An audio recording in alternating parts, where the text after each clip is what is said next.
Chapter 676, Interpreter Shinar the Johans. Were people twisted and further twisted.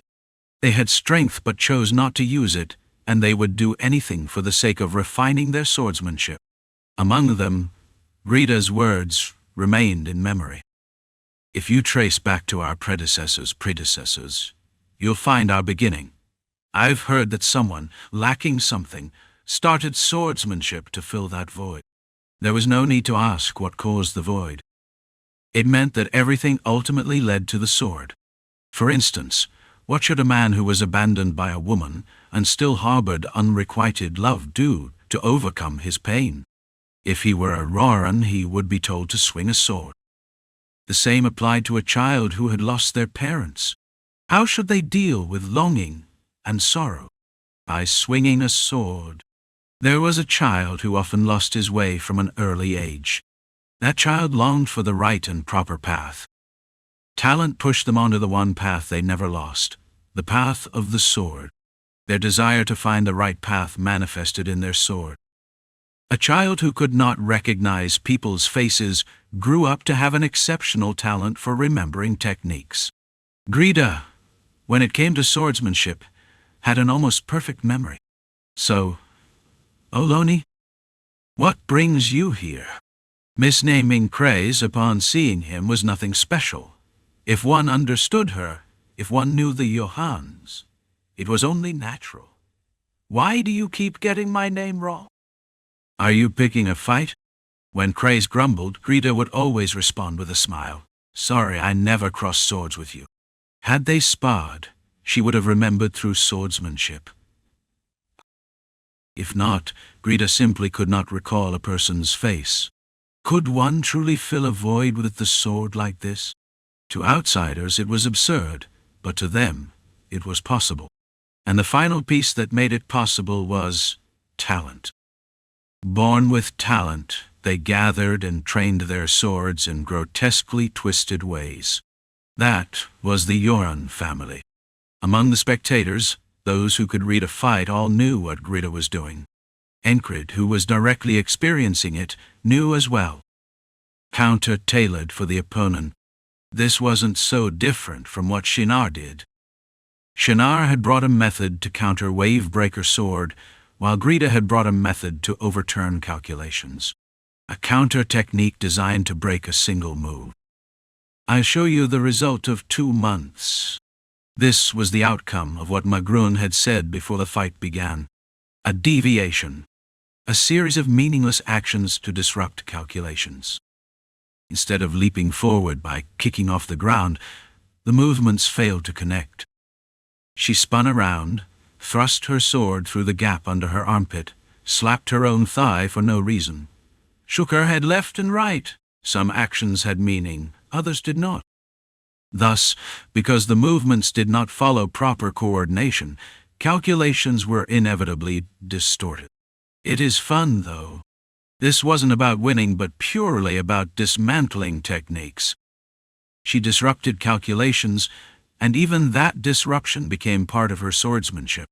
Truly, weren't these fascinating people? Would she also account for the Wavebreaker Sword, since that too belonged in the realm of thought? If I keep applying this kind of strain, what will happen? Even so, it wouldn't work against the Wavebreaker Sword. It would become 2 parallel lines advancing side by side. Wavebreaker was a sword devoted to defense, with endurance as its greatest strength. Even if one trained their thinking, its meaning in swordsmanship lay in defense. Magrun and Grida both knew that. Thus, if the Wavebreaker Sword appeared, their answer would be not to engage. They dismantled techniques and found joy in the art of the sword itself. Watching from the sidelines, Odenkar was getting excited, his shoulders bouncing. Ankrid adjusted the position of his sword. Grida knew how to exploit weaknesses. That was her specialty. Here I come again. Ankrid spoke while looking at Grida. He raised his sword above his head, exposing his chest, sides, and underarms. Grida identified several weaknesses at once. The realization made her body move on its own. A simple downward thrust would do. Yet even as she knew this, she hesitated. Why? Because of Enkrid's sword raised above his head. If I go in, I'll be hit.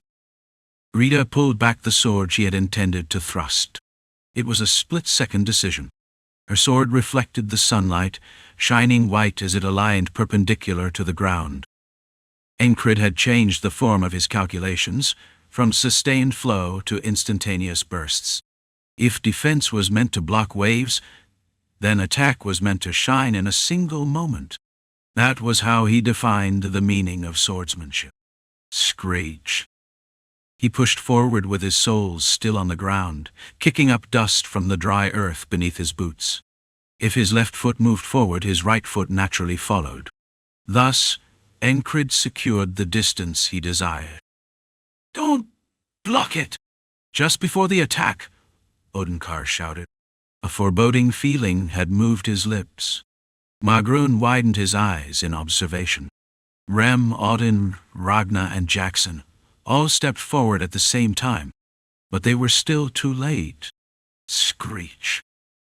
Ankrid scraped the ground with his right foot, stepping diagonally forward, spinning his sword, and pressing its side with his right index finger. A thumb grip. Then he swung his sword. A single instant, a strike that accounted for every defensive movement Greta might take. Enkrid's Samkhul's sword struck and passed the white sword Greta had raised vertically. Boom! A thunderous impact sounded as Greta let out a pained grunt. Enkrid's strike was a horizontal cut from the high stance.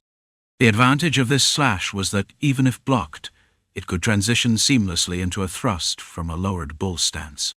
And so he did.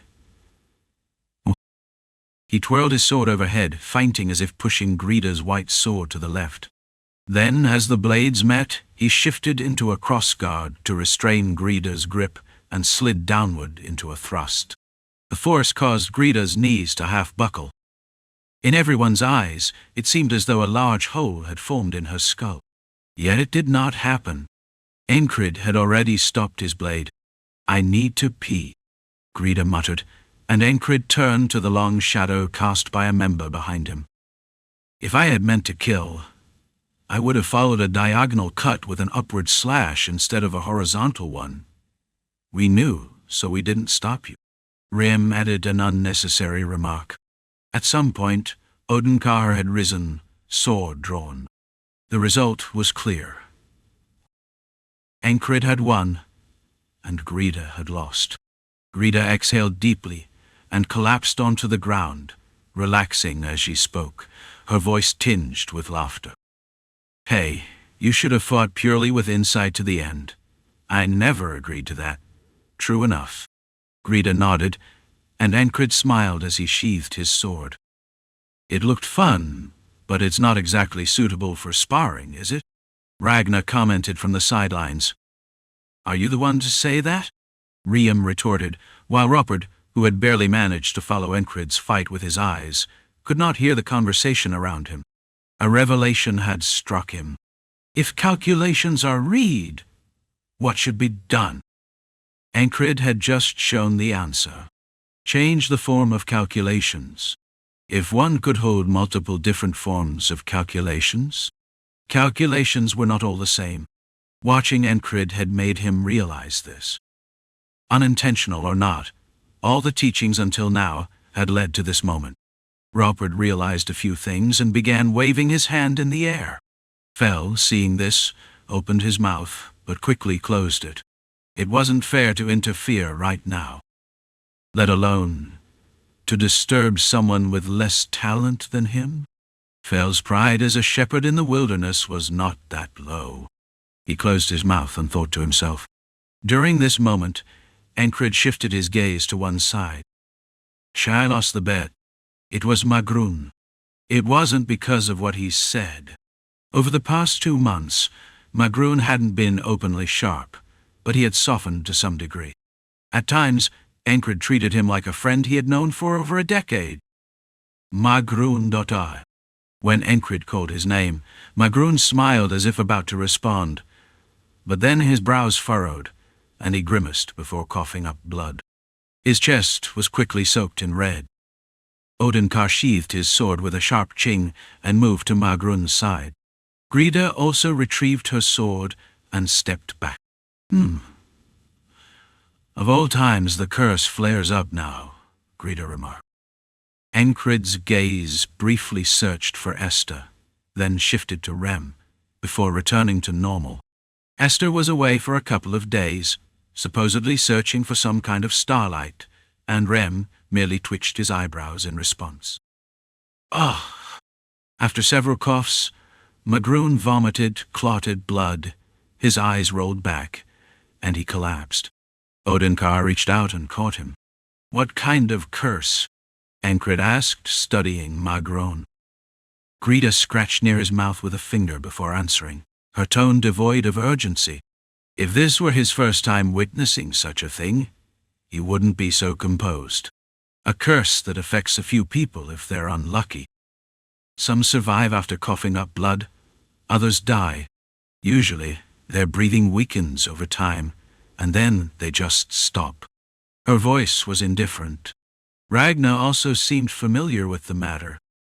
That's exactly how it is. He didn't seem to know more than that. Odenkar, still supporting Magroon, calmly checked his condition. Jackson. Yes, bring Anne here. Auden. Understood. I'll take a look, brother. Auden knew that Ankrid was immune to curses. He also wasn't the type to fear them. He gathered golden energy in his hand and pressed it against Magroon's chest. Magroon let out a faint groan. If this is a curse, it seems to be the kind that my abilities don't affect, brother, Auden said. Could divinity truly counter curses? Not necessarily. Divine energy could heal wounds caused by a curse, but the concept of curses was rooted more in sorcery. That's why Enkrid had looked to Rem, but even he didn't step forward. I don't smell anything foul, Rem muttered, then turned to his axe. You think so too? For someone who was often mocked for talking to his weapon, he spoke to it with remarkable ease. Grida couldn't hold back and commented, Your axe never wants to sing or anything. Hey, my axe actually expresses its will. Grida got the point but kept silent. Now wasn't the time for such a discussion. Enkrid wondered if Magroon had been in bad shape for the past 2 months, but that wasn't the case. This was a sudden onset. Before long, Jackson returned with Anne. If someone lost an arm, shouldn't you just call Seiki? Anne asked as she approached. That's not the case. It's an old curse, Grida replied nonchalantly. Hearing that, Anne fell silent and moved closer. She knelt before Magroon, flipped open one of his eyelids, and examined him. Open his mouth, she instructed. Odenkar complied. Through past injuries from sparring, they knew this much. Anne was an exceptional healer. Honestly, even among the main house, they had never seen someone of her caliber. Instead of checking Magroon's tongue, Anne examined the inside of his mouth closely. Then she pulled a rounded metal spoon from her pouch, scraped the inside of his cheek once, and wrapped the sample in paper. You said it was a curse? She asked. Yeah. Grida nodded. It's not a curse. Letting out a breath, Anne stood up. She hesitated for a moment, lips pursed, then turned away abruptly. As she walked off, she seemed slightly unsteady. It wasn't that she was physically staggering. It was more like she was mentally shaken. Wait. Ragnar stepped beside her and grabbed her arm. What? You look like you're struggling to walk. Yeah, I'm a bit exhausted. I've been up for days doing research. With that, the two left, and Grida spoke again. He'll be fine after some rest. The family had endured a curse for over 10 years. He's still holding up, right? The symptoms are progressing faster than before, but yeah, he still fights like a monster, Odenkar replied. From their conversation, Ankrid grew curious about this so-called family head, but he didn't ask. It wasn't like he had any reason to meet the man. The next day, Magroon regained consciousness. "I'm fine now," he said as if nothing had happened, rising to his feet with ease. That afternoon, Anne sought out Enkrid. Ragnar stood beside her, the two looking like a well-matched pair. "I need to leave for a while," Anne said first. "Where to?" "To the Jorn family. Ragnar will guide me, so you can come along," Ankrid reflexively asked. "Is your future dream to be a wanderer, not a healer?" "What?" Anne blinked in surprise, and Ragnar spoke from beside her. "I also have some business with my family, so I'll be going too." It sounded as casual as if they were going to visit a neighbor, but of course, they couldn't be sent alone. If Anne was a top-tier guide with extraordinary talent, it might have been fine. But that wasn't the case. Anne didn't enjoy traveling. Greta had heard that when she came to find Borderguard, she almost died a few times. She even said she had used up all her luck back then. "It's time for us to go back as well," Greta said from the side. "Yeah, you should," Anne responded as if it was obvious, then looked at Greta, Odenkar, and especially Magroon before continuing. "It's amazing that you've lasted this long. You people." Ankrid didn't understand the comment, but at that moment, he knew what he needed to say. "I should go too. I can't ignore the crisis facing your family. After all, it's Ragnar's family." Ankrid quickly spoke. He had received a lot from Ragnar. There was no reason for him not to go when he was on his way to protect the place where Ragnar was born. While Jackson, Herman, and Audin were away, Shinar, who had been nearby, overheard and interpreted Enkrid's thoughts. "You just want to meet the head of their family, don't you?" Greta nodded in response. It was just a madman talking in his usual mad way. Also, Anne had said it was amazing that they had held on. But Greta wasn't surprised. If that curse had been deadly, they would have been long dead by now. However, "Do you know what this is?" Greta couldn't help but ask. Many people had died from this curse. While no one had set out with the grand goal of fighting the curse, if it could be eradicated, people would want to do so. "I know, but I think I'll understand it better once we get there," Anne answered. Enkrid backed her up. "I trust Anne's words. This is a declaration of intent to accompany you, because he really wants to meet the family head." Shinar translated Enkrid's words again. Chapter 677. "What will you leave behind? You've changed a lot." "You, Edwin." Ragnar turned his head at Greta's words. It was his sister's voice, speaking as she watched him training alone under the moonlit night. He hadn't asked why she sat on the floor instead of using a chair. It was probably because she found it bothersome. "Me? Yeah." Ragnar simply nodded at her words, sweat dripping down his face and falling off his chin. "Everyone will be surprised when they see you like this." Once again, Ragnar just nodded. It seemed like he didn't care whether anyone was surprised or not. His expression suggested he didn't mind at all, giving a half-hearted nod, as if he didn't care one way or the other. "Well, in the end, you'll end up going back home," Greta said. "I'm not going back, then. I'm just stopping by for a bit." "Why? Just to grab something?" "Is that really the case?" Greta stared at Ragnar for a while, then stood up, dusting off her backside. Dust rose into the air as she stood from the dry earth. "All right, you'll handle your business your way." Greta was just curious about how much Ragnar had changed. Even after she left, Ragnar kept swinging his sword. He was going back to his family, but to get what he needed, he would need to push forward even more than now. And I don't have much time. That's why he spent every possible moment training, trying to improve. When he swung the sword, the path became clear. It had always been this way since he was young. He could see where he could go, how far he could reach, and what would happen if he kept training. It was all laid out before him. Even without doing anything, the path appeared before him. Even without struggling or fighting, the way was already open. Then, did walking that path really have any meaning? The past memories surged like a tide in his mind. Become a knight. His father had said that. Why should I do that? Ragnar had asked. His father looked at him with the eyes of someone encountering a creature for the first time and said, "Do you need a reason?" Those who were fascinated by the sword for its own sake were the ones called Yuan. Ragnar couldn't be like them. He didn't enjoy swinging a sword. "Don't you find this fun?" "Why not?" Everyone around him had asked, but the answer was always the same. "Why would I find it fun? Don't you get excited when you beat someone or surpass yourself?" "Isn't it fun?" They'd said that. Ragnar couldn't agree. Beating someone? He knew that even if he couldn't win today, he would win in a month. The outcome was obvious. It was an unchanging fact. "What are you talking about?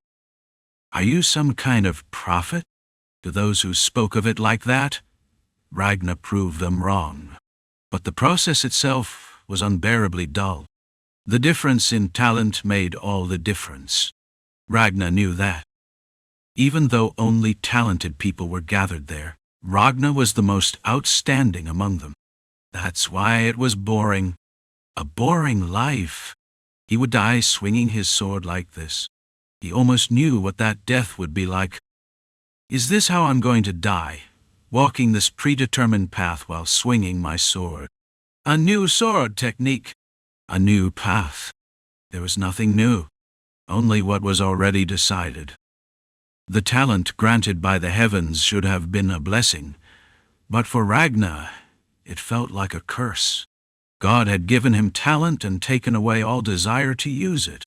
Leaving home, he met Enkrid. Why go this far? He had asked him that. Right now, I'm swinging my sword to survive, but I don't want to live like that. It was a time when he thought his basics were lacking, and he was messing up. Even then, Enkrid's will remained unchanged. His path was straight. His will was that of a resolute one. Just like how he taught the past memories, Ragnar swung his sword in the present. Bing! The sword swung horizontally, leaving only a small crack in the air before disappearing inside a line. The moonlight chased after the trail left by the great sword. As Ragnar continued to swing the sword, the moonlight followed the blade, and the blade teased the moonlight as it ran. Dozens of silver lines appeared in the air, vanishing in a continuous loop. Ragnar's mind was filled with Enkrid's words, and they would often resurface at unexpected moments. I want to live according to what I believe is right. I want to wield my sword for the poor and sick, for honor, and for the people I love. Talent should have been washed away by the rain and crumbled. Limits should have forced him to kneel in defeat. Ragnar saw that future in Ankrid. And Ankrid cast away every future that Ragnar had seen. Carrying the burden of everything that clung to him like a curse, Ankrid walked with determination. He didn't wear the clothes of despair and defeat. The moment Ragnar saw someone walking that way, he felt a chill. Was walking the predetermined path that important? Had he really walked that path himself? Ankrid asked that with his actions, life, and will. Ragnar couldn't answer. So he had to walk himself. Just like the man in front of him, he had to confirm whether his path was right.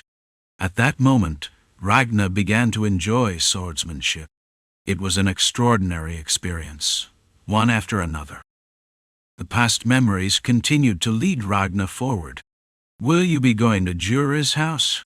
Annie, the heel-earned alchemist, asked. Yeah. Since there was nothing to hide, Ragnar answered honestly. Annie paused for a moment, then suddenly looked him in the eyes and asked, Are you interested in Juri? Or maybe you like the younger people there?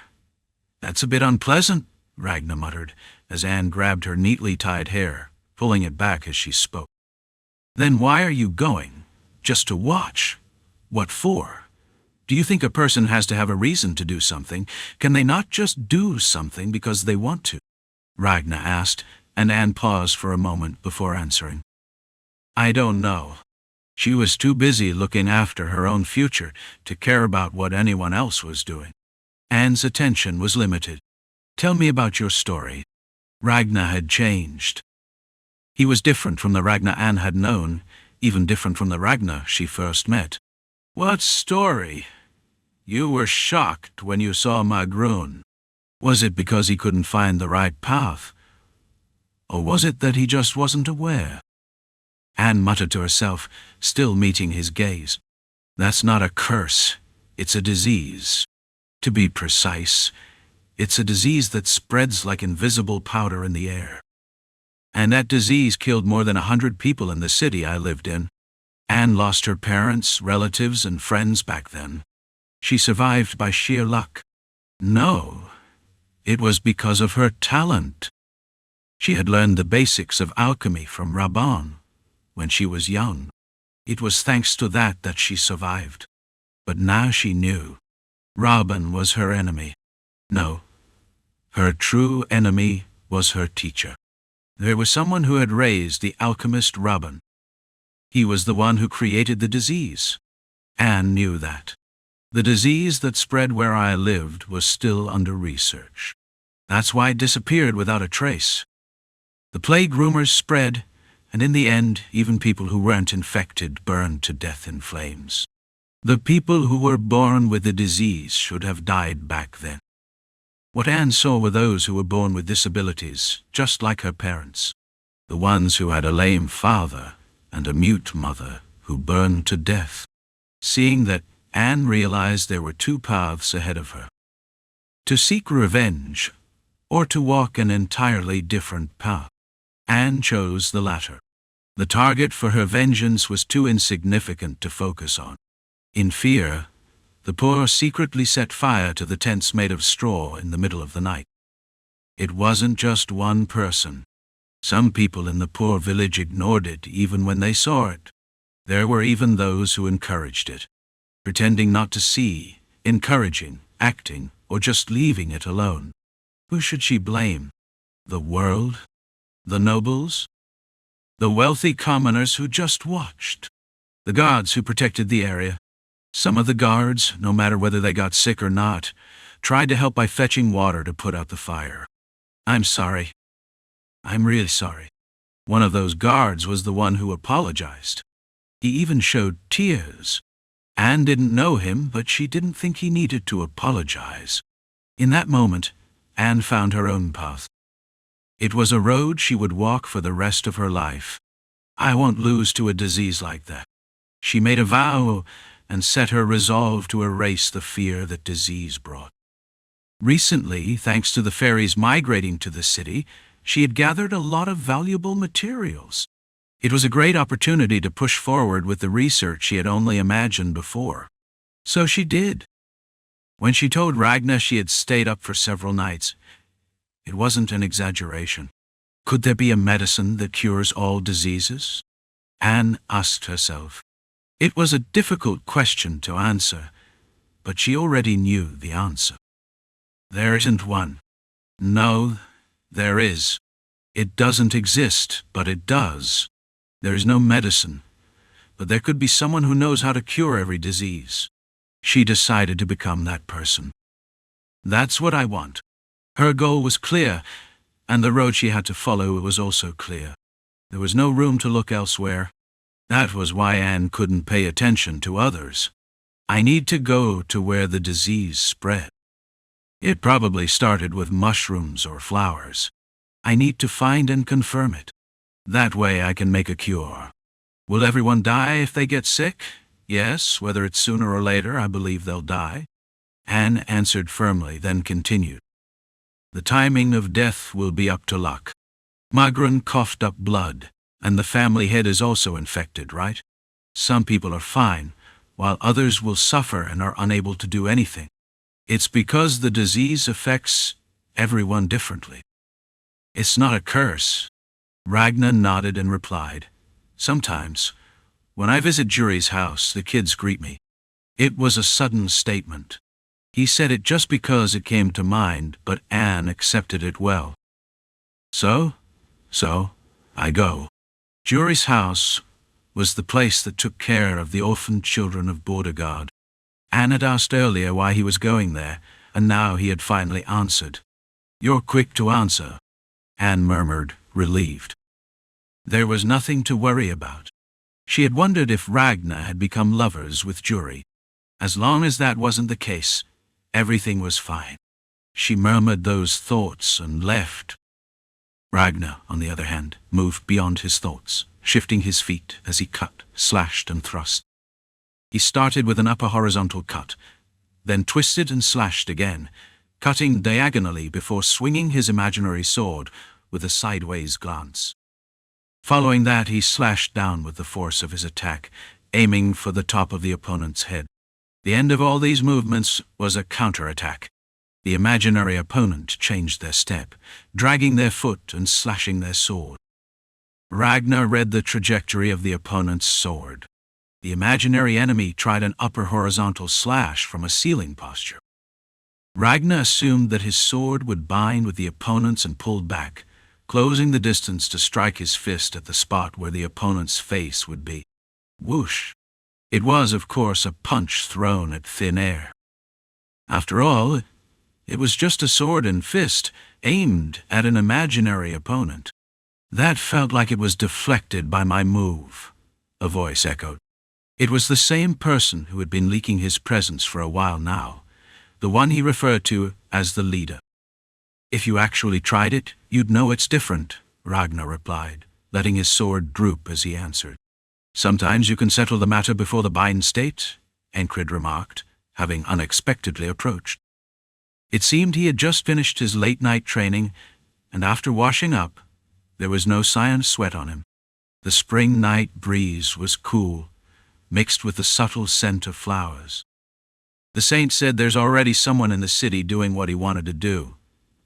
A place called Jury's house, Enkrid continued. Jury, the woman who sold marmalade, had taken in war orphans, children who lost their parents or were abandoned by them, and raised them. At first there were only a few children, but now the numbers had grown, and more people were working there. Because of this, there was always a shortage of kronas. Someone had been donating kronas regularly to Jury's house. Yeah, they say you gave all the gold coins you took from Kreis to her. It takes quite a bit of krona to care for children. That's just how it is when you're raising people. Ragnar responded casually. Why? Ankrid asked, his voice full of pure curiosity, as Ragnar remained silent. Those kids didn't necessarily want to become something or do something. I just thought, why can't they live like others? Do they really need a dream? Do they need to live with a burning desire? Ragnar was saying that not everyone had to live like that, just like his own childhood. Is that so? Ankrid replied indifferently. There were people who just wanted peace in their later years, and others who wished for today's normal day to repeat tomorrow. On the other hand, there were those who hoped that tomorrow wouldn't repeat today. I just wanted to help, Ragnar added. They say when a person changes, it's because their time has come. They say that in the West. Are you cursing me? No, it's just something I heard from Rem. I need to do one thing, and I'll return. Ragnar's sudden statement was clear. He wasn't talking about returning to the Johans. His home was here now. I wasn't worried. See you tomorrow. Ankrid turned and left. Ragnar nodded indifferently, the moment when no one was left. Ragnar sheathed his sword and covered his mouth, coughing lightly. Fate. Red bloodstains were on Ragnar's hand. His insides felt tight. Perhaps it was the sign of illness. It felt like destiny was asking him, how much longer do you think you can live? He had thought he was walking a predetermined path, but now it felt like an entirely unexpected one. Strangely, that thought made him smile. If my life ends like this, what will I leave behind? What can I leave? It was after Ragnar began helping at Jury's house that these questions arose in his mind. What will remain behind me? He still didn't know. Ragnar thought as he walked. Chapter 678. Words of blessing and respect. Ruan is to the north. If you face the Penhanel mountain range directly and cross to the northeast, you'll find a small cave. Passing through it leads to the Hill of Stars, and from there, if you take a wide detour to the east, you'll arrive. It's near the Imperial territory. Magrun spoke as if he had never coughed up blood, his face looking perfectly fine. Ankrid had wandered the continent as a guide in the past. Compared to Ragnar, his sense of direction was on par with the continent's strongest knights. But when compared to an ordinary guide, it was just enough to avoid going hungry. Even with that level of perception, Magrun's words painted a clear enough picture in Enkrid's mind. The route wasn't as complex as expected, which led to a realization. Yon is an unknown because it's hard to find. To be honest, the city and village where Enkrid was born and raised were better hidden than Yuan. It's not that they're hiding their paths. They've simply never sought fame. John does not step forward, nor does it promote its name. There's not even the slightest intention of spreading or publicizing its existence. Or maybe someone in the past had that thought, but someone else put a stop to it. His thoughts wandered freely. Occasionally, his mind would map out the ripple effects, patterns, and mechanics behind certain events, something that Craze had once praised as a remarkable talent, inferring the unseen from the visible. Indeed, a gift. Ankrid continued his train of thought with a question. Why was it stopped? If he posed this question to Cray or Abnaya, they would likely have an answer in no time. Even without detailed information, those two could probably deduce the general direction the Yuan family pursued. And even now, Ankrid could already guess the reason. The Imperial territory, Ankrid asked as he took a bite of a sweet potato baked in an oven, delivered fresh from Azpen. It crumbled easily under his molars, offering only the slightest resistance. A rich, sweet flavor spread through his mouth. When paired with pickled radish, the two flavors merged in a delightful harmony. It was delicious. I said it was nearby, didn't I? Yorn is an independent city, located close to the Imperial territory. Magrun's words held the answer. He too peeled a sweet potato and took a bite. Watching him blow on it to cool it down, it was hard to believe that this was the same man who had been coughing up blood just days ago. He had even sparred with Enkrid at dawn. Though Magrun claimed to be fine, it was Anne who specialized in such matters, and since Anne had nodded in confirmation, there was no reason to doubt it. An independent city, huh? A group with that level of military power existed in the vicinity. If Enkrid were a ruler, how would he perceive them? A threat, or possibly an opportunity. Either they would be taken in, or they would be eliminated. But the Empire had done neither. It had left Yuan alone. Yorn's people weren't hiding. Those who knew about them knew both their existence and their location. And yet, they remain untouched. There had to be a reason the Empire chose to leave them alone. From a strategic standpoint, it was akin to ensuring that an enemy had no reason to attack. And they must have also made it clear that any miscalculated move would cost dearly. Eliminating them would require the Empire to pour in significant resources, perhaps even losing an arm in the process. And so they were left alone. Enkrid recalled something he had heard from Krang. The Imperial territory is amusingly well shielded. To the central continent, it has the Penhanel mountain range acting as a natural barrier. To the west, there's the great forest where the King of Beasts is said to reside, serving as another shield. And to the east, he hadn't paid attention to the rest of the explanation, but now he had a good idea of what that eastern shield was. You aren't. They were likely one of those protective barriers. With a scrape, Greta dragged a chair closer and added, "The Empire claims to have no ties with John, but some from their family who don't fit in end up becoming Imperial Knights. So, while there's no official connection, they're not completely separate. In fact, they have a friendly relationship, because they have to. What happens when neighboring nations aren't on good terms? The ongoing strife between Norillia and Azpen was a perfect example. Endless war. We'll be riding horses for most of the way, but at some point we'll have to proceed on foot," Magroon added. Ankrid nodded and turned his gaze. The dining hall's entrance was massive, large enough for 5 Auden to stand side by side as they passed through. According to Craze, a large door was necessary to accommodate the transport of supplies. It made sense. Knights consumed a lot. Though their numbers barely reached 10, their food consumption exceeded that of an entire company. This was why a special wartime knight's ration had been devised. Through that enormous doorway, Ragnar came into view. Beside him stood Ropard. As he finished his breakfast, Enkrid overheard their conversation. Not intentionally. He could hear it clearly even without trying. Ropard, don't be fixated on efficiency alone. The two were wielding wooden swords, not real ones. Ragnar spoke as he swung his weapon. If a knight swung, even a rotting branch could become deadly, let alone a wooden sword.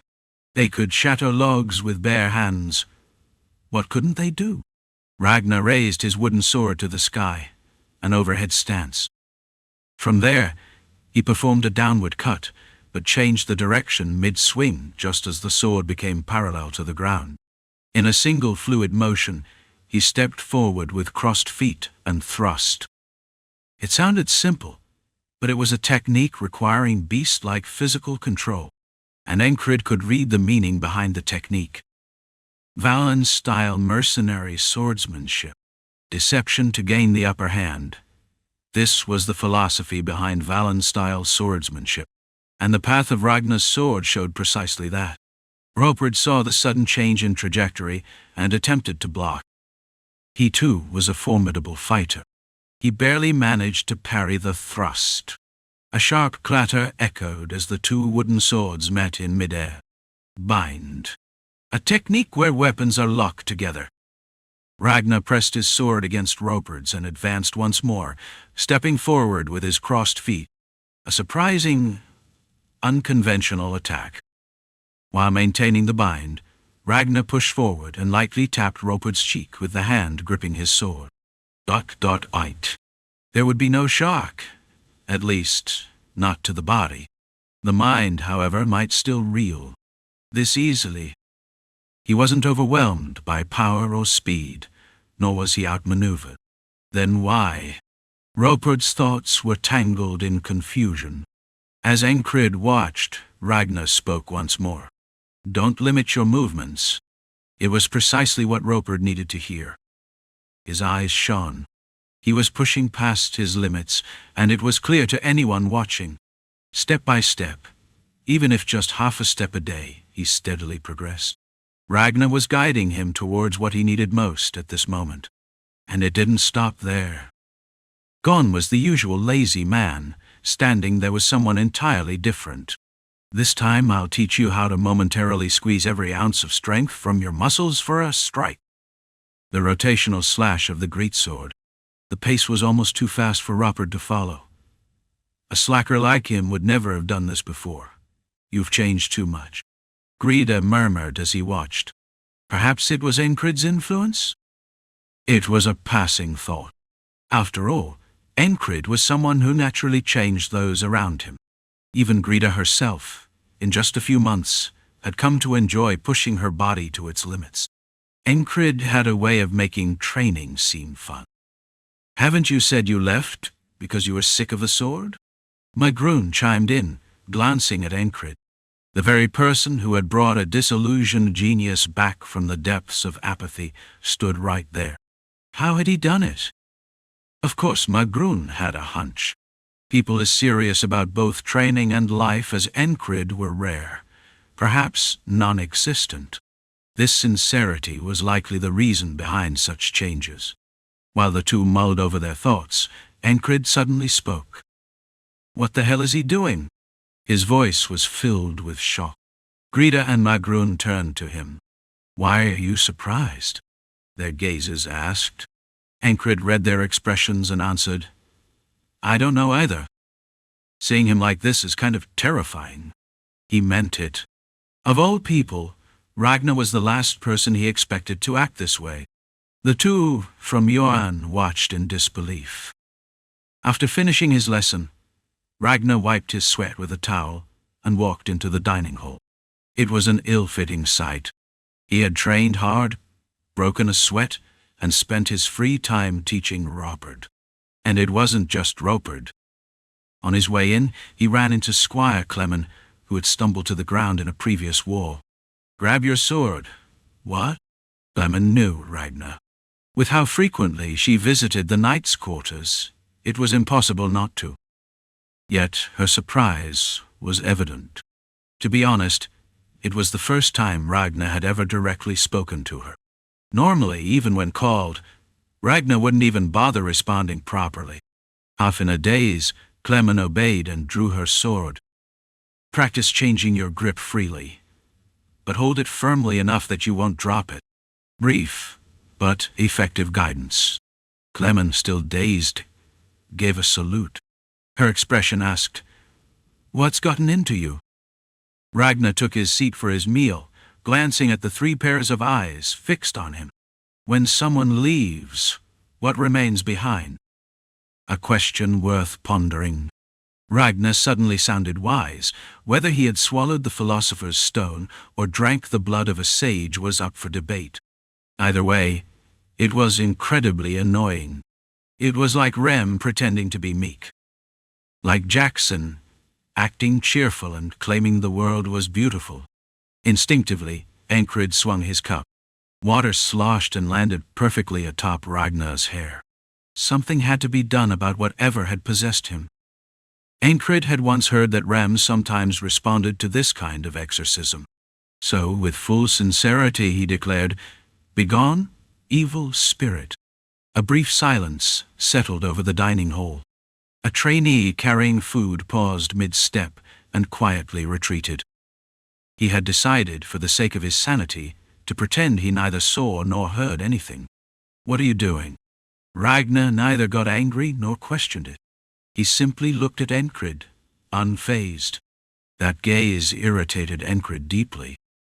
It was the look of an adult indulging a child's antics.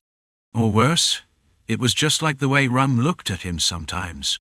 When someone changes suddenly, Enkrid lashed out, feeling cornered.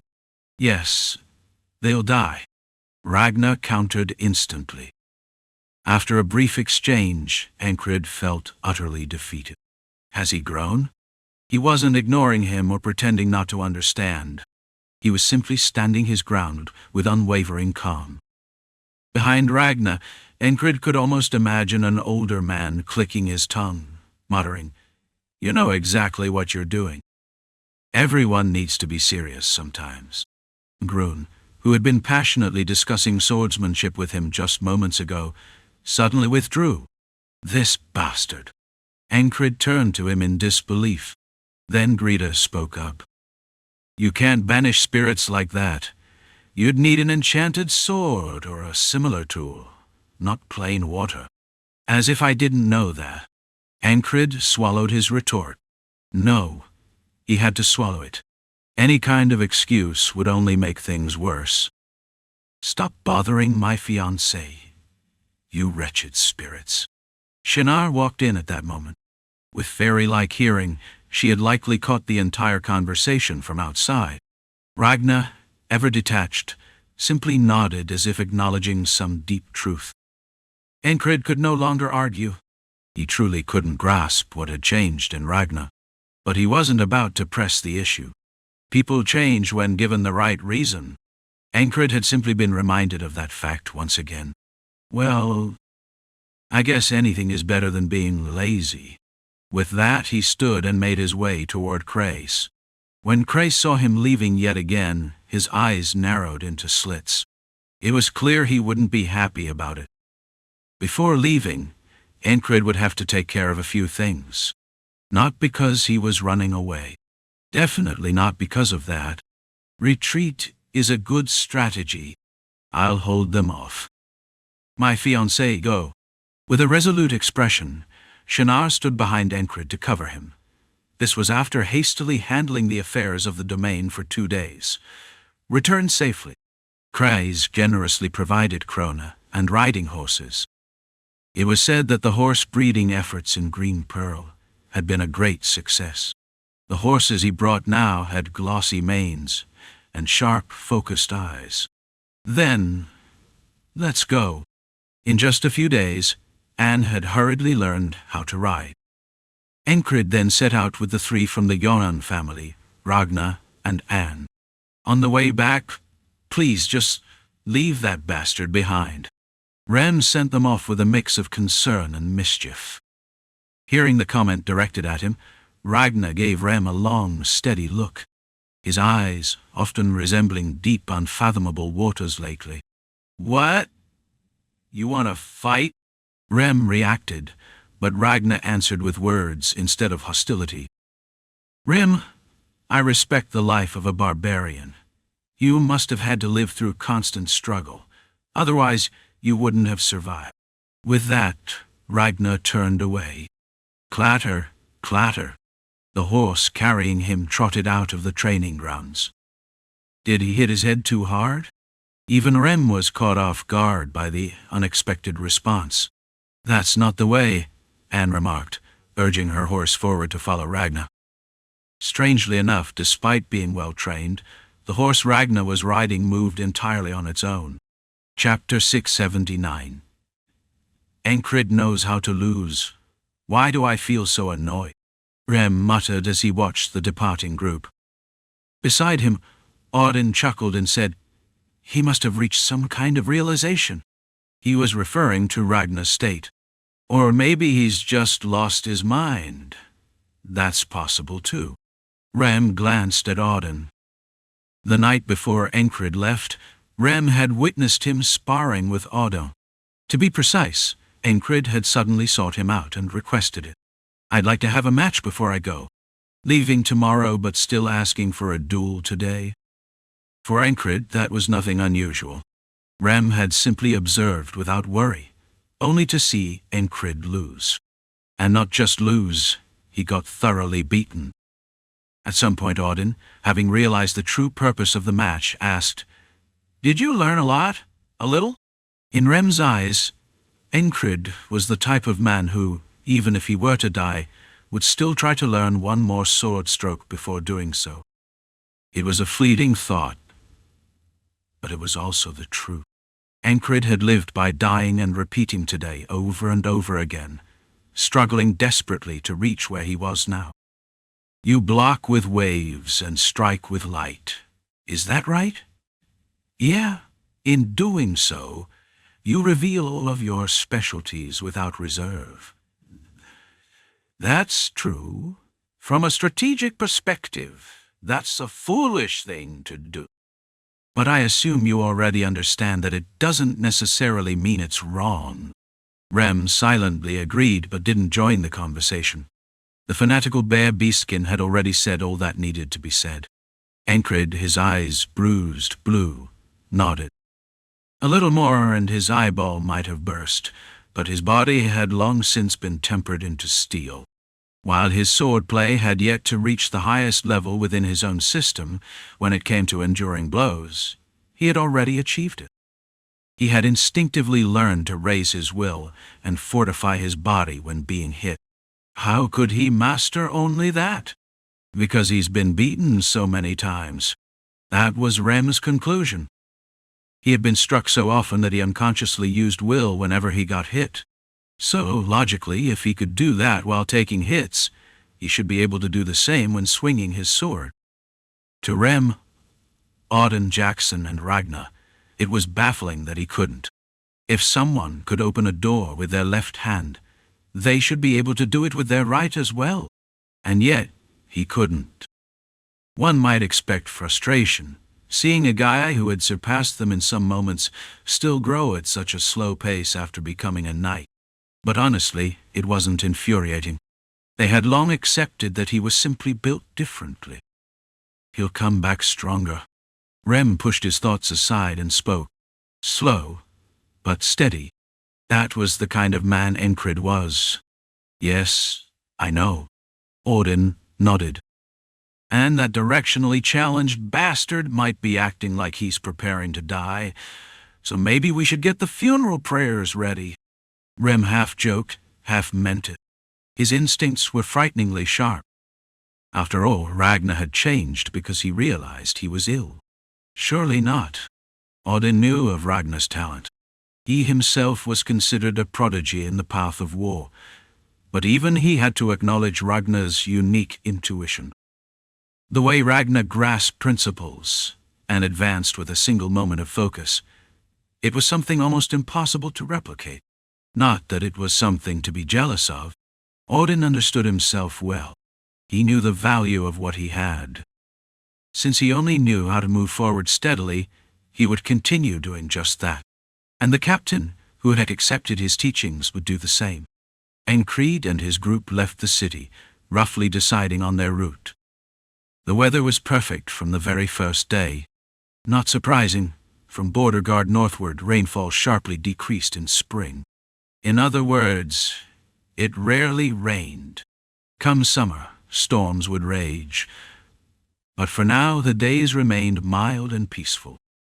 At times, a light spring drizzle would fall, but heavy downpours were rare. Some said that the longer the dryness of spring lasted, the fiercer the summer storms would be. But that was something they'd have to confirm when the time came. We'll ride until we reach the right wing of the Penhenio Mountains. Oh, you guys don't call it that, do you? We refer to that part as the wing. We'll cross over there. The only commotion at the start of the journey was Ragnar insisting on leading the way. If you take the lead, we'll have to travel around the entire continent. Ankrid reminded him of reality. Hey, was it Senna? Get him to stop. Greta nudged Anne to intervene. It's Anne. You've already gotten my name wrong. Over 5 times. Ah, my bad. I'll just call you Freckles. I hate that even more. Anne responded smoothly as she grabbed Ragnar's arm. Match your pace with mine. I'm not used to this yet. Watching her ride, she seemed well beyond used to it, closer to skill. But Ragnar didn't argue. This isn't the time to fuss over small things. That had been their conversation right after leaving the city. Then Magrun spurred his horse forward. Hiya. Odinkar and Greta matched his pace, and Enkrid followed suit. Naturally, Ragnar and Anne trailed behind. Though they had no urgent matters, they immediately began a forced march. Why waste time on the road? We won't make it 10 days on horseback anyway. Until then, we ride and ride again. Magrun's reasoning was simple. These were people who despised wasting time on the road. They would rather exhaust themselves riding all day and then spend the night swinging their swords one more time. For Enkrid, it was an ideal arrangement. For Anne, it was nothing short of hell. Are you all crazy? Even so, Anne followed along well. It was because she was eager to identify the nature of the disease as quickly as possible. Or rather, to be more precise, she intended to kill it. Anne carried that kind of resolve. It was as if she had decided to fight this disease and emerge victorious. I just made up my mind. If this wretched disease is still tormenting or killing someone, then I will be there without fail. She spoke briefly, directing her words at Ragnar. Enkrid also listened carefully. And so, as they rode during the day and rested at night, Enkrid would often retreat into his thoughts, organizing his mind. Every now and then, when he moved without distractions, he could feel his thoughts sharpen. He left Anne in Ragnar's care. Magrun handled the navigation, and Grida took charge of setting up camp. With all trivial matters set aside, what occupied his mind now were the things Odin had shown him. There was a reason he had spent time sparring before leaving. Within his instincts, Ankrid sensed his own shortcomings, and he confirmed them through Odin. They all find ways to counter my specialty too easily. Though it was just during training, if this pattern repeated, it would affect real battles as well. Even fights he should win could turn into defeats. Rem, Ragnar, Odin, and Jackson had all broken through his waves, and even Grida had dismantled his calculations. Odinkar's swordsmanship was showing similar tendencies, and he felt it in his conversations with Magrun as well. "You're just too predictable." That was what Grida had said. Her observational skills were remarkable. If Luagan had been there, would she have said something similar? Regardless of skill, that frog had an exceptional eye. Luagan had left with Teresa and Shinar for some special training, so Enkrid hadn't seen her until the day they departed. He turned the thoughts over in his mind again and again. Among his many reflections, he replayed his last spar with Odin. Odin frequently created and filled gaps in his defenses using his sacred armor, yet it wasn't due to a lack of skill. Deception. He deliberately left openings, intentionally exposing weak points. Even that deception was a part of his technique. The moment an opponent thought Odin was incompetent, they would no longer be able to defeat him. He was stronger, more precise in calculations, and more skilled than anyone in the unit, yet he did not hesitate to deceive. Was it necessary to fight using only one's strongest trait? What about Jamal of the Knights of Azpen? He revealed his real techniques later. This didn't mean he needed to prioritize deceptive swordsmanship. It meant he had to know how to utilize everything he had. Aura once told him he was too scattered. She even advised him to abandon some things. Was it greed that he refused to discard and instead fused everything together? Had he strayed from the right path? Enkrid was still human. At times, an inexplicable unease wrapped around him. A tingling sensation ran across his skin, an ominous feeling making his heart pound, though only for a moment. If he had let such anxiety stop him, he would have long since settled for the best today could offer. What should one do when feeling uneasy? Swing the sword. Aye, it was a truth he had learned through countless experiences. After all, there was nothing else he could do.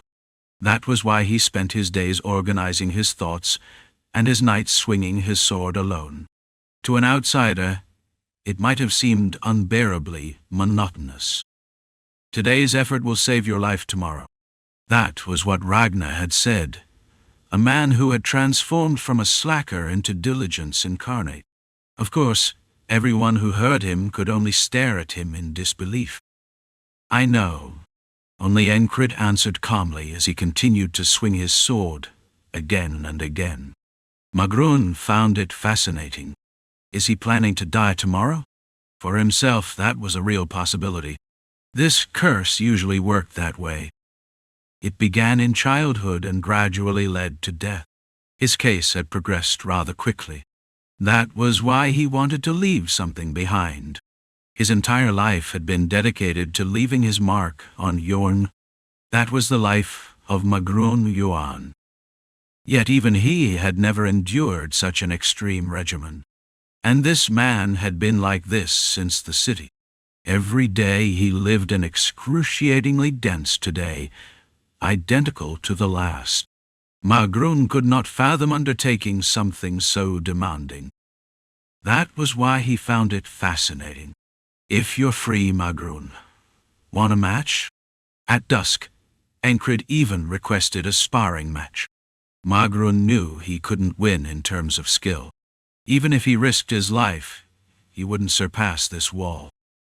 That bastard Rem was impressive, but in sparring alone, this man was even more formidable. Magrun, despite his sharp tongue, was quick to acknowledge others. That was one of his greatest strengths. It also granted him the ability to analyze techniques, helping him learn new skills faster than most. That was why people often praised his innate adaptability. This guy, on the other hand, is slow. Magrun had seen countless geniuses while growing up in Yuan. Not a single one possessed such a dull talent as the man before him. And yet, this man was greater than all of them. As much as you want. Clang! Their swords clashed, marking the beginning of the match. After a brief exchange, the victor was clear.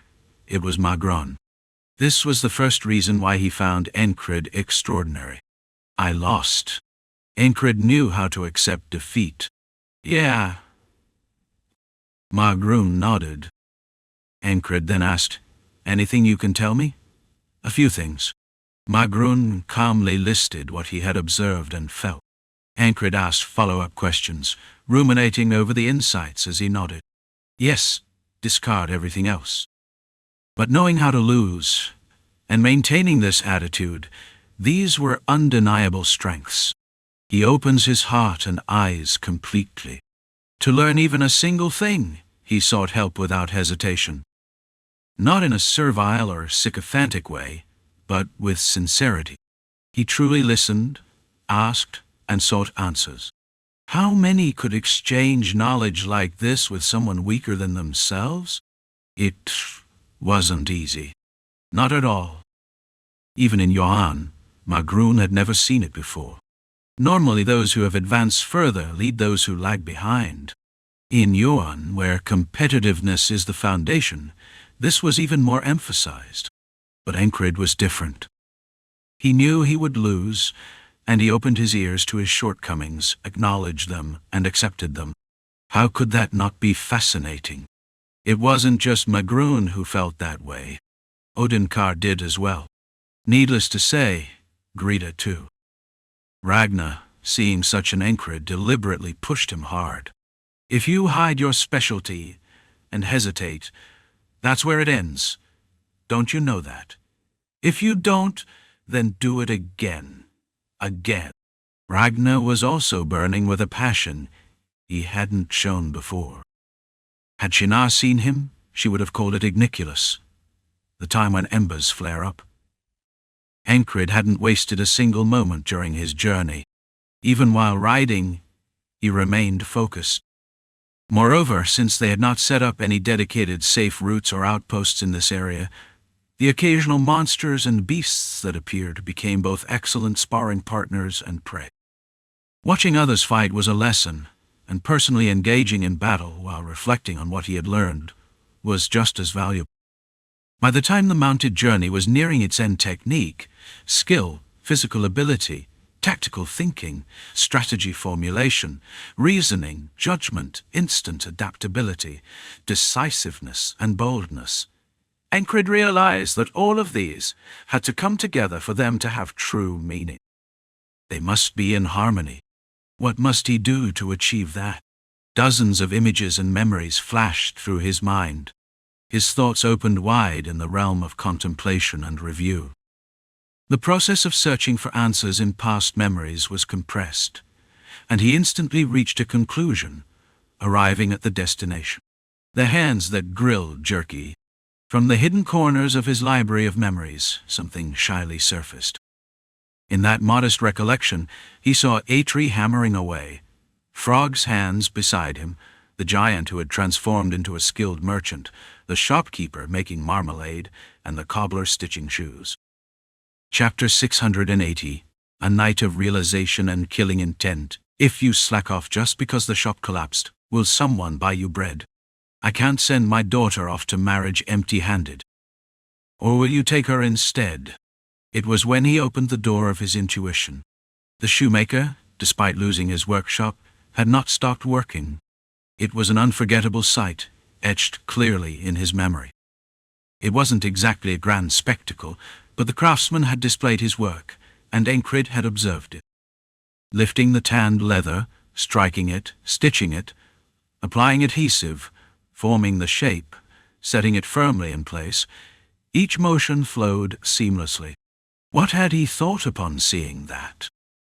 How long must one do something to become that skilled? That must have been his thought, followed by the belief that if he endlessly swung his sword, he too would grow accustomed to it. As always back then, his days were a continuous cycle of worries about how to move forward. He also recalled the sight of Eitri wielding his hammer.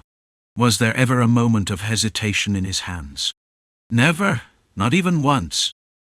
Whether sharpening a sword on a whetstone or striking heated metal, Eitri's hands moved without pause. If one had walked the same path hundreds, thousands of times, they could navigate it, even with their eyes closed. Such was Eitri's craft with metal. And what about the frog beside him? That frog, who had once said she would drive nails into her own slippery hands, if necessary to craft ornaments. Was there ever a trace of awkwardness in her movements? There was none. Not in the slightest. Long before dawn she would wake, take up tools suited to her hands, melt silver, bind gold, shape various metals, always drawing forth the images in his mind. There was no room for clumsiness in something repeated without rest, day after day. Even when mistakes piled up and failures emerged one after another, her hands naturally moved on to the next step. He had not seen everything, but by watching the practiced motions he understood. They must have repeated the same task for an unfathomable length of time. Snap! One day, Jackson had suddenly approached in complete silence and snapped his fingers. Startled by the sound, Enkrid had instinctively snapped his head toward it. How did you just turn your head? Did you think about turning it?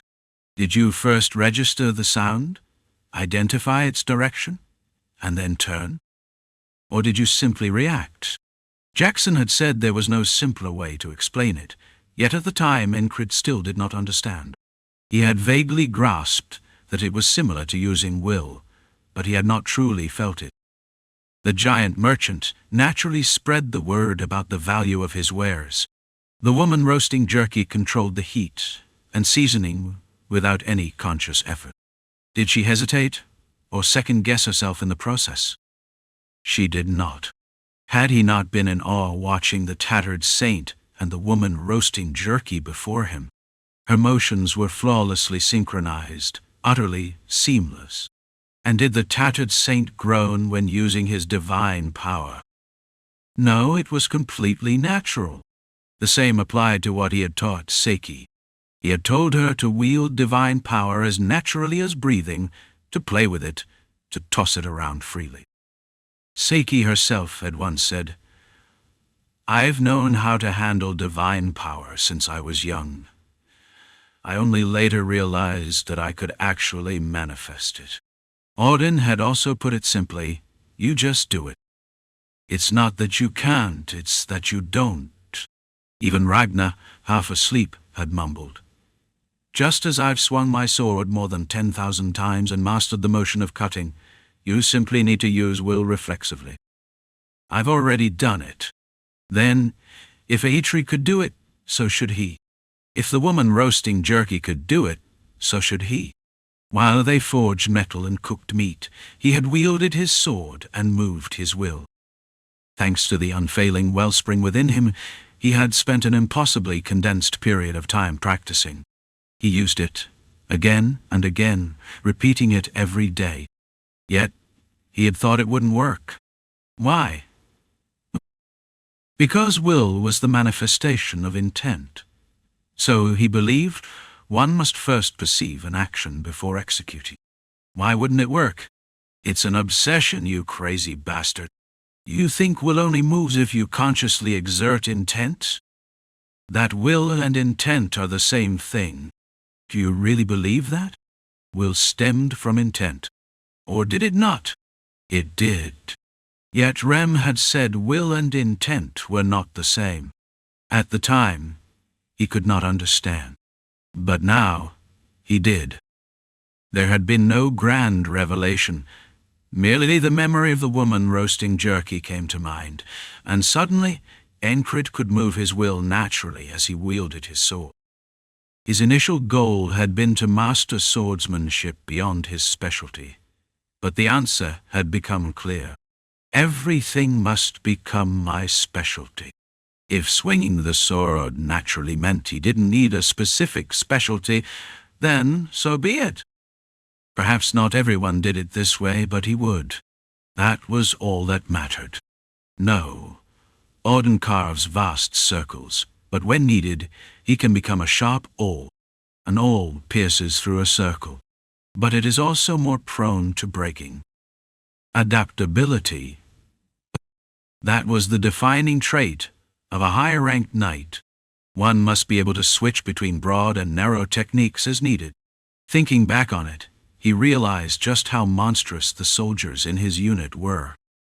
Every time I caught up to them, they evolved further, developing adaptability and surpassing me once again. Though Enkrid himself had been the one to lead this transformation, that fact was neither here nor there at the moment. All he felt now was the satisfaction of being among such incredible warriors.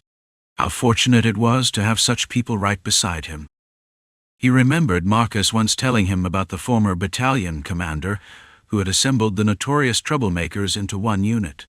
Wasn't that man called an opportunist, only interested in his own survival? I suddenly feel like meeting him. To think he might even owe the man some gratitude. Amidst these thoughts, something new surfaced in his mind, expanding his understanding. It wasn't just about swordsmanship. Was will truly exclusive to knights? A different notion stirred awake in some hidden corner of his thoughts. Ordinary people also use will naturally. Of course, using it wasn't easy, and even if they did, it wasn't visible. But they did use it. This wasn't speculation. It was certainty. He had seen it with his own eyes. Even now, he recognized it in them. The woman roasting jerky, Eitri hammering metal. They unconsciously wielded will. Thus, if someone reached the pinnacle of their craft, enough to be called a master, then it could be said that they too were using will. No, if their source is the same, maybe it's not will but rather mana. Or perhaps they needed a term exclusive to them. One thing was certain, though. Technique alone was not everything. The dwarf who had once visited Eitri possessed greater smelting skills than Eitri at the time, yet he did not exude any sense of majesty. Thinking of majesty, his thoughts extended toward Krang as well. Krang was both a sharp spike and a radiant star, someone who stood out no matter where he was. His majesty could not be hidden, even if he wore tattered clothes. The value Krang holds lies within him, and what resided within him. He had an inkling as to why Krang's words captivated people. Dignity, majesty, and the force he exuded were likely all manifestations of will. Many people unconsciously use will, even if just a little. It was the privilege of those who dedicated themselves to their craft, pouring in their effort and time. Or it was something one was simply born with. Lost in thought, his senses stirred, sending a faint signal. Ankrid felt the wind as it blew and caught a scent. It always started with a smell. His nose twitched as he sorted through various scents. The sweat of his group worn from their forced march. The medicinal scent clinging to Anne. The faint, lingering smell of blood from Ragnar. The perfume Grida used. The metallic scent of their weapons. Everything was familiar, a mixture of smells he had encountered before. Yet, weaving through them was a distinctly different scent. A faint stench of blood and a sharp, acrid odor. Next came sound. The wind rustled through the dense foliage. Rustle. Interwoven within that noise was something else entirely. And lastly, touch. His fine hair stood on end as his sensitivity sharpened. For a brief moment, Ankrid perceived everything around him, searching. Like oil mixing with water, his five senses merged into a sixth, expanding his perception. A chilling sensation crept up the back of his neck. Ankrid turned his head and adjusted the position of his sword. The tip of the blade in his right hand rose slightly. That subtle movement made Ragnar and the three from the On family react. Ignoring them, Ankrid turned his head, looking up to his left. If one could see murderous intent, what form would it take? His heightened senses and newfound understanding, his instinctive use of will, coalesced, shaping it into a visual form. A short, sharp needle, flying from afar, piercing straight toward its target. His maximized perception unfolded the page of the future before him, and on that page he saw a blackened smear embedding itself into Anne's head. Its exact nature was unknown, but the murderous intent was unmistakable. His Samkiol traced a smooth arc. Enkrid shifted his left foot to the side, distributing his weight evenly between both legs, and brought his sword upward in a straight slash. Because he moved the moment he saw the killing intent, to an observer, it would appear as though he merely raised his blade and immediately swung it. Thud! A sound followed, flesh tearing and bursting. Ki-yek! A death cry, something only a beast would utter. Ankrid saw black blood raining down above Anne's head. Ragnar! Calling out as he swung his sword, Ragnar reacted instantly. Springing up, he drew his great sword and slashed diagonally through the air. Even as he straightened his knees, the force behind his strike was already at its peak. He appeared to be swinging at empty space, yet his instincts told him something was there. Schlick! Kie! Ah! The sounds followed, flesh being torn apart, a piercing shriek ringing in their ears. Ankrid confirmed what he had cut down. A bat fiend. Its fangs were grotesquely elongated, far longer than any normal bat's. It was split clean in two, spilling blood and entrails, already dead. Then his eyes landed on what Ragnar had struck. An owl bear. A monster resembling an owl, often called a hunter of the night. A creature that, when determined to hide its presence, was difficult to detect. The fact that they got this close without us noticing. Something is off. It was reminiscent of how Jackson had approached them deliberately. No matter how well bats or owlbears concealed their presence, this was beyond that. Beyond the murderous intent of the monsters and fiends, Enkrid sensed something else. A recognition honed through his training with Esther and through slicing through walking fire. The scent of a spell lingered in the air. If he were to compare, Esther's magic smelled like dry firewood beneath the night sky. This one, however, was a sickly sweet stench, like crushed fruit squeezed to its very last drop. A scent so thick it barely registered. A suffocating sweetness, present but elusive. It was intense yet imperceptible to those untrained. Even Enkrid only barely caught it, and along with it, a sense of incongruity. Both the bat fiend and the owl bear had focused on a single target. Why? His gaze landed on Anne, the freckled woman who, though startled and frightened, did not scream.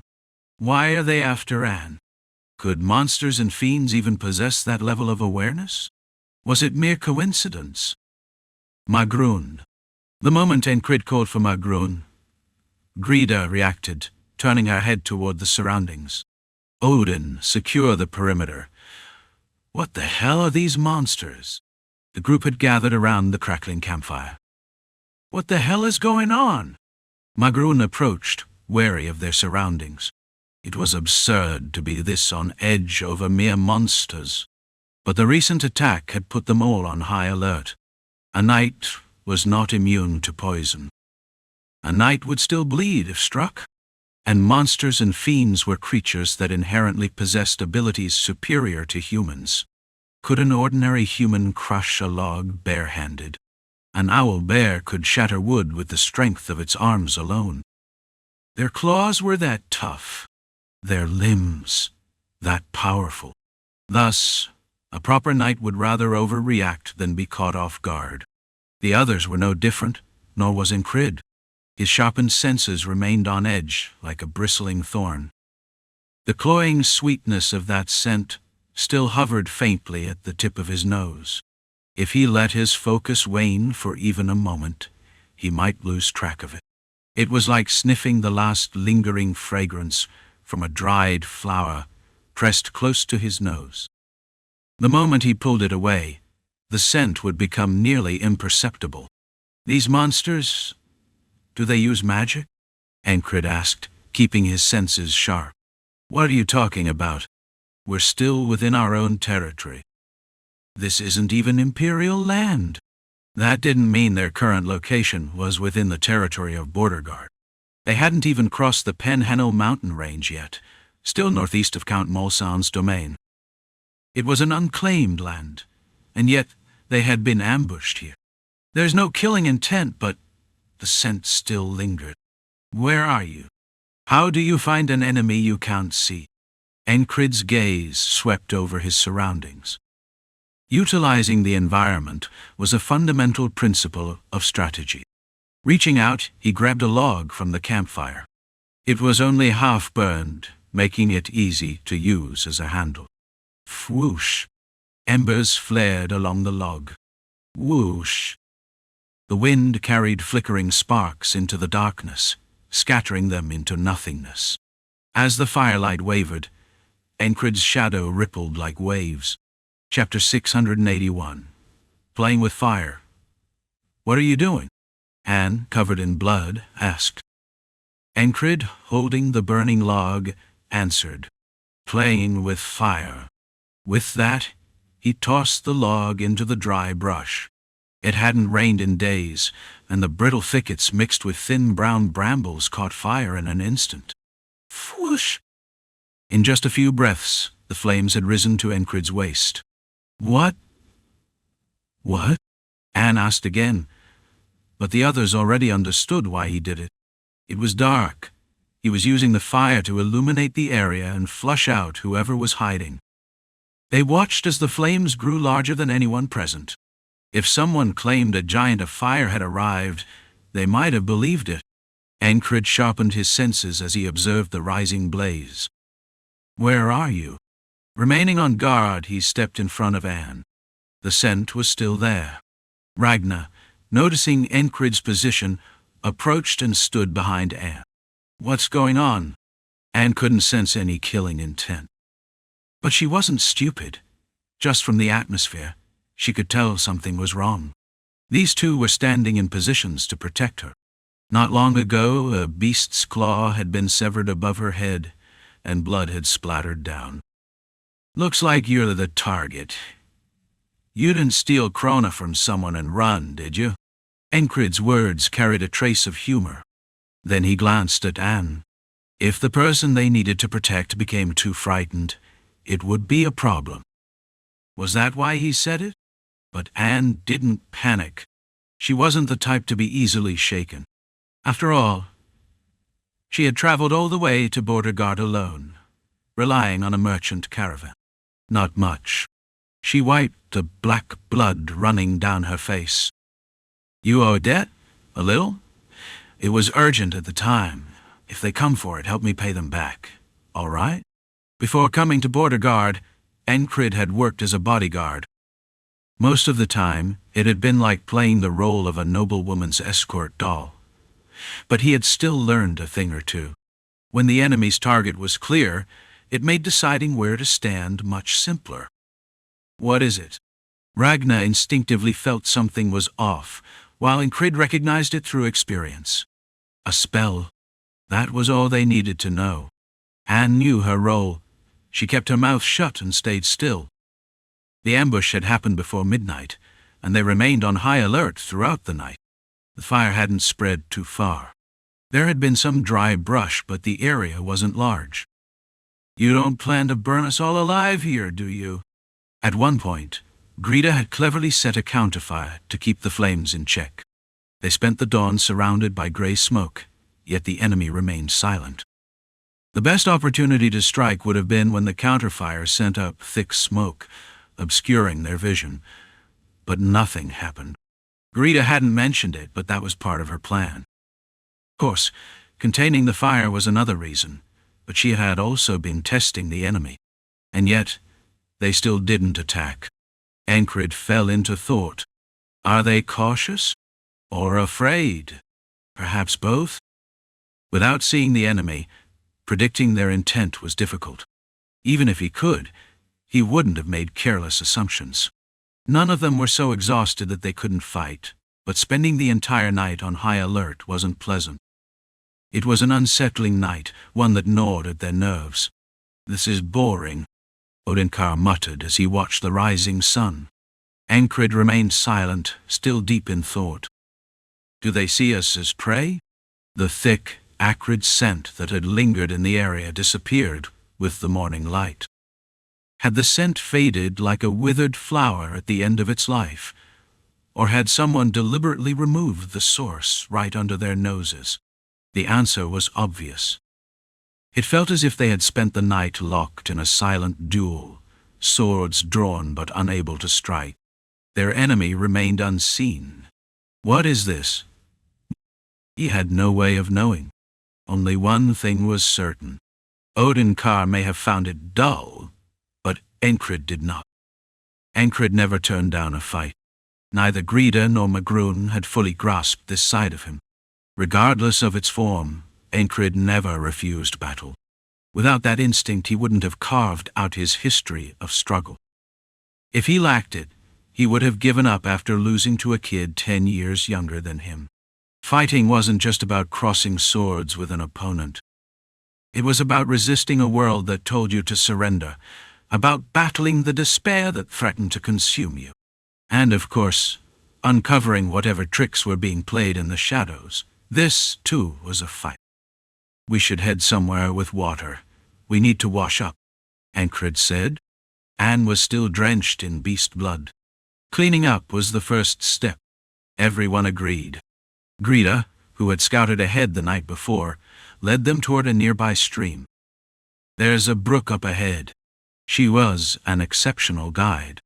Ankrid had worked as a scout before, but even among those he had met, Grida's skills were unparalleled. She had a keen ability to quickly assess and memorize the surrounding terrain. While Magroon had led them up to this point, it was Grida who had chosen the safest path. And now she was doing the same, finding the quickest route to water. When gathering firewood, she had taken note of the scent of the soil, the way the trees grew, and the direction in which green plants thrived. Even though they hadn't needed water at the time, she had already mapped out the terrain in her head. Why? Anyone from a Pathfinder's guild would give the same answer, because that's what a guide does. She had also noted areas where beasts might appear, traces of monsters, and even signs of wild animals surviving in the wilderness. And to someone of her level, last night's ambush had been strange. Normally, there would have been no attack at all. If there was going to be one, there should have at least been warning signs. Because she had chosen a path where such things shouldn't have happened. It feels like a trap someone has set up. At times, intuition could be as sharp a weapon as the sword in one's hand. Grida knew that well. There was something, a faint tick of unease lingering in her mind. Yet for now, she had no words to explain it. As she walked, lost in thought, she reached the waterway as expected. A shallow stream, just deep enough to cover her ankles, flowed gently beneath her feet. Turning to face her companions, she spotted the freckled healer in her view. Anne. Why target that girl?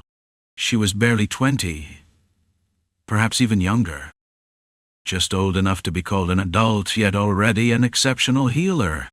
That was all Grida knew about her. There were reasons one might be targeted, vengeance, hidden motives, or something beyond her knowledge.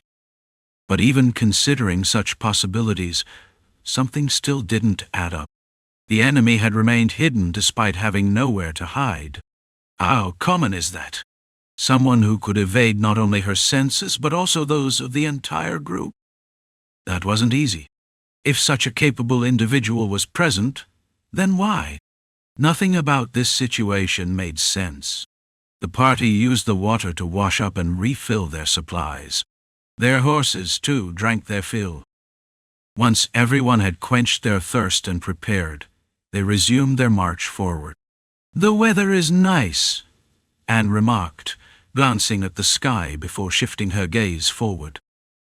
"And we still have a long way to go." As she said, the sun shone through the thin veil of clouds. Other than the small forest they had passed through in search of the waterway, there were no obstructions to their vision. Ahead lay rolling mounds, rugged but not impassable. The terrain was open, with dark soil stretching to either side, earth that looked as if it had been kneaded by hand.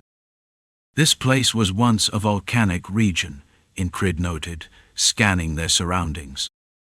Some say the demonic cult of the sacred fire summoned a fire fiend that took root here for a time. There was a story about a volcanic eruption caused by that very creature. The terrain was gradually rising. If they continued on this path, they would eventually reach the mountain range.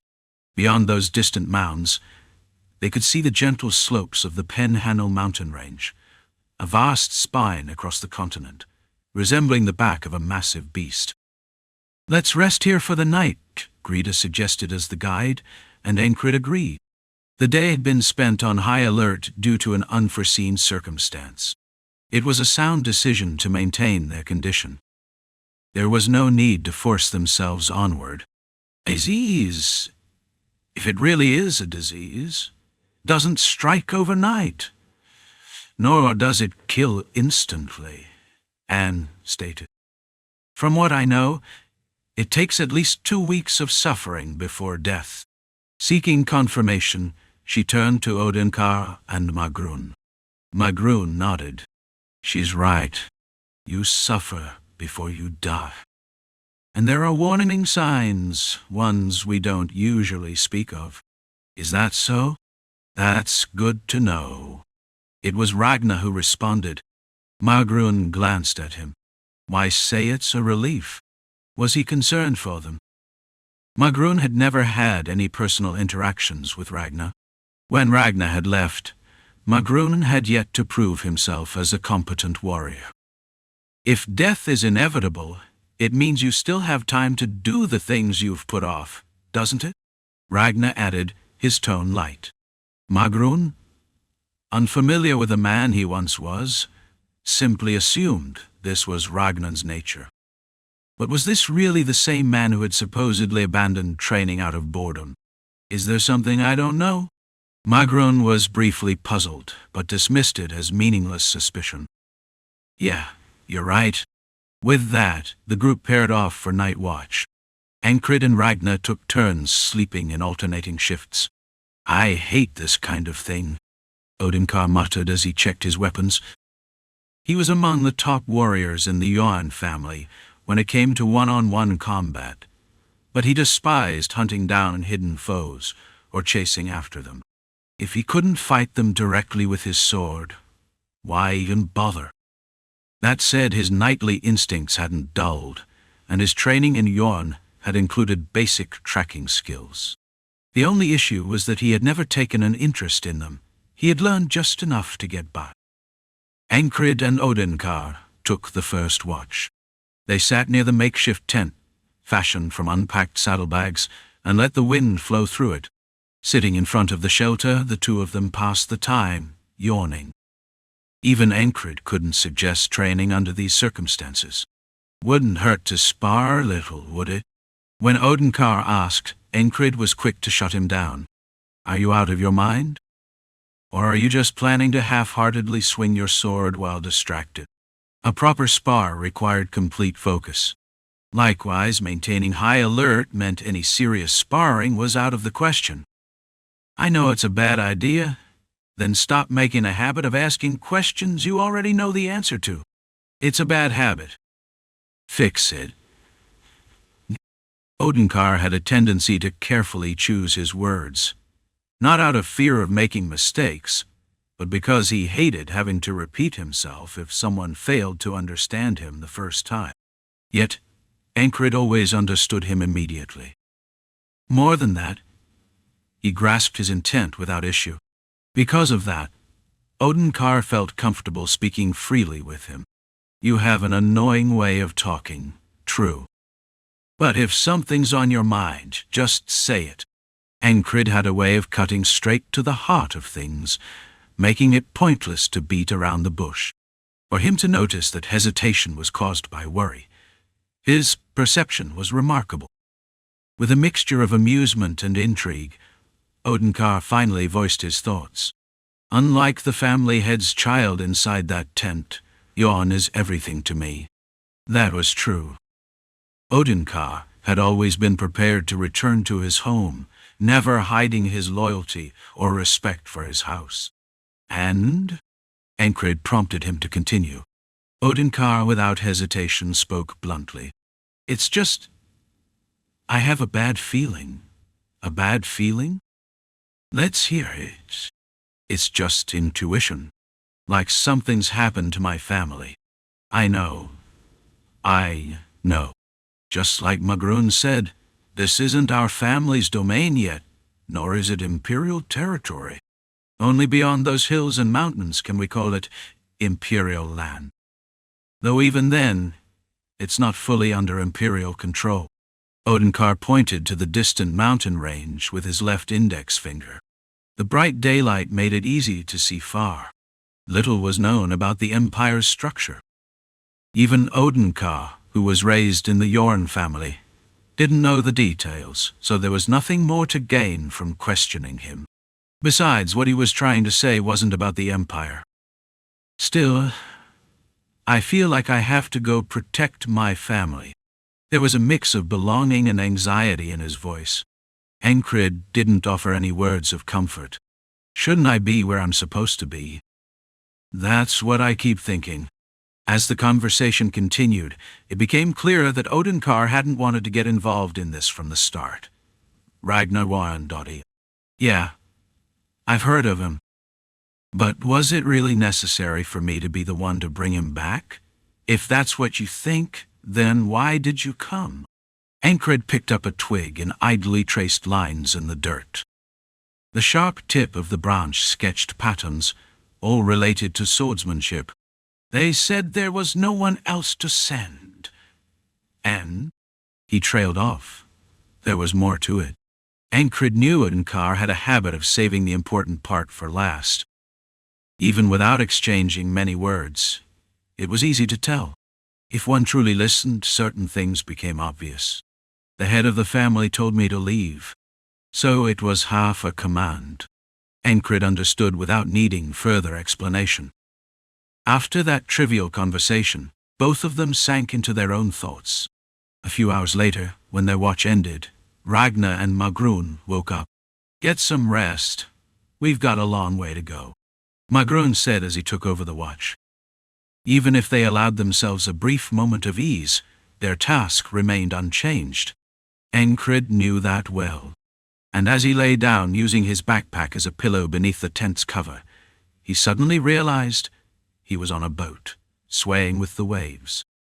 It had been a while since he last saw this ferryman. At the edge of the rocking vessel, a purple lamp scattered its glow. Through the dim violet light, he could make out gray skin and a sharp, slender jawline. Chapter 682. I never refuse a fight, a sharper jawline? It seemed as though today's ferryman had somehow lost weight, making his features appear more refined. However, he wasn't the type of person Enkrid could casually comment to about what he observed. So he simply kept his mouth shut. As a result, silence draped over the river, with neither of them speaking. With no words exchanged, they merely observed each other through the mist. Enkrid gazed through the thin veil of black mist at the hooded figure. The ferryman, too, remained silent. There was no disturbance in the air, no sign of any prior movement. And yet, without even blinking, Enkrid knew that the ferryman had suddenly appeared right before him. It was impossible not to be startled. That said, it wasn't something to be terrified about either. Even within his mental world, Enkrid remained unshaken. This level of composure had become second nature to him. The ferryman wordlessly extended his hand. His palm was cracked like parched earth in a drought. Between those cracked lines, something black seemed to writhe. The moment Enkrid focused on that wriggling black line, he found himself no longer on the small boat floating atop the dark river. An illusion. Rather than analyze it at length, he simply recognized it at once. It was never easy to discern the ferryman's intentions. No matter how many times they met, no matter how often they repeated this journey together, it remained the same. But this time, the illusion unfolded before his eyes. The ground, the weather, none of it was visible. All he could make out were blurry figures beyond the blackened haze. Yet, recognizing them wasn't difficult. Ragnar, coughing up blood, wiped his lips and lifted his head. You said you never refuse a fight. That includes this one, too. Who was he speaking to? Beyond the hazy figure, the outline of someone lying on the ground flickered in and out of sight. From the shadow alone, it was impossible to identify them. Ragnar's form wavered like smoke before vanishing entirely. Though he had been standing right in front of Ankrid, close enough to reach out and touch, the distance between them felt strangely vast. It was as if he was seeing and hearing everything from somewhere far, far away. Ragnar disappeared, and immediately after, another figure rose from the soot-filled air. Admit it. If it were me, I could have fixed everything. I won. You idiot, if you're dead, you lost. The elixir, the panax, the remedy, Omnia. What kind of nonsense was this? A string of incomprehensible words. Enkrid ignored the unfamiliar terms and focused solely on the situation. Anne had been defeated by someone and was speaking on the brink of death. Who is she talking to? The opponent wasn't visible.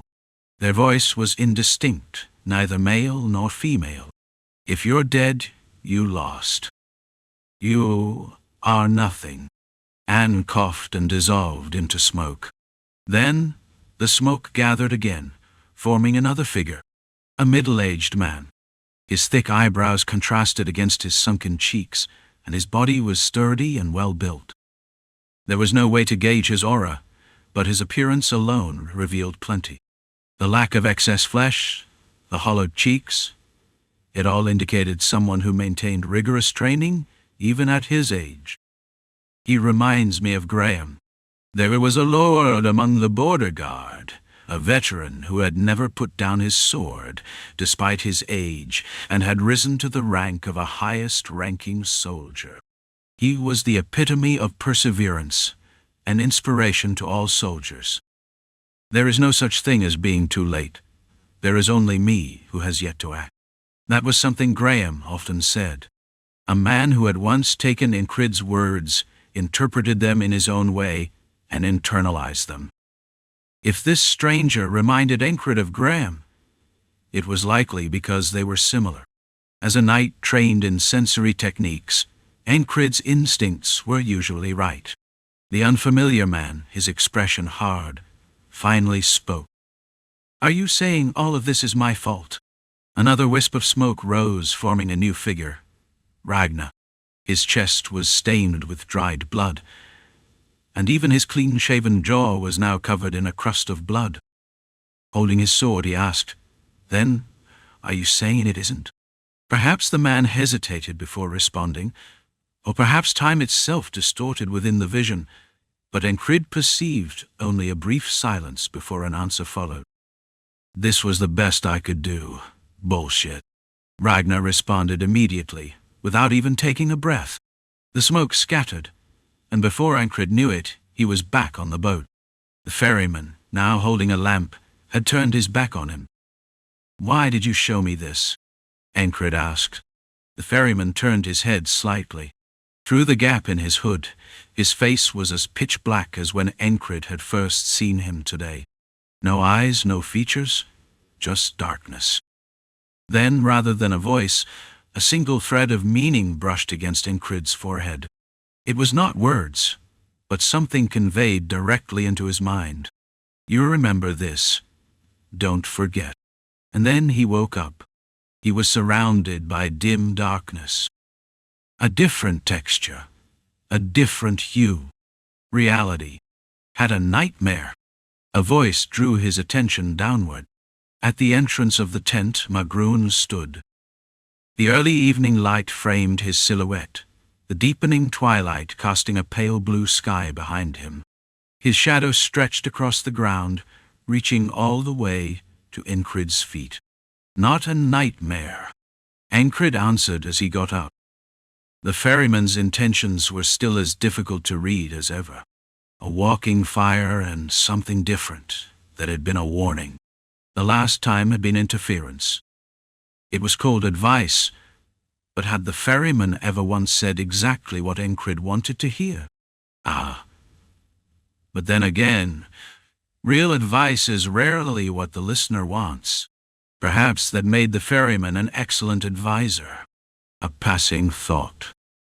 A joke he couldn't share with anyone. But setting jokes aside, what exactly was this? The ferryman had merely shown him a few people and let him hear a few words. Not a single word had come from his own lips. Even the last thing he said had felt oddly different from his usual way of conveying meaning. "Nothing happened, right? So far?" Ankrid asked, and Magroon answered, "The attacks wouldn't end with just one." Magroon had already reached that conclusion. Truthfully, everyone shared the same thought. Enkrid was no exception. "You look like you just had a chat with a thoughtful scholar." Magroon noted the change in Enkrid's expression after waking. "What? It's an old imperial joke." "What kind of joke?" As Enkrid stretched his stiff body, Magroon crouched at the entrance of the tent, resting his chin on his hand. He hesitated, wondering where to start, whether this was even worth explaining at all. But in the end, Magroon dismissed the thought. If someone wanted to understand, they'd just have to listen. "Well, it's just one of those trivial remarks, you know?" Explaining it makes it sound even more ridiculous, but scholars, well, they always think they're wise and they love the sound of their own voices, never caring how their words affect others. Some of the more tactful ones start with a joke to ease tensions and soften the mood before slipping in what they actually want to say, making the listener overthink things. That's basically it. When I say tactful, I mean they just loosen the atmosphere. Ultimately, they still speak in ways only they can understand. And now that I'm explaining it, it sounds really strange. Yeah, it does sound strange. Well, in the Empire, people just understand it right away. Not my fault. I never said it was. With that, Enkrid stepped outside. Nearby, Ragnar was staring blankly at the sky, while Odenkar stood beside him, absent-mindedly stroking his mane. Anne was right next to Ragnar, and Greta was gazing at the stars, trying to determine their path. "It won't rain," Greta remarked upon sensing their presence. Enkrid glanced up at the sky and nodded in agreement before turning to Anne. "Anne, did you get any sleep?" "No." He didn't ask why. She had spent the night drenched in the blood of beasts, fully aware that both monsters and beasts were after her. Under such circumstances, only the lunatic knights would be able to sleep soundly. "Try to get some rest at night. I doubt we'll be slowing down our march." Understood. It wouldn't be easy, but Anne wasn't foolish enough to complain under these circumstances. "Let's stay another day," Greta suggested. Rather than setting out at night, they might as well take an extra day to recover. That had been the plan from the start. Greta lit a campfire while Enkrid retrieved their preserved rations. He added water to a pot, tossing in some dried meat and vegetables to make a simple stew. He also chewed through a few pieces of pemmican. Though Craze had supposedly improved the taste, it was still just barely edible survival food. To that he added a special nightly ration. It was a blend of dried meat, fish, and fruit ground into powder. When mixed with water, it provided significantly more calories than pemmican. Taste? That wasn't the priority. It was a combat ration, nothing more. Had they not anticipated battle, they might have hunted for a more decent meal, but that wasn't an option right now. Soldiers fight better when properly fed, and knights were no exception. As he ate, Ankrid considered the choices available to them. The simplest option was to return to the city. We haven't gone that far. They had come on horseback, so they could return just as easily. The second option was to send Anne back before continuing forward. If Anne is the target, border guard would be safer. The city had Esther. With her there, amateur mages wouldn't stand a chance. There were also more allies stationed there. But Anne wouldn't want that. The third option was to bring reinforcements. It would delay their plans, but it was the safest route. If Jackson had been with them last night, they wouldn't have been able to escape so easily. His detection and tracking skills were unparalleled. Few could avoid his gaze. The fourth option was to press on as they were, dealing with whatever lay ahead. He doubted he'd pick any of the first three options. They all involved significant delays. The real issue was that they didn't fully understand the enemy's intent. But they had at least one clue. If they were truly after Anne, they would have made another move by now. But the enemy had done nothing. They simply let them be. Which meant their goal might just be to stall them. Would it be better to increase their marching speed? That's not so simple. He scratched his chin, contemplating. Even if Ragnar carried Anne on his back, it would be difficult. Anne wasn't a knight. She wouldn't hold up well under such strain. And Ragnar couldn't sprint indefinitely. The key to effective marching wasn't just moving as fast as possible, but maintaining combat readiness while minimizing risks. Even if they took turns carrying Anne and used their full strength to charge ahead, their stamina would drain too quickly. Even if Anne endured it, there would still be problems. This kind of fight is a pain, isn't it? Ragnar suddenly spoke beside him. Enkrid answered reflexively, speaking exactly what was on his mind. It was the usual way the lunatic knights conversed, raw, unfiltered. Rem, Ragnar, Auden, Jackson, and Craze had all spoken like this for years. That was why they never felt the need to show Enkrid pointless hostility from the start. Doesn't matter. I never refuse a fight. The moment he said it, Enkrid flinched, staring into the campfire. A brief shiver ran down his spine. Slowly, he lifted his head, gazing into the darkness. The cause of his unease was the vision the ferryman had shown him in his dream. I don't mind either, Ragnar said, matching his tone. It sounded sincere. And Enkrid wondered. The future? Had the ferryman shown him not yesterday or today, but tomorrow? Or had he revealed the present Enkrid was about to be trapped in? Just as before, the ferryman had shown him fragmented glimpses of what was to come, like a dream. They hadn't always come true exactly as seen, but something close to them always did. This time, however, he had simply shown Enkrid the future without a single word. What was his intent? Enkrid didn't know. But he did know one thing. Overthinking was the worst thing he could do right now. So what was the next step? The answer was simple. Sort through his options and start with the easiest one. What could be done within the manageable range at this moment? Enkrid's gaze landed on Odenkar. His face showed signs of tension and anxiety. Even while eating, he continuously displayed discomfort. A fifth option had just come to mind, following the fourth one. Split the group. Odenkar was a formidable fighter, someone even Enkrid couldn't easily guarantee victory against if he fought for his life. He also knew the way back to Wuran, and his instincts were clearly urging him to return. Let's send Odenkar ahead. After reaching this conclusion, Enkrid spoke. Grida and Magrun looked at him. Is that not an option? When he asked again, the two exchanged glances. Meanwhile, Odenkar, who had been staring blankly, suddenly had a spark in his eyes. With a sharp clap of his hands, he said, Right, that's an option too. You always do enjoy making unexpected moves. All right, I'll go ahead. Chapter 683. Spring sunlight and mist. I always thought tracking and hunting didn't suit me, and I never liked them either. To put it simply, it was because they weren't fun.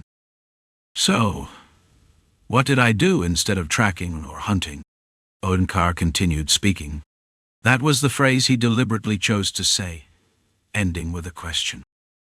Normally, it was the kind of thing that would make others ask why he was suddenly bringing it up, and in reality, Enkrid and Ragnar had no idea what he was talking about. Grida was the one who answered. You ran, like a brute. It was, of course, Magrun who added to the response. The two of them were used to conversing with Odenkar. As they answered, Odinsha nodded. Yeah, there aren't many who can catch me when I run.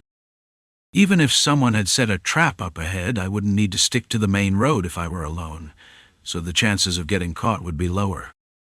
And if I noticed something in advance, I could deal with it and move on. Odenkar wasn't a fool. He wasn't simply suggesting he'd rush ahead and recklessly put himself in danger. He was talking about taking a different route, not the one they had been riding along, but stepping onto the black soil to the left and crossing the distant mountains. I'm not here to discuss methods, nor am I debating what's possible or not. Why do you want to go ahead? Grida asked. They didn't even know who their enemies were or what they were after. Was it really necessary to split up? Grida's intuition as a guide was telling her not to do it. From a knight's perspective, however, it was a reasonable proposal. Ever since they had left Border Guard, Odenkar had been joking about staying behind. But at the same time, he had also kept saying he had a bad feeling. Even after meeting Enkrid, he had admitted he was having fun, but he still felt like this wasn't where he was supposed to be. It's not a bad idea. Nothing could have happened to Yuan. No way. But that doesn't mean he wouldn't have heard anything about what's going on. He could even stop by the hunters' village on the way and tell them to prepare for our arrival. Magrun added. The hunters' village was one of the settlements surrounding Yuan. Some who made it to Ran, but never received a family name, returned to their hometowns. Others with nowhere to go back to settled in the area. The hunters' village was one of those settlements. So, it's about efficiency. Grida nodded.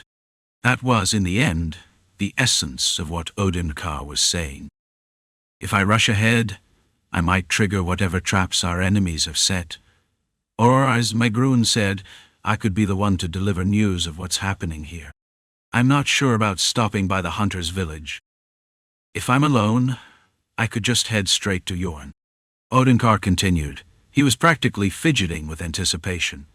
To Enkrid, it looked like if someone shouted, "Run!" at him, he'd take off immediately. Regardless, he had assessed the situation clearly. Knights weren't omnipotent.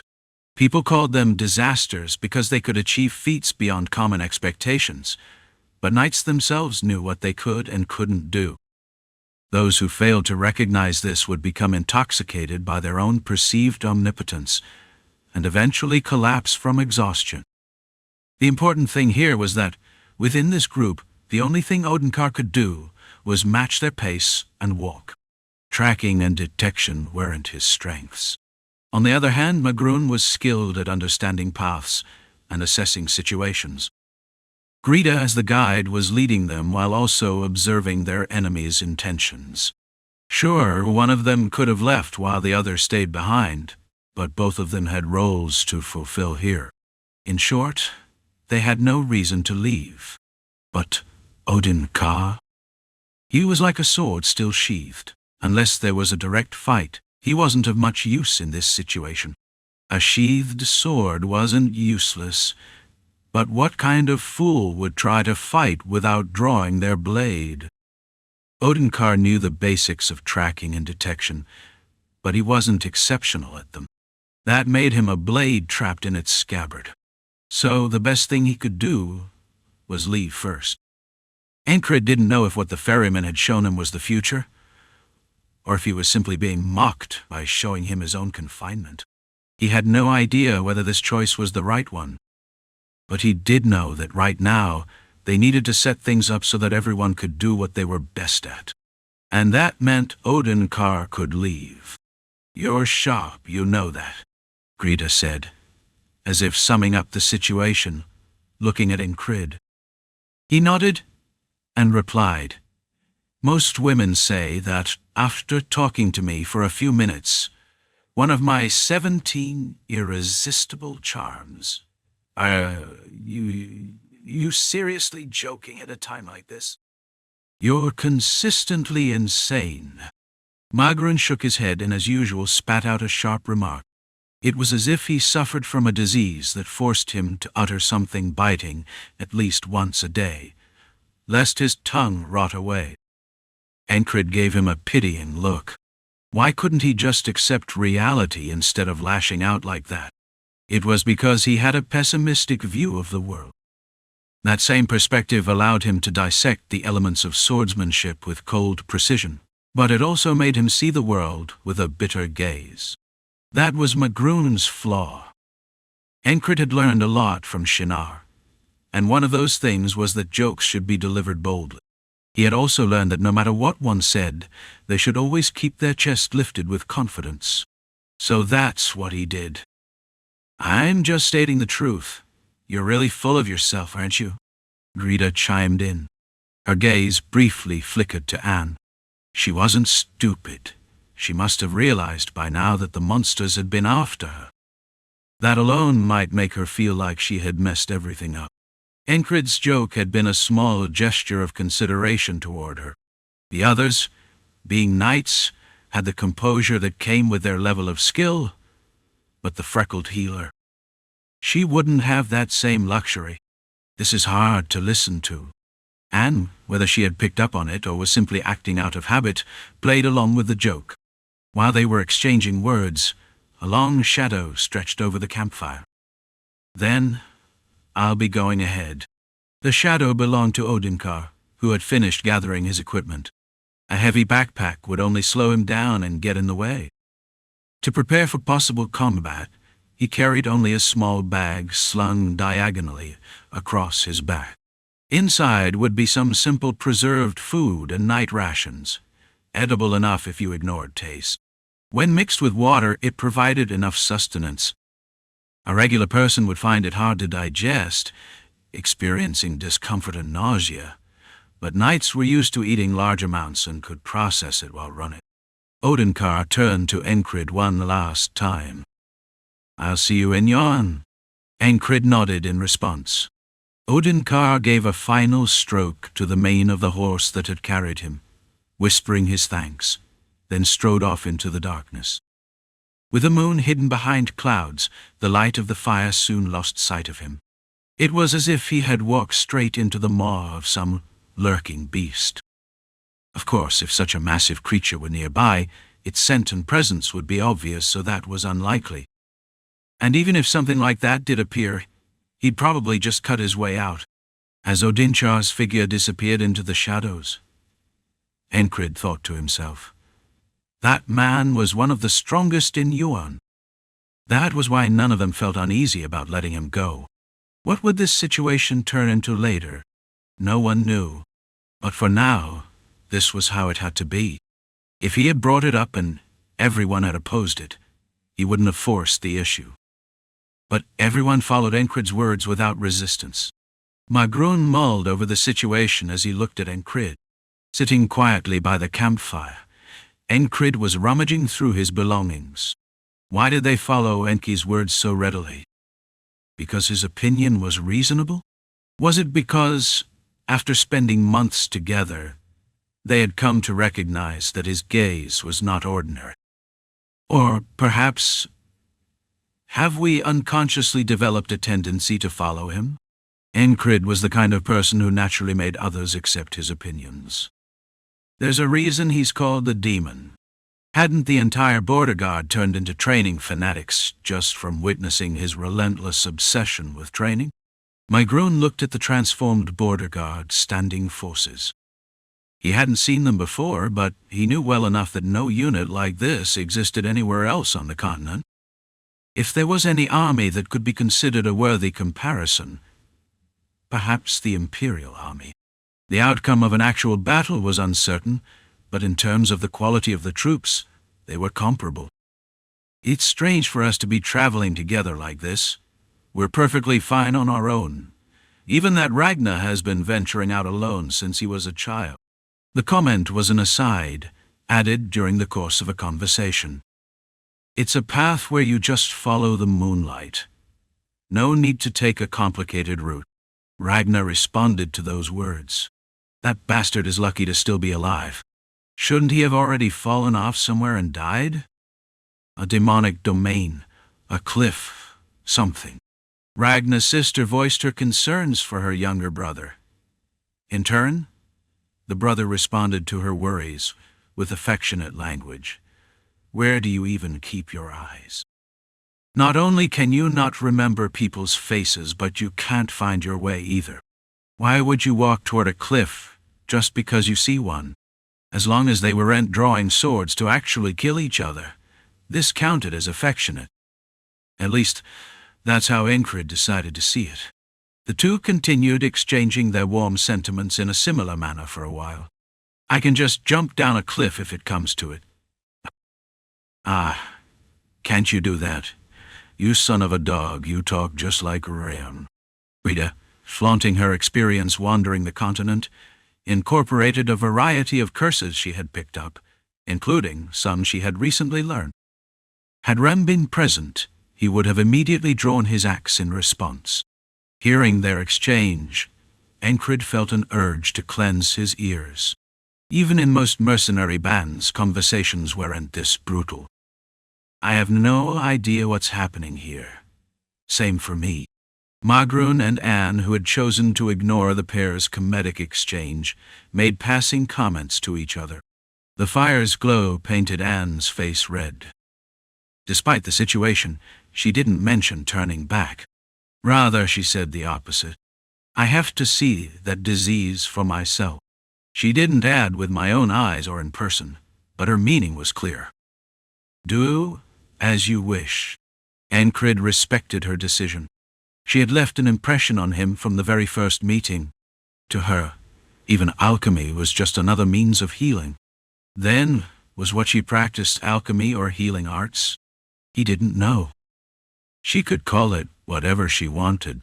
Ankrid pulled out his weapons and laid them out by the fire. It was time for maintenance. According to Jackson, his sense of aesthetics was as lacking as a horned trumpet dagger, or MAM.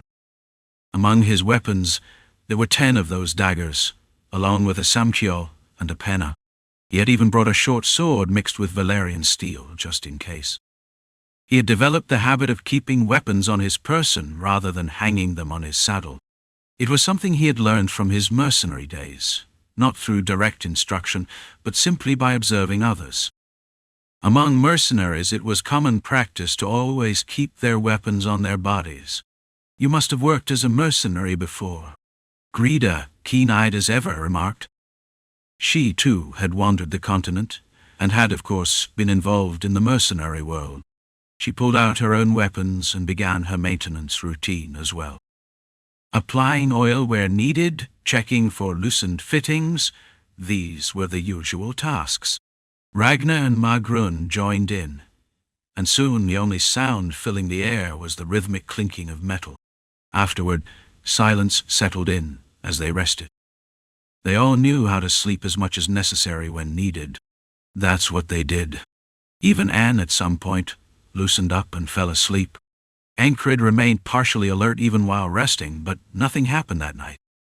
Morning arrived uneventfully. After stretching, eating, and taking care of necessities, they continued their journey.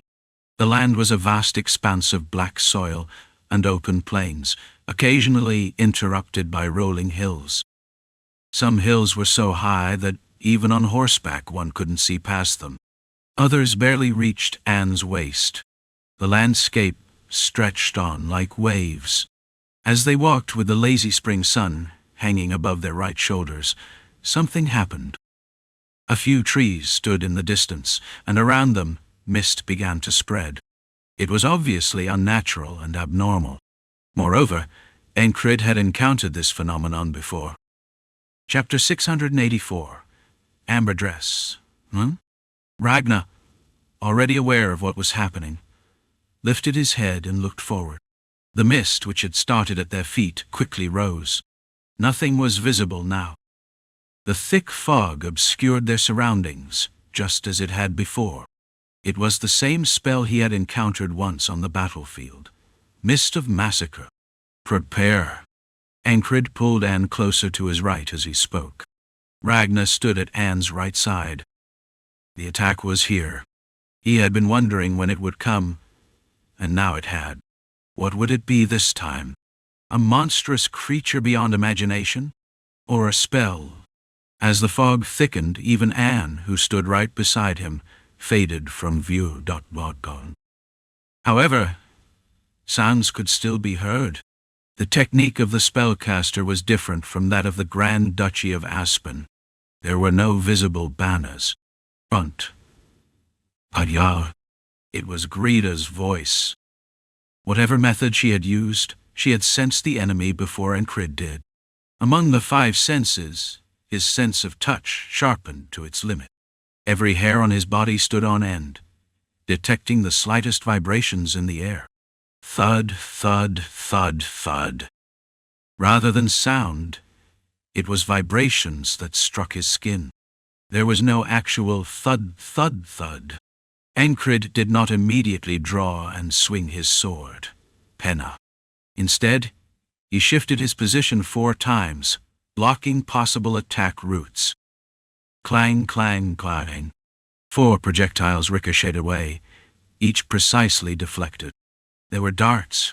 If no attack had come, perhaps they wouldn't have been discovered. But throwing something like this made pinpointing their location simple. The mist of massacre concealed presence, but it did not erase it completely. Then came a question. After all this effort to hide their presence, their attack is just a few darts. That couldn't be all. Following his instincts, Enkrid remained on high alert. Meanwhile, Ragnar, seeing his commander guarding Anne, raised his sword. "I'm going." "Yeah." With just those 2 brief words, their roles were decided. Ragnar stepped forward, raising his greatsword high. His feet pressed against the ground as he bent his knees before straightening them. A simple motion, yet what followed was anything but. His body tore through the fog as if splitting it apart. Whoom! His sheer presence cleaved through the air, weighing down everything around him. And then, boom! With a powerful swing, he scattered the mist around him. Could a mere sword swing dispel a spell? For an ordinary person, such a feat would be unthinkable. But he was a knight. A severed head hovered in midair, its mouth stretched forward into a protruding snout. Key creak. The brief clearing of the mist allowed a fleeting glimpse of the head's form, but not its full details. Scalers. Someone recognized them immediately. 3 steps to Anne's right, Grida spoke. Scalers. Monstrous creatures typically found only in the demonic domains. A faint scent of magic began to waft through the air. The scent of sweet decay. A spell was coming, one of deadly magnitude. Ankrid had predicted it, and he was right. Suddenly, a light source appeared above. Whoosh! No, not a light source. A fireball. The flaming mass immediately plummeted downward. Once again it was aimed at Anne. Ankrid's eyes followed the fireball while simultaneously anticipating the aftermath of slicing it. Mages like to prepare multiple spells before casting them. Like how one might lower the temperature of an area in succession before ultimately freezing everything solid. It was the same technique Esther had used when she killed the cultist mage who wielded walking fire, and Ankrid had been taught from her. His mind accelerated. The fireball's descent seemed to slow, almost to a halt as he analyzed the situation. If I were the mage, I wouldn't just throw a simple fireball. The enemy had already seen him cut down bat fiends before. Was this fireball more threatening than those creatures? No. It was slower, lacked intelligence, and simply fell in a straight line. They want me to cut it. With his thoughts racing, Ankrid's reaction was lightning fast. Instead of penna, he drew samchiel. Shing, shing. His speed in sheathing and drawing his swords was blinding. Why wouldn't it be? He had techniques refined for dual wielding. Among the madmen, his sword-drawing speed was unrivaled. Gripping samchiel with both hands, he changed his stance. The thick iron met the fireball head-on. From below, he swung upward with the flat of his blade. Boom! The fireball was launched skyward. Far above, it burst into dozens of smaller fireballs, which scattered in all directions, carving through the mist in streaks of flame, a rare and spectacular sight. For a moment, the fiery tendrils illuminated the battlefield, parting the mist of massacre. To counter spells, one must think beyond common sense. Esther's words rang true. Who could have anticipated that the fireball would split into dozens upon impact? But that was the nature of magic. Though its source was the same, it was unlike will, the continent's strangest power, beyond comparison. Had the enemy mage been momentarily stunned by the sight? No follow-up spell came. The fiery fragments scattered and fell, their effect dissipating. Then a sudden stench filled the air, foul enough to make one want to pinch their nose shut. The mist, parted by the fire, crept back in, but no spell could conceal its medium forever. Enkrid had anticipated this, and soon his expectation became reality. Whack! A wet, sickening sound echoed from one side. The mist began to clear. Enkrid's gaze landed on a bipedal creature with snake-like scales, lying dead on the ground. It was a full head taller than an average human. Around Ragnar, several quadrupedal lizard beasts lay slain, each large enough to devour 2 people in a single bite. Of course, they had already been sliced apart by the directionally challenged swordsman wielding his greatsword. Grida had been right. Scalers, monsters resembling lizards, their bodies covered entirely in scales. And with the death of the scaler, the spell had unraveled. Can the medium for sorcery also be something living? That would mean there's at least one magician and one sorcerer hiding their presence among the enemies blocking the path ahead. Now that he looked around, he saw scalers filling the area. It seemed that the fog had been spread as a trick to prevent their approach from being noticed. They're creatures that hide their presence and strike from behind, McGruin said again. As he spoke, he drew his sword and scanned the surroundings. A rough count showed over 100 lizard heads. Meanwhile, the stench of rot still stung their noses. It was so pungent that it overshadowed even the sharp scent of magic. What's this smell? Aren't scalers supposed to be odorless? Grida and Magroon spoke in succession. It's the bride of plague. Now that the fog had lifted, Anne had a clear line of sight. Just as she said, a few strange creatures were mixed among the scalers. If you so much as brush against them, you'll contract a disease. Be careful. One of them was already approaching Ragnar. Its bare, scab-covered feet were grayish, and it wore a tattered dress-like garment. Its hair was wild and spiky, and its eye sockets were empty holes. Green fluid dripped from its nose, making for a grotesque sight. It was the kind of thing you wouldn't want to encounter at night, or perhaps it was even more nauseating to see in broad daylight. Gwa! The bride of plague let out a scream-like wail and lunged at Ragnar. Its dress billowed in the wind. Calling it a dress felt like an insult to actual dresses. But as Anne had said, this spectre was called the Bride of Plague. It was likely a magician's summoned creature. Regardless, Ragnar easily rejected the bride's approach. He shifted to the left, smashing a scaler's head with the pommel of his sword, then swung his blade vertically, cutting down the bride's proposal in a single stroke. Shark! With a sound like old paper crumbling, the bride of plague was sliced in half from the chest down. But then the severed spectre reformed on the ground and stood up once more. Regular attacks. No, just take this. Anne shouted and lifted her left foot, then hurled something with all her strength. Whoosh! Ragnar, gripping his sword in his left hand, reached out with his right and deftly caught the object mid-air. It was a glass vial, sealed with a cork stopper. If things get urgent, break it and coat your sword with it. Anne straightened her posture after throwing. Enkrid, watching the exchange, couldn't hold back his curiosity. What the hell was that throw? Do alchemists need to practice throwing too? Of course not. I just learned it playing with kids when I was little.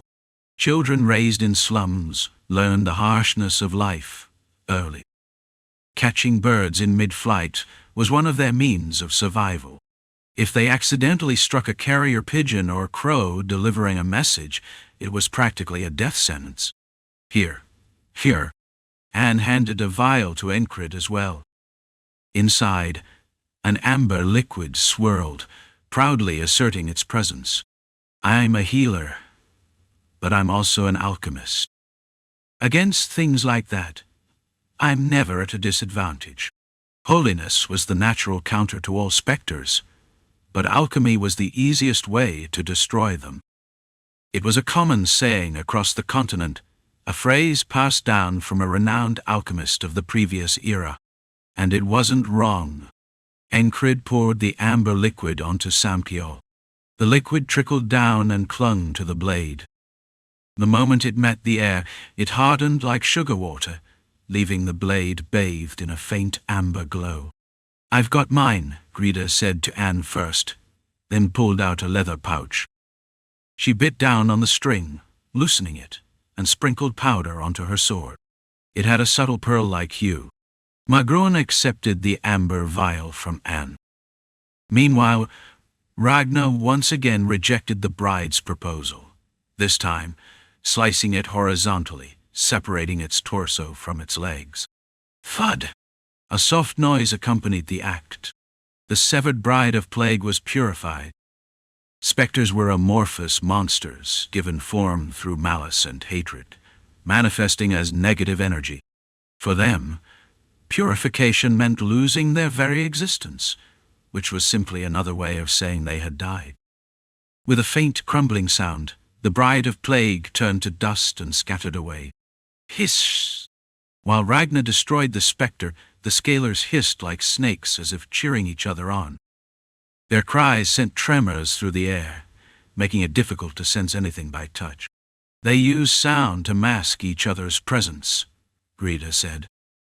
She had fought scalers before while exploring near a demonic domain, so she knew what a nuisance they were.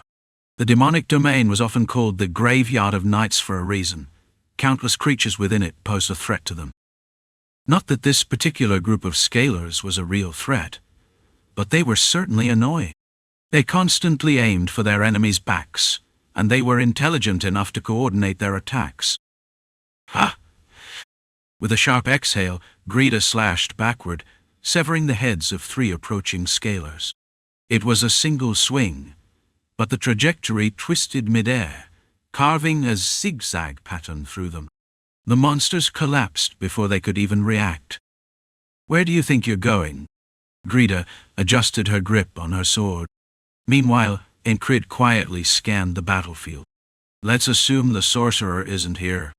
Was the magician still waiting for the right moment? Or had they withdrawn, unwilling to take even the slightest risk? He wasn't sure what kind of perfume the bride of plague used, but it had even masked the scent of magic. Could they have realized that I perceive things through scent? No, that was too far-fetched. That would be pure speculation. No matter how powerful the magician is, they couldn't possibly know how I perceive the world. No matter how powerful magic was, that was impossible. Thanks to the time spent with Esther, he had learned the limits of what magic could achieve. There was no spell that allowed one to read another's thoughts. That was a certainty, an unchanging truth. Let's assume there's still a mage left. Even so, cutting down the monsters before him wouldn't be difficult. Tack, boom, crack. He swung his sword at the creature approaching within 3 steps. The blade of Samkiel traced a smooth arc, splitting the jaws of a scaler in 2. Its forked tongue lolled out, its vertically slit eyes losing their light. Enkrid knew his blade had reached the creature's skull. At the same time, he also knew the monster before him was merely playing dead. Cunning bastards. He spoke as he moved. Enkrid twisted his sword and slammed it down toward the ground. The scaler, feigning death, had no time to react. Just as the light was returning to its eyes, Samkiel paid a brief visit inside its skull. As he pulled the blade free, black blood and brain matter clung to its edge. Terrifying, Anne muttered. It was understandable. The horde of scalers ahead, and the 8 remaining brides of plague, still had their gazes fixed on her. Don't worry. Lady Samkiel in her amber dress will protect you. Ankrid chose his words carefully to reassure her. That sword is a woman? Today she's wearing an amber dress, so she's a woman. So it changes gender whenever necessary. That's the advantage of a genderless sword. He spoke while holding up Samkiel, which gleamed amber. Blood from the slain creature dripped from its tip. Crazy bastard. Anne barely moved her lips. She had whispered it, but he heard it all. Ankrid decided to generously overlook her cheeky defiance. She was clearly just scared, blurting out whatever came to mind. Now then, my lady, shall we dance? Ankrid asked once more. Oh, for God's sake, just fight already! At last, Anne overcame her fear and took a more encouraging stance. Chapter 685, Remed Omnia Sa. The mist and the scalers complemented each other well. That was why they had deployed the mist of massacre. However, there were 4 knights here. Ordinary monsters wouldn't even be able to buy time. Ragnar was the first to prove that fact. His greatsword cut through a scaler that had served as a medium for sorcery. Under normal circumstances, that wouldn't have been so easy. How had he managed to chase down and kill the medium, which had been hiding in the back, securing distance while only rolling its eyes? Ragnar had simply moved forward, heading straight into the enemy's encirclement. Had the monsters possessed intelligence, they would have deemed it a madman's charge. If they targeted his back, he just had to surround himself with enemies on all sides. That way, he could simply cut them all down indiscriminately. Ragnar's thought process was simple. The moment the medium died due to his unexpected charge, the scalers had already made a fatal mistake. Even with the mist, it wouldn't have mattered. With that judgment, Enkrid took the hand of the lady dressed in an amber gown and danced. His feet moved ceaselessly, stepping in rhythm, while his sword swung, catching the head of a scaler. Swish! The blade sliced through the creature's head without resistance. The weight of the black gold blade lent it speed, while the meteorite core stabilized its balance. It wasn't just the sensation of cutting. It was a thrill that invigorated the hand itself. This is incredible.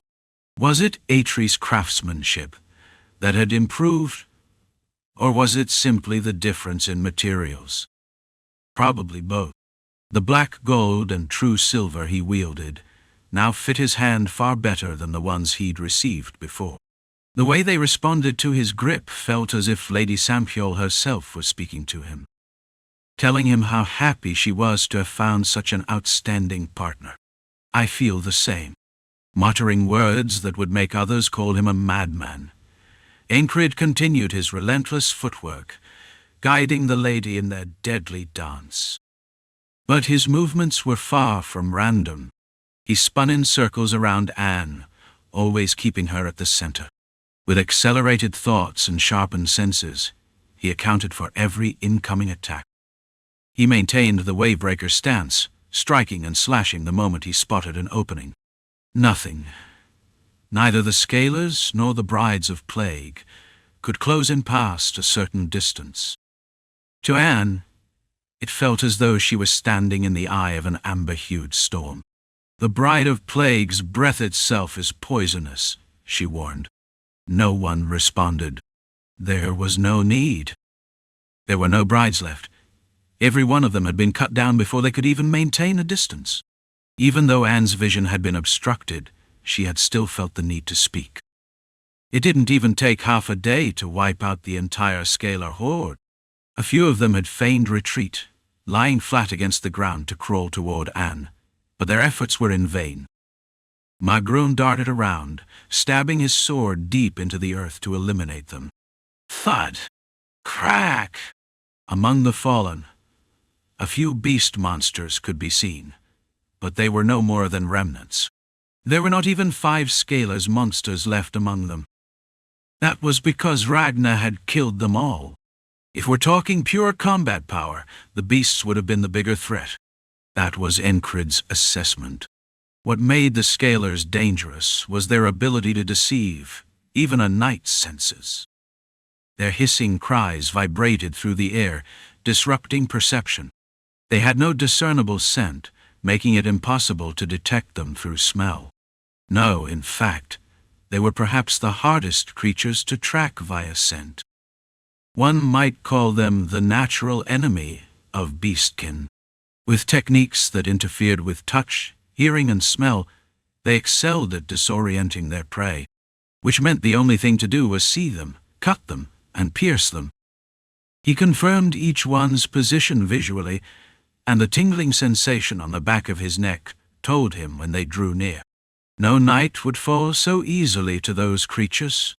They were, at best, nuisances. There hadn't even been any additional magic or sorcery thrown into the mix. After spending an exhilarating time swinging his blade alongside his lady, a question crept into his mind. Why did they attack? Why waste this much effort? He found the answer after the battle ended. Thud! Crunch! Ragnar drove his greatsword through the last one's skull, then twisted his wrist. With that motion, fragments of bone scattered in all directions, and dark brain matter and blackened blood spilled from the shattered head. Observing the battlefield, Greta frowned and spoke. Those bastards! Her gaze shifted to a spot far behind them, well beyond the area they had designated as the battlefield. They had fought ahead, ensuring the horses wouldn't get caught in the fray. Yet now, an unexpected sight unfolded in the rear. The horses that had carried them from Border Guard lay on the ground, their throats slit. Crimson blood pooled on the dark earth, turning it a murky shade of red. They took all the water and food, Magroon reported after checking the horses' saddlebags. Since they had been riding, there had been no need for any of them to carry their own supplies. Everything, food, water, gear, had been packed onto the horses. And now, it was all gone. Did I get too caught up in the fight? Ankrid wasn't the type to despair over a mistake. That didn't mean he wouldn't reflect on it. And so, he reconstructed the battle from a tactical perspective. He asked himself a question and arrived at the answer. No. The enemy's goal had been that from the very beginning. That was why they had sent the Scalers and the Brides of Plague. One to disrupt their senses, the other to numb their noses. And on top of that, a spell daring enough to risk revealing their own position. Had he been luckier when blocking the fireball, he might have pinpointed the mage's location. If I had pushed myself a little harder, I might have found them. But that would have meant putting Anne's life on the line, something he wasn't willing to do. What if I had Ragnar stay back to guard her while I moved? His detection abilities were superior, after all. But even then, the enemy might have slipped away. Besides, what was done was done. There was no point in dwelling on it. Even if the same situation arose again, he wouldn't be able to leave his position so easily. They even revealed the presence of a shaman for this. They had done so just to kill a few horses and destroy their water and preserved food supplies. It feels like they're trying to drive us back. That was Enkrid's conclusion.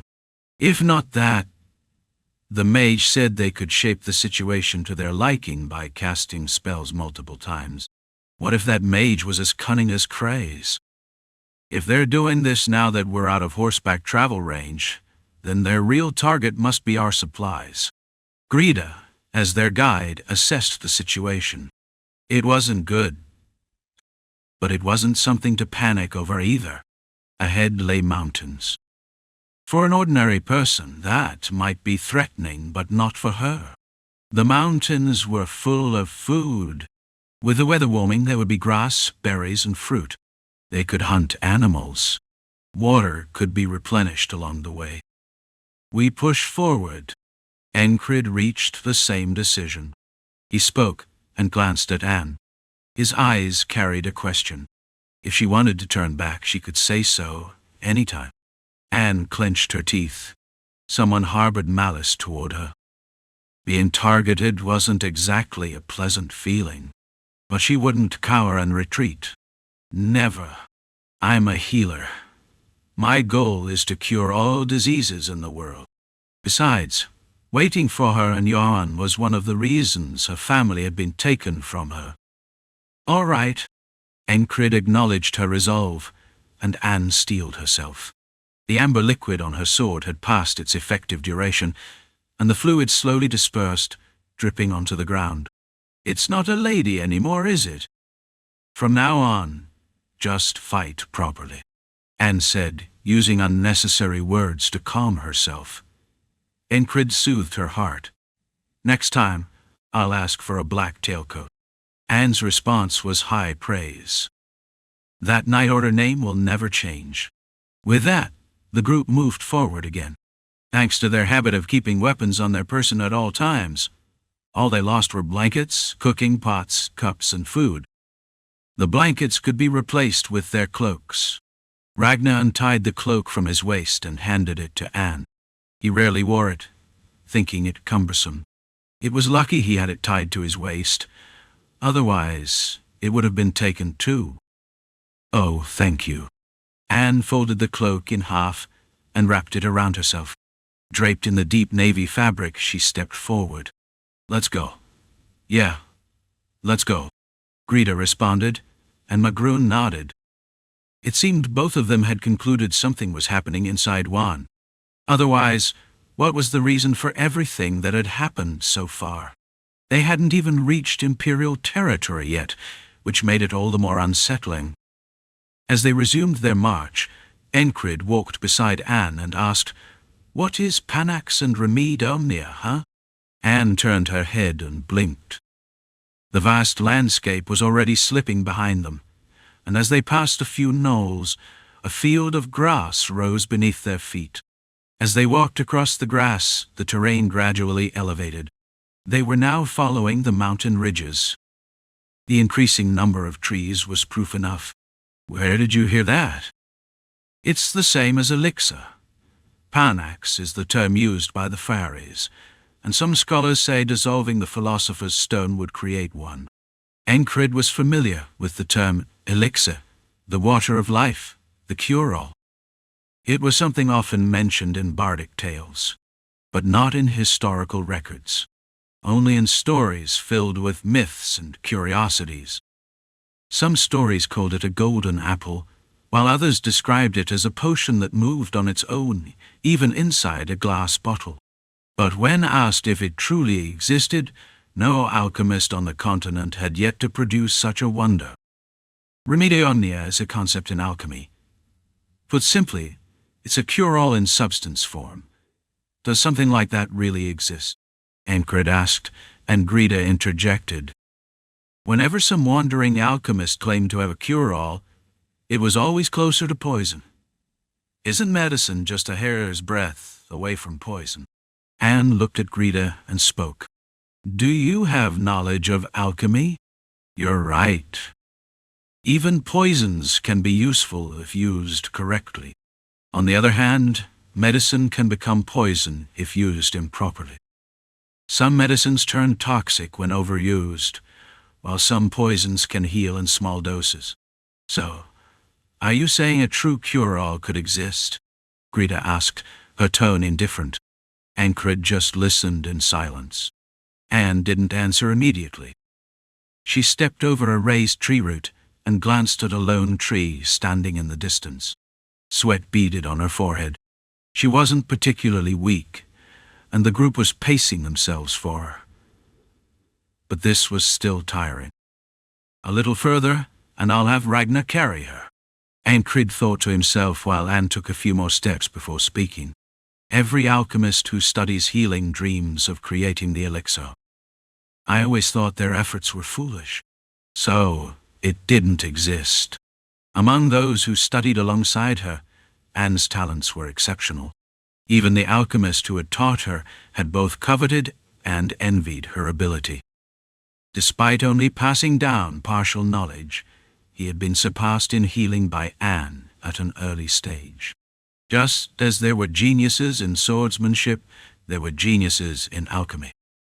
Anne herself believed she had simply been lucky enough to stumble upon insights, but others would call that kind of instinct talent. With such exceptional abilities, she knew the elixir was an unattainable medicine, a substance that would only ever exist in legends. But what if we change our perspective? People believe elixir, panax, and Remed Omnia are all medicines, don't they? A different perspective? As he was walking, he asked again. Enkrid focused on listening with an attentive posture. What if it's not a remedy but a title? Anne answered in continuation. Enkrid felt as if his ears had been opened by those words. A shift in perspective. If it wasn't a remedy but a title, then there was no such thing as a legendary potion. However, it's my dream. Remedy Omnia. I aim to become someone who cures all illnesses. A person could exist. It was Anne's dream. As Ankrid listened to those words, he suddenly felt as if he understood what the enemy was after. When he shifted his thinking from a tactical perspective, the enemy's intentions became clear. I smell water. Just then, Greta spoke and led the group. As they crossed a small hill, a modest-sized lake came into view.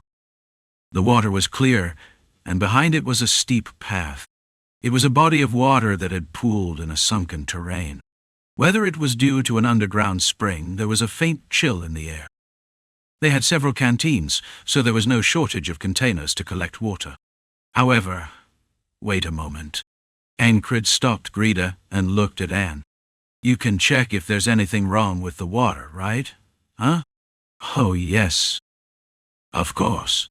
Alchemists were meticulous about water quality. That was why many tea connoisseurs were closely associated with alchemists. Hadn't Marcus often said something along those lines? If you know an alchemist, getting clean water is easy. The best of all is said to be the dawn dew made by fairies, though. Anne approached the water source, filled a canteen, and added a few drops of liquid into it. She always carried a small backpack filled with reagents, one she would never allow to touch her own skin. You shouldn't drink this. If you do, toxins will accumulate in your organs. It's not fatal, but you still shouldn't drink it. The enemy's intent was clear. Did they tamper with our supplies, knowing this water source was contaminated? Magrun muttered. Or did they poison it in advance? Ankrid listened as Greta continued, but that was something they couldn't confirm. Whether the poison had been added here, or the water had been naturally tainted from the start, was unknown, but one thing was certain. The road ahead would not be an easy one. A bit of tainted water wouldn't be enough to take down those who wielded will. That meant the enemy's goal was crystal clear. And the reason was still unknown. The enemy's identity remained a mystery. But something inside him was beginning to boil. What was rising within him? A firm resolve. Whatever their enemy desired, he would never let them have it. And Enkrid was not the only one who felt that way. These bastards, seriously. A mix of irritation, profanity, and ridicule spilled from Anne's small mouth. It was almost like an exclamation of admiration, though, of course, admiration was the last thing on her mind. Chapter 686. A slight detour that's really childish. It was Anne. She tilted her head slightly. One corner of her mouth twisted up. A gleam shone in her eyes. Beneath the slanting sunlight, the alchemist wore a lopsided, sinister smile. Though in truth, it wasn't malice. It was a shield, a facade to withstand the hostility directed at her. Did you really think this would stop us from drinking water? Seriously? There was no enemy right in front of them, yet Anne spoke as if there were. You miserable bastard with neither power nor wit. You think a petty trick like this will stop us? Make us back down? Was this the desperate outcry of the weak clinging to defiance? Or the roar of someone whose will had been forged unbreakable? Let's call it a roar. Enkrid decided on the latter. Think about it, Cap. Do you really believe I made it to Border Guard alone, relying on nothing but luck? At first, he had thought so. She herself had admitted as much. But this was a girl who knew nothing of swordplay, who had no faction to rely on.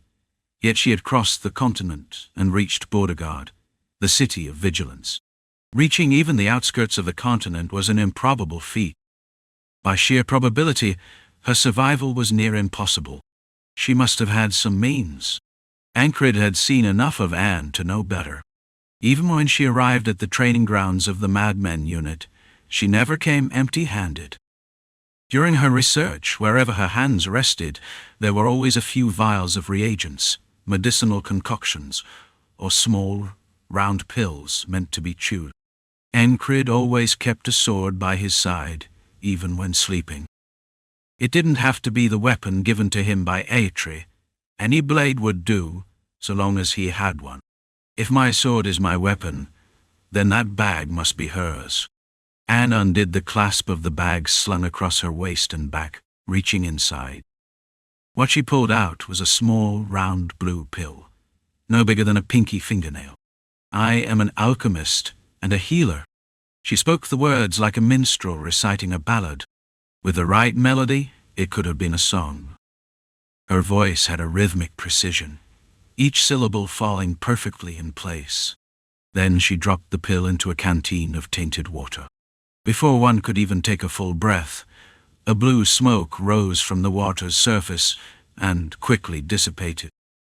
Anne raised the canteen to her lips and tilted it back. No one stopped her. What Anne was doing now was no different from Ragnar's swordplay. It was an act of absolute conviction. Even if the path was wrong, she would keep pressing forward until it became right. All eyes followed the movement of her throat. Gulp, gulp. The water went down. After taking a deep swig, Anne spoke. It's safe to drink. What a pathetic trick. Accepted. Ankrid acknowledged it and took the canteen from her. Gulp, stone. The taste was fine. Anne had not reached Border Guard with just water-purifying pills alone. There must have been other medicines, ones to mask scents from monsters or to put people to sleep. There are too many to explain them all. That was the last thing she said about it. Enkrid didn't press her for details. He noticed her hands trembling faintly.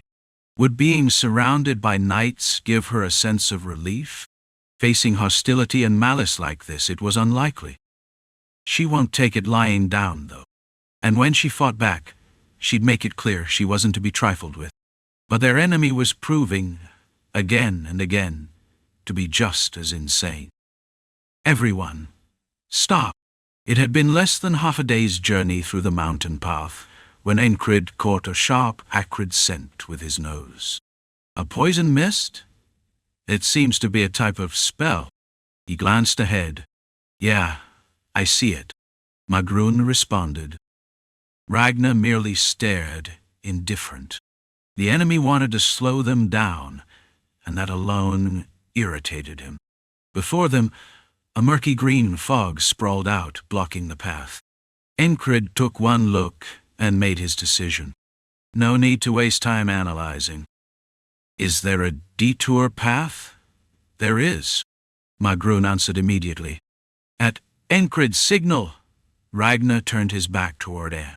Get on. Okay. She had already prepared herself. She climbed onto Ragnar's back without hesitation.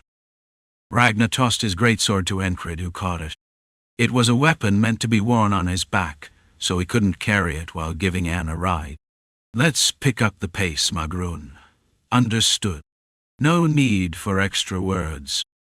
Normally, they would have only needed to cross the nearest ridge, but now their route was being extended sideways. Magrun led the way, while Grida moved to the right to maintain spacing, watching for ambushes. And, unsurprisingly, there was another trick waiting for them. Their enemy seemed intent on wasting their time, with nothing but nuisances. My sense of direction is off. Grida came to a halt. 3 trees with jagged, spiky leaves stood ahead, tangled together like conjoined triplets. The incline continued upward, and the increasing number of trees made it clear they had fully entered the depths of the mountain. There were no proper paths here, yet since Ragnar was carrying Anne, they had little choice but to make one. Magrun led the way, slicing branches apart with his sword to clear the path. They had been making good progress until Grida stopped. Ankrid turned, about to check the north, then stopped himself. This feels like the time I was lost in the desert. Even looking at the sky, he couldn't get his bearings. Neither his gut nor his instincts could sense the direction. A curse. Ankrid spoke. Grida and Magrun nodded, while Ragnar tilted his head and said, "You can't get a sense of direction. I'm perfectly fine." Grida shook his head and responded to the remark. "Little brother, it's sorcery. It's messing with our sense of direction. It may be hard to understand, but try." "What nonsense. Magrun, isn't it just north from here?" "That's right," Magrun answered. But there was unease in his gaze. And why wouldn't there be? He had heard all about Ragnar's feats and legends. The stories about him getting lost, even while watching the sunrise, were almost awe-inspiring. A guy like that actually exists? Wasn't he the one who, after setting out to meet someone, ended up lost and only returned a month later? This is it? North. Ragnar spoke with certainty. Behind him, Anne, looking pale, barely managed to speak. "Please, don't take the lead when finding the way. Sorcery couldn't be countered with alchemy, nor could a knight's senses break through it. In a way, they had fallen right into the trap." So this was the real purpose of the poison mist. Ankrid briefly glimpsed into the mind of whoever had cast this sorcery, whether it was a mage or a shaman. Block the path with poison mist. Should they take the risk of pushing through? Anne likely had an antidote, but they probably expect us to avoid it. The mountain was vast, with multiple paths leading up. On top of that, they had 4 knights, all highly mobile. With quick enough movement, they had no reason to take the risk of encountering poison. They predicted we would avoid the poison. If their route was thrown off, where would Magrun, who was leading, take them? The fastest path. And if the enemy had anticipated that, they could use pre-prepared sorcery to ensnare the group. Enkrid realized one more thing. Whoever set this up knows these paths well. They were intimately familiar with the routes between Yoren and the continent. In other words, it had to be someone from the Yoren family. Not many people pass through this area, right? Ankrid concluded his thoughts and asked, "Do you even have to ask? If you're not from the Yoren family, you have no reason to be here." "I never thought the way home would be this rough," Magrun replied without even looking in the direction Ragnar had pointed. No one seemed inclined to follow Ragnar's directions. Even though they had lost their sense of direction, they still didn't trust Ragnar. Only Enkrid thought differently. "How do you know that's north?" "Ragnar, holding Anne up with one hand, tapped his temple with his left index and middle fingers. Instinct, lead the way. Everyone's expression shifted to pure horror as they turned to Ankrid. Are you insane? You're just giving up. Magrun and Grida spoke one after the other. Even Anne, clinging to Ragnar's back, looked shaken. Are you okay? Did the poison get to you? Anne asked. Ankrid didn't bother giving them some comforting excuse. If it turns out to be wrong, we can just find another route. Or do you want to stay here? For how long? Until the sorcery fades. Stopping here was exactly what their enemy wanted. So, they would take the path their enemy didn't expect. Besides, hadn't they all learned from the last time they wandered through the desert how to find their way? Look to the stars to navigate. That's what Ragnar had said. If there were no stars, he relied on instinct. Jackson had mentioned following sounds and smells, and Rem had talked about desert guides who walk the wind's path. Ragnar isn't that kind of guide, but if necessary, he knew how to find his way, just like he had in Norillia. Enkrid trusted Ragnar's instincts. I expected the commander to believe in me. Hand me my sword, Ragnar said, stretching out his hand. He lowered Anne to the ground and took back his greatsword. Anne, still trembling, placed her hands on her unsteady thighs and gave Enkrid a look that screamed. Are we really doing this? Ragnar, in his own way, started walking. Up until now, Magrun and Grida had avoided obstacles like fallen trees and blocked paths by going around them.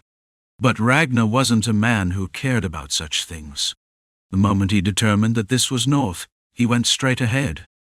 That's a cliff, you crazy bastard, Grida shouted, but it was pointless. Ragnar ignored her completely and swung his greatsword at the trees, blocking his path. Boom! Massive trunks were severed and shattered, crashing down and taking smaller trees with them, smashing and pushing through.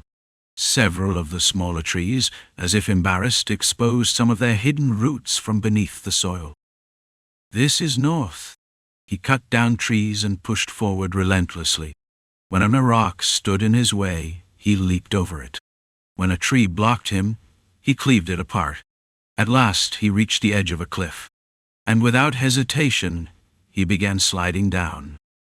We're going down there? Anne asked. Her face was so pale, it looked as if someone had poured blue dye all over it. Get on. Ragnar cleared the path, and this time Enkrid carried her on his back. I feel like my resolve is slowly being chipped away, Anne said in a solemn tone while being carried. It sounded like she was filled with doubt. As long as we get out of the curse's influence, it doesn't matter whether it's north or not, Enkrid whispered in reply. The enemy's goal was to steal time here, so doing the opposite was the right move. Ragnar navigated the steep cliff without issue, using his physical strength. Every now and then he drove his large sword into the wall. They were knights. There was nothing that would cause them to fall or tumble. It was a given. Is this really the right way? Grida muttered. As a guide, Grida had been taught to stop and carefully assess the direction in cases like this. However, that was no concern for these lunatics. Ragnar led without hesitation, and when the sun began to set, the surrounding area lost color and was swallowed by darkness. They had finally broken free from the curse's influence. After descending the cliff and climbing a short one, cutting down over 20 trees, and scaling a small rocky mountain, they reached a point. Naturally, it wasn't north. They had ended up in the west. They would need to retrace their steps, but even so, it was impressive. If it had been anyone else, they would have lost their sense of direction and wandered aimlessly. Even as knights, they would have taken much more time, but Ragnar's decisive actions saved them from wasting any. Maybe it's impressive after all, Grida muttered in awe, and Ragnar nodded as if it were obvious. Looking around, it seemed like he didn't even know where he was. It was time for Magrun to take the lead again. The original destination was the hunter's village, right? Ankrid asked Magrun. Yorn had several villages around it. Among them was the hunter's village, along with the retirement village and the merchant village. Their destination was the hunter's village, located southward. While not the fastest route to Yuan, it was still a necessary detour. Yes, Magrun replied, and Ankrid immediately asked without hesitation, "Is there no way to head directly to Yuan? If he were a magician or a shaman, he would have set traps along the way. If they had time to prepare, there would be dozens of traps waiting for them. So, why should they take that route?" When they saw the poison mist and the curses, there were no traces of Odenkar passing through there. If Odenkar had come first, the poison mist or curses would have already activated, leaving only traces. Nothing in this world was perfect.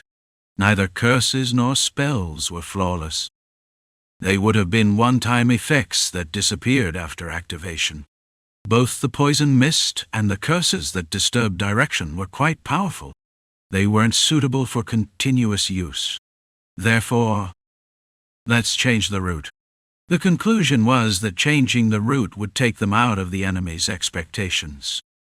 Magrun looked at Anne as Enkrid spoke again. "It's going to be a rough path carrying her, isn't it?" The issue wasn't the one carrying her, but rather if Anne could endure it. Anne answered directly. "If I take medicine, I'll fall asleep, and Ragnar can tie me securely on his back." Her determination to continue was unwavering. "Indeed," Enkrid shrugged. This changed the destination and the path slightly. Ragnar stopped scanning the surroundings and finally spoke. "We've deviated a little. Anne, if this is considered a slight detour, going further would probably lead them to Lihinstetten in the south, not Wandalkai." Magrun almost cursed, but kept it in. Well, they had managed to get out of the situation. Chapter 687. The Swordsmanship of Calculation Night falls quickly in the mountains.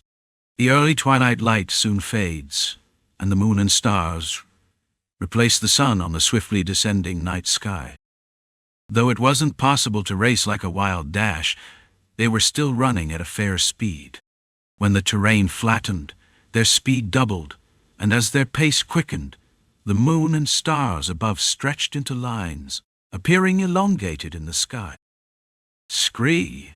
A wild boar, startled by the group, tried to chase them for a moment, but soon gave up. Had it been a bit more persistent, it would have had the rare experience of seeing its entrails spilled on the ground, but the boar was lucky. Ragnar briefly raised his hand over his sword grip, then released it. A quick judgment told him that killing the creature here and spilling blood would attract more unwanted things. Running on flat ground could be considered a rest period for them. Magrun led the group as promised, guiding them down a rougher path. The ground was littered with jagged rocks and tree roots that looked like natural traps, enough to trip someone up. But these were all knights, and no one was hindered by such terrain. The only one unable to keep up with this speed was Anne, who had swallowed 2 small pills and now rested, leaning against Ragnar's back in a deep sleep. No need to worry about her. Whoosh! Crunch! Snap! Magrun, in the lead, swung his sword, cutting through a few branches. The severed branches flew backward. As they carefully avoided roots and selected their steps, a large rock blocked their path at waist height. Yet, without a moment's hesitation, the group simply jumped over it. Even the steep slopes that would have caused a sigh from anyone below were passed without hesitation. Enkrid, while running, was lost in thought. The ability to think about 2 things at once had now become a long-standing skill, and dodging obstacles while running was no challenge at all. His night-adapted eyes could discern the surroundings with just the moonlight and starlight. Even if something blocked his feet, changing his step to avoid it was not difficult. So this was the perfect time to think about swordsmanship. That was Enkrid's mindset. When something flies toward you, you reach out. Like the owner of a jerky shop in front of a brazier, turning the skewers in both directions. If he used will in such a natural way, his reactions to sudden attacks would be empowered. Though he had learned this before, it wouldn't become natural unless practiced physically. Enkrid knew himself well. He understood that just recalling and repeating something wasn't enough for the body to adapt. It needed repetition. So, attacks like this would be welcome. Deep in thought, his senses caught something. Something is coming. As he registered it, Ragnar, carrying Anne, shifted his foot to the side, changing direction. With a sharp crack, the ground where his foot landed caved in, forming a hole. Even though he exerted such force, his boots wouldn't break. Underneath was a steel plate, and the outer material was made from the sturdy hide of a troll. Through Enkrid's vision, the custom-made boots designed by Cray sent soil flying upward, and amidst that, a long black shadow emerged. Ambush! Ragnar avoided first, then shouted. At the same time, Enkrid, who had been trailing close behind, unsheathed penna and swung it. Swoosh! The fine elven sword, known for its exceptional sharpness, slashed across the black shadow, cutting it diagonal. Dot! As Ankrid slashed, he recognized the shadow's nature. His night-adapted eyes relied on the moonlight to discern the details. The arm was covered in black scales. With the tactile feedback from his hand, he gained further insight. Even if it weren't penna, a regular sword would have cut. But it wouldn't have been this easy. The arm, tough and covered in black scales, was something he had perceived through both sight and touch. Though the arm was severed, there was no scream. Instead, black blood splattered into the air, deliberately sprayed toward Enkrid's face from the severed arm's end. High-speed thinking helped him grasp the opponent's intent. They're using the severed arm as part of the attack. This wasn't a strategy commonly seen from regular monsters. Typically, creatures instinctively react to pain when losing a limb. Black! Greta shouted again, but Ankrid was already avoiding the sprayed blood, moving his body swiftly before reappearing to the left, as Ragnar had moved right. Ankrid then performed a frog-like leap, a technique taught by Luagarn, before slashing penna horizontally. Will infused every movement as expected, and it was without excess, making it look like a choreographed motion. A flash like moonlight tore through the air, and everything in its path was cut down, the night's darkness, and even the scalers hiding within. Thwack! The creature's body, half severed, collapsed, spilling black blood and entrails as it fell. Ankrid paused with penna still raised, and the rest of the group also momentarily stopped. "Look at these bastards," Greta said as he faced forward. There was no smell, no easily readable presence. But the vertical slit eyes, resembling those of beasts, betrayed their location. Dozens of black eyes floated in the dark.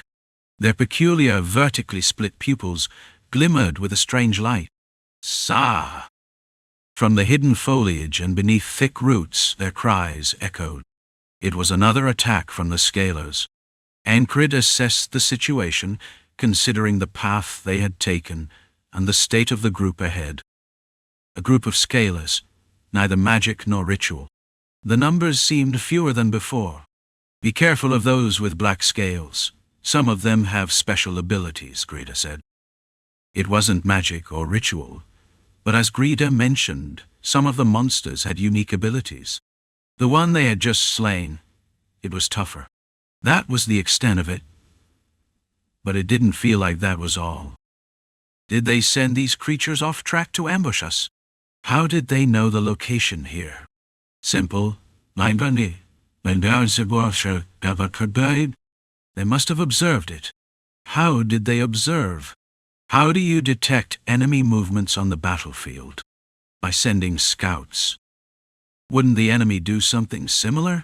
If you send scouts openly, they'll be easy to spot, so maybe they're using an unpredictable method that we can't foresee. By piecing together a few clues, an answer can be inferred. My mind reflexively follows the cause and effect chain and deduces the situation. The bat beasts from the first day. Bats use sound to sense movement. If all they need is observation, they could use that. And if there are those familiar with the terrain and with sharp eyes, they can tell from afar just by noticing broken branches and movement. Thinking about it, predicting the path might be difficult, but intercepting in real time seems easy enough. That's likely why they sent the scalers here. The goal is probably to trap us. For example, this time they aren't targeting Anne, though there's still malice directed at her. They're focused on blocking the way ahead. Therefore, dragging out time here isn't the best move.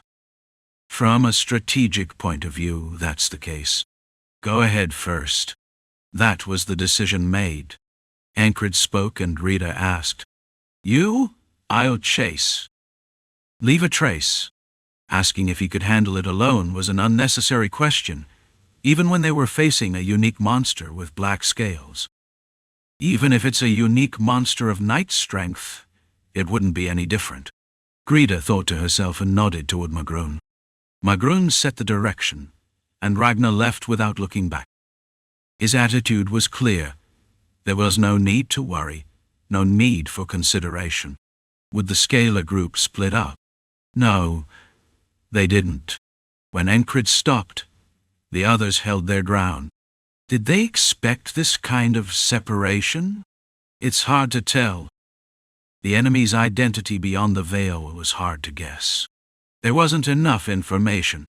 So, for now, all they had to do was proceed with what they needed to do. Enkrid, with a slightly amused tone, addressed the enemies blocking the way. "Come play with me." If the opponent could understand speech, they might have felt a shiver. Monsters might have felt something similar, but that was something they couldn't know for sure. Clink, ching. Penna was put away, and Sampiol was drawn.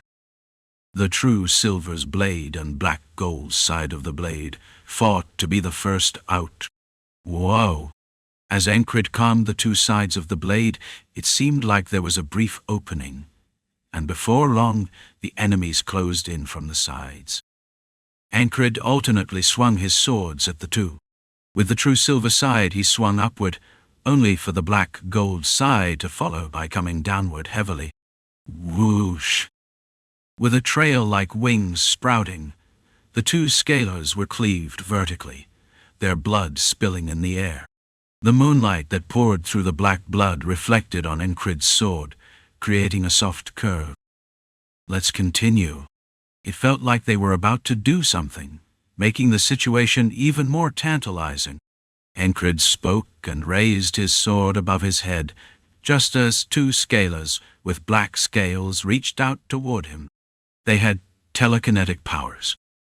As they moved, Enkrid felt an intangible thread wrapping around him. Is it stronger than the manticore? Or is it just similar? It was about the same. It was useless. The difference in strength was so obvious that he could disregard it and move forward. Crackle. Though there wasn't actually any sound, Enkrid tore through the telekinetic net with his body and leapt forward. He didn't charge at the ones who used telekinesis. Instead, he calmly dealt with the nearby monsters, slashing, stabbing, and cutting them down one by one. He stepped forward with his left foot and struck downward with his large sword, then moved his right foot forward to stab. Thunk, thud. Sensing the intent to strike from behind, Enkrid quickly shifted his focus and swung his sword behind him. The three slashes broke and cut through the scalar's wooden spears.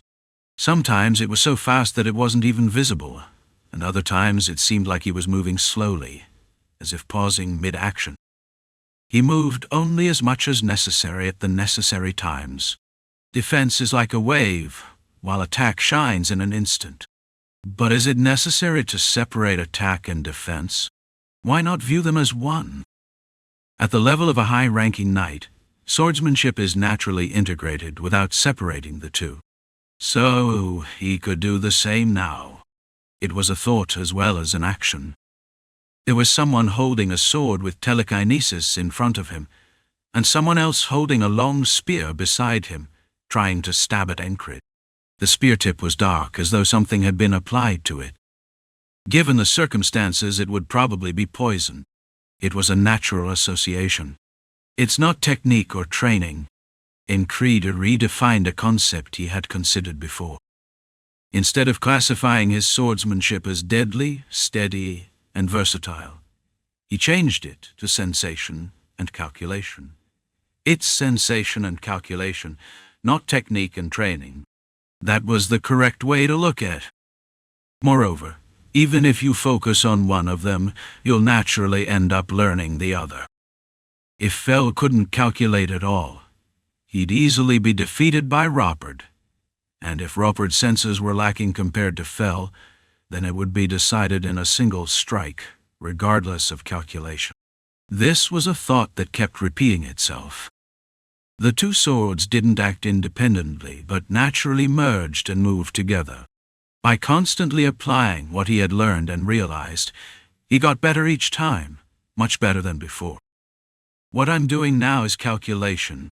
In an instant, he calculated the possibilities, checked the probabilities, and struck his sword. All of this felt as natural as breathing. I was arrogant. At the high-ranking knight level, it's said that one naturally uses will.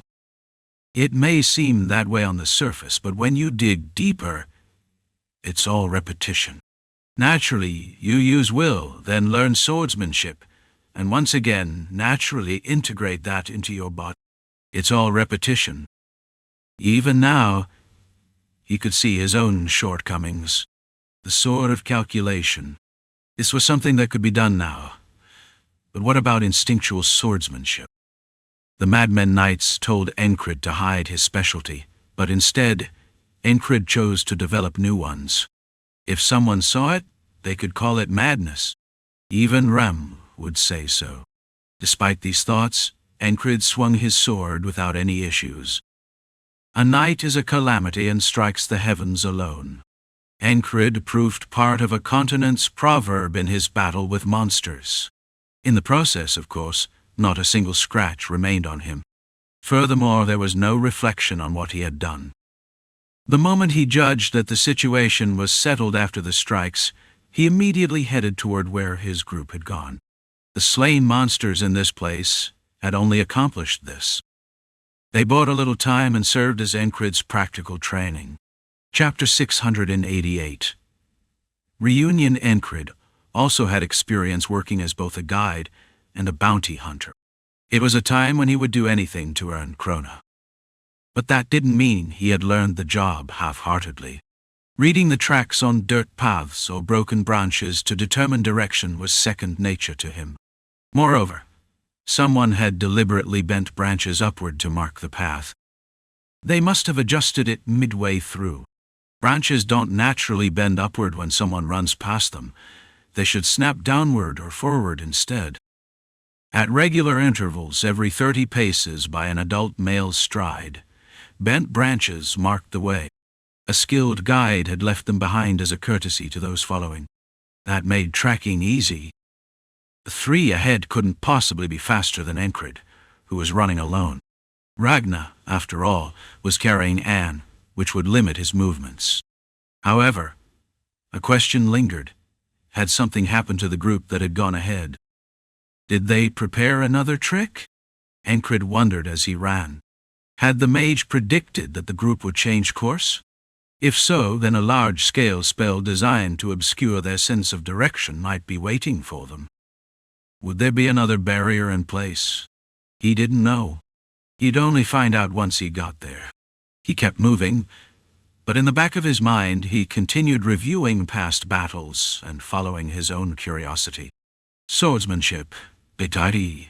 I only bail me out on Turi. When I share friends. There was nothing Enkrid could do about it. He had just conceived the idea of calculated swordsmanship. And if there was calculated swordsmanship, then naturally there had to be instinctual swordsmanship as well. Interesting. A shiver of excitement ran through him. Something new was approaching, and it wasn't far off. The thought thrilled him to the point of madness. If I keep dying of excitement and repeating today, what would the ferryman say? It wasn't like the ferryman had actually appeared and spoken, but he almost thought he heard a voice. Are you seriously saying that? Perhaps he would get to see the ferryman's bewildered expression. Regardless, dividing things into calculation and instinct made the differences among his unit members clearer. Auden and Jackson rely on calculation. They always assessed the situation, considered all variables, and planned accordingly. In contrast, Ragnar and Rem follow their instincts more. They didn't bother analyzing or accounting for every possibility. Instead, they adapted everything to work in their favor. And if he were to add one more category, Shinar was different from all of them. The fairy sought balance and used the enemy's strength against them. A versatile type. Shinar compensated for the drawbacks of versatility by utilizing the opponent's power. Winter Mountain Breeze. Her sword was the harmony of calculation and instinct. He still vividly remembered the swordsmanship Shinar had displayed after returning from the fairy village's relocation. Back then, he hadn't fully understood it. But now, he did. She read part of my movements and relied on instinct for the rest. Looking at it this way, Shinar seemed like the most exceptional among them. There is no such thing as a perfect person. It's just a matter of who is sharper. Jackson's words came to mind, and Enkrid agreed. In the end, the sharper one wins. Shinar and Jackson's perspectives would be useful later. For now, Enkrid knew what he had to do. Instinctual swordsmanship. After mastering calculated swordsmanship, he would develop this next. Rather than hiding his specialty, he would have two distinct ones. And this thought was the answer to the question he had posed to himself after his sparring session with Auden before setting out. Nothing to worry about, right? Magrun adjusted his running pace as he spoke, directing his question toward Enkrid, who had stayed behind. The night was still long. There was a high probability that this ambush wouldn't be the last. That was Magrun's assessment. Be it spells, sorcery, or monsters, something was bound to block their path again. That much was obvious. It wasn't that he doubted Enkrid's ability, but since they couldn't yet determine who was orchestrating this, he felt uneasy. It was Ragnar who answered instead. He's better off back there than I would have been. He looked like he was having fun. When Enkrid was excited, he fought even better. And he wasn't the type to lose sight of his objective just because he was enjoying the fight. Magrun had observed Enkrid for 2 months. Yeah, that's true. Even in just 2 months, Enkrid had proved himself enough to make such a statement believable. Though Magrun still felt a vague sense of concern, he knew that no matter how skilled the scalers were, their numbers weren't enough to deal with a knight. That much was certain. And to Magrun, Ankrid wasn't just an ordinary knight. That was the best decision at the time, said Greta. Even she found it somewhat remarkable. In hindsight, Ankrid always seemed to make the best choice in the shortest amount of time. He's like someone who has faced similar situations countless times before. Her guess wasn't entirely off. Ankrid had made countless decisions within the repetitions of today. Some days, he had to make crucial choices in an incredibly short time. His ability to make quick, precise judgments was one of the skills he had gained through his repeated experiences. Greta, unaware of this, simply saw it as Enkrid's natural talent. In any case, if the whole group had fought together earlier, they would have only been delayed further. If the monsters had split their forces and pursued us instead, it would have been even easier to handle. They still had plenty of strength left. Greta and Magrun were both here. If Magrun had another episode due to his illness, it would be troublesome, but for now there was no sign of that. In short, by choosing to stay behind without hesitation, Enkrid had prevented any delays, and had forced the monsters into a decision. Without a colony leader to command them, the Scalers wouldn't have been able to execute a coordinated strategy. Though it's still strange that a unique individual appeared here, now wasn't the time to dwell on that. Everything leads to Yuan. Most of their questions would likely be answered once they got there. There's no way they wouldn't know anything about what's been happening around here. Odinkar had probably arrived first and delivered the message by now. As these thoughts crossed his mind, Enkrid joined them. He wasn't exactly excited, but there was a faint thrill in his expression as he spoke. Now it's time to master your instincts. What? Grida, about to say something about how much trouble they'd been through, instead stopped to ask what the hell Ankrid was talking about. I figured out the path well enough. The wall isn't that high. Ankrid repeated himself, quickening his pace to move alongside Ragnar. Ragnar must have heard him too, but he didn't react in any way. What the hell are you saying, you crazy bastard? Grida muttered. She was so baffled that she didn't notice a tree root protruding from the ground and nearly tripped. Of course, the moment her foot hit it, she instinctively exerted strength, snapping part of the root as she stepped through. Knights had the strength to pull off such feats. Crack, dot yun. Snap, dot. The root, kicked by Grida, broke apart, scattering sap and fragments around. Are you poisoned? Magroon glanced back and asked, slowing his steps slightly. No, that's normal for him, Ragnar answered. Even though Magroon and Grida had been observing Enkrid for the past 2 months, this level of madness was new to them. You have to strike by instinct. Not by judgment, but instinct, Enkrid continued, unconcerned. He wasn't exactly ignoring Grida or Magroon, as he quickly followed up with something more coherent. I've taken care of all the Scalers. And you're only telling us now? There were 4 of those black things. Do they show up often around here? So now you're asking that. If there was a colony of them just a 10-day ride from here, then the border guard, and even Martai would be in for a headache. And it wasn't just any colony. There were special variants among them. They had already encountered the Ghoul Jerichs back in the city of Owara, so they knew monsters could train and evolve. That made them all the more dangerous. Among the ones Enkrid had fought, some had telekinesis, while others had bodies hardened like steel. To be precise, 2 used telekinesis and 2 possessed ironclad bodies. I've never seen anything like them before either. Magroon, realizing Enkrid wasn't going to answer him, gave up and replied on his own. His face had grown darker since their departure. He was worried something might have happened in Yuan, and on top of that, the pressure in his chest made him wonder if he was about to suffer another attack. Whether it was a curse or an illness, he couldn't tell. This is unusual. More ambushes are bound to come. Ankrid spoke again. Under normal circumstances, this wouldn't be something to just brush aside as a curiosity. But given the things he had been through, he could say such things and move on. There wasn't much they could do about it at the moment anyway.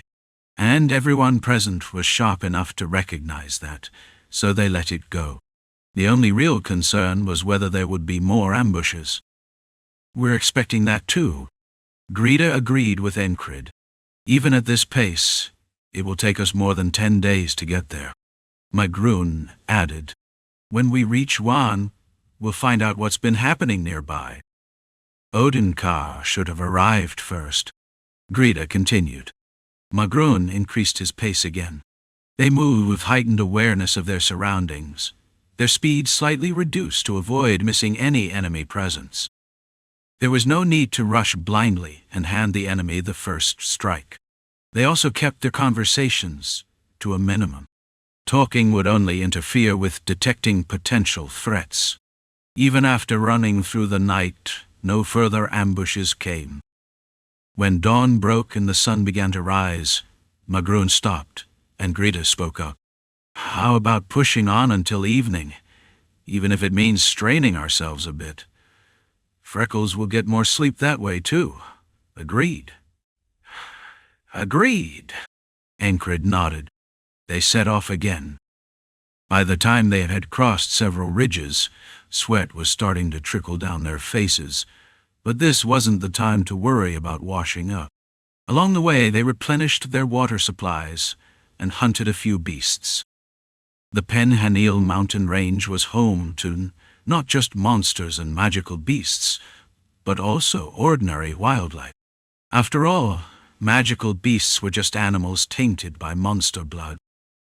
In the deep forests far beyond, only magical beasts roamed, but that was a place known as another kind of demon land altogether. For now they hunted normal animals, roasting them over a rough fire to fill their stomachs and drinking their fill of water before moving on. They hadn't packed any salt, so they couldn't be picky about the taste. The meat reeked of blood, but in a situation like this, they were lucky to have food at all. Anne, who had woken up intermittently, also ate and drank when she could. I can't keep taking medicine to stay asleep. It's taking a toll on my body. At times like that, she clung tightly to Ragnar's back, enduring the journey. This is seriously killing me. Though they were slower than a horse's pace, clinging to the back of a human moving swiftly through rough terrain was no easy feat. Enkrid actually thought Anne was holding up impressively well. They weren't just running on flat ground. They were crossing mountains, leaping over rocks, and kicking up dust as they went. They had been covered in so much dry dirt that when they picked their noses, the snot came out black. The same happened when they scratched their ears. 3 days passed this way. By then, even Enkrid, Ragnar, and Anne were expecting something to block their path. But nothing happened. Despite staying on alert for an ambush, there was neither an ominous scent nor a suspicious sound. They had crossed several ridges, climbed steep mountain paths, gotten covered in dust, and even waded through a fairly wide river. The water only reached their waists, but since gambesons and cloaks absorbed moisture and became a burden, they had to hold their weapons and packs over their heads and strip down to their light trousers to cross. Honestly, Ankrid thought this was the perfect moment for an enemy to strike. But again, nothing happened. At last, they arrived at their destination. This is the Lafata Gorge. I'm sure you're curious about the origin of the name, but we don't have time for that now. Deal with it, Magroon said as he surveyed the steep, towering slopes on either side of the dirt path. His tone was firm, but by now Enkrid had grown accustomed to talking with him. It bothers you that you couldn't explain it. There was a sharp edge to his tone, but that was the gist of it. It was like wanting to describe a famous landmark from one's hometown to a friend. But Magroon's intent had been thwarted by some lunatic's attack. That incident still left an uneasy feeling as they passed through the gorge. Yet, with the alternative route being too roundabout, they had no choice but to continue through. Why is nothing happening? Grida muttered. No idea, Ragnar responded. Oddly enough, even as they neared the very doorstep of Johan, no enemy had yet to ambush them. Enkrid found that strange. Why? He got a vague idea upon arriving at Juan. The village was nestled in a basin atop a ridgeline, giving the impression of a tight-knit community. Aside from a few buildings in an old-fashioned style and the fact that everyone carried swords, it could have been mistaken for any rural settlement beyond the reach of monsters or beasts. Then, Enkrid's gaze fell upon the man guarding the entrance. Amusingly enough, they had met before, though not in reality. You're late, Grida. A tall wooden palisade, rising well above an adult's height, loomed before them. A man stood at the middle gate, holding it open. For a moment, Enkrid imagined an impregnable city gate, one that would never open, or a sword that could never break. He had never actually seen such things, yet the mere sight of this man conjured those images. Such was the sheer force of his presence. When still, he was like a mountain, and when he moves he will be like a storm. It was only because Enkrid's perception had sharpened that he could see it. In his dream, The man's thick eyebrows, gaunt cheeks, and sturdy frame had been what stood out first. But meeting him in person, his aura was what spoke for him the loudest. "The head of the house," Magroon spoke, though Enkrid had already realized it before hearing the words. "The head of Yorn, the leader of a lineage of knights. If not this man, then who else could represent Juan? You've brought guests." The head of the house spoke, and Enkrid felt a subtle pressure weighing upon him. At the same time, his will of rejection activated, shaking off the man's imposing presence as a thought crossed his mind. He doesn't know who we are. If Odenkar had arrived first, that wouldn't have been possible. Chapter 689, Twin-Handed Illusion. Where's Odin? Didn't he come ahead of us? Magroon asked. It was the same thought that had crossed Enkrid's mind. Odin was the affectionate nickname for Odenkar. He and Magroon were the closest of friends. His expression darkened even more. You were with him. Why are you asking me? Could anything be read from the clan head's face or tone? For instance, whether what he had just said was true. Impossible. Ankrid didn't believe that this man was incapable of lying like a fairy. Just because he was the clan head didn't mean that every word he spoke was the truth. But could it be a lie? No. He couldn't read him. That was the honest answer. Since he couldn't, he naturally tried to discern any hidden meaning in the clan head's words. But there was nothing to read at all. This was the first time he had experienced something like this. Why? He reanalyzed what he had sensed through his instincts and intuition. The process was brief. It was second nature to him now. There's nothing at all. No worry, no doubt. Nothing could be felt or seen. The clan head's words carried no emotion. I sent you to bring Ragnar back, and you return after having a grand time. Yes, it was quite the spectacle. So Odenkar isn't here. The clan, nothing has happened. Every day is the same. Why would anything be different? It felt to Enkrid like listening to an orchestra playing mismatched notes. Dissonance. Nothing has happened in the clan. But outside there had been curses blocking the path, an attack by a mage, and encounters with unique monster variants. And scalers themselves, people had mentioned that they had never seen ones like these in the area before. There haven't been any issues with people coming and going from the village. Yorn had exchanges with 3 villages, a hunter's village, a retiree's village, and a broker's village. People were always coming and going between them and the clan. If there had been any trouble, those villages would have noticed something as well. From how you keep bringing up problems, something must have happened on your way here. And from the way Magroon's face hardened when he heard Odin wasn't here, it must be serious. The only recent incident I know of was when some village elders came up. Eskel handled their escort. The clan head seemed completely oblivious to Ragnar, Enkrid, and Anne. The sheer pressure of his presence left Anne speechless, while Enkrid was too busy observing. Still, it's hard to read anything from his tone. But his perceptiveness was remarkable. Just from a few questions and observing their expressions, he had figured out the situation and adjusted his answers according. And then there was one man who ignored everything else around him and acted entirely on his own. I've come for the sunrise. Ragnar announced his return like a prodigal son. The clan head neither flinched nor showed any surprise as he responded. You know what you have to do in order to take it, don't you? Yes. That's why I came before Father dies. That way it'll have meaning. To an outsider, it might have seemed like the moment a son abandoned his human duties. A scene of pure unfiliality.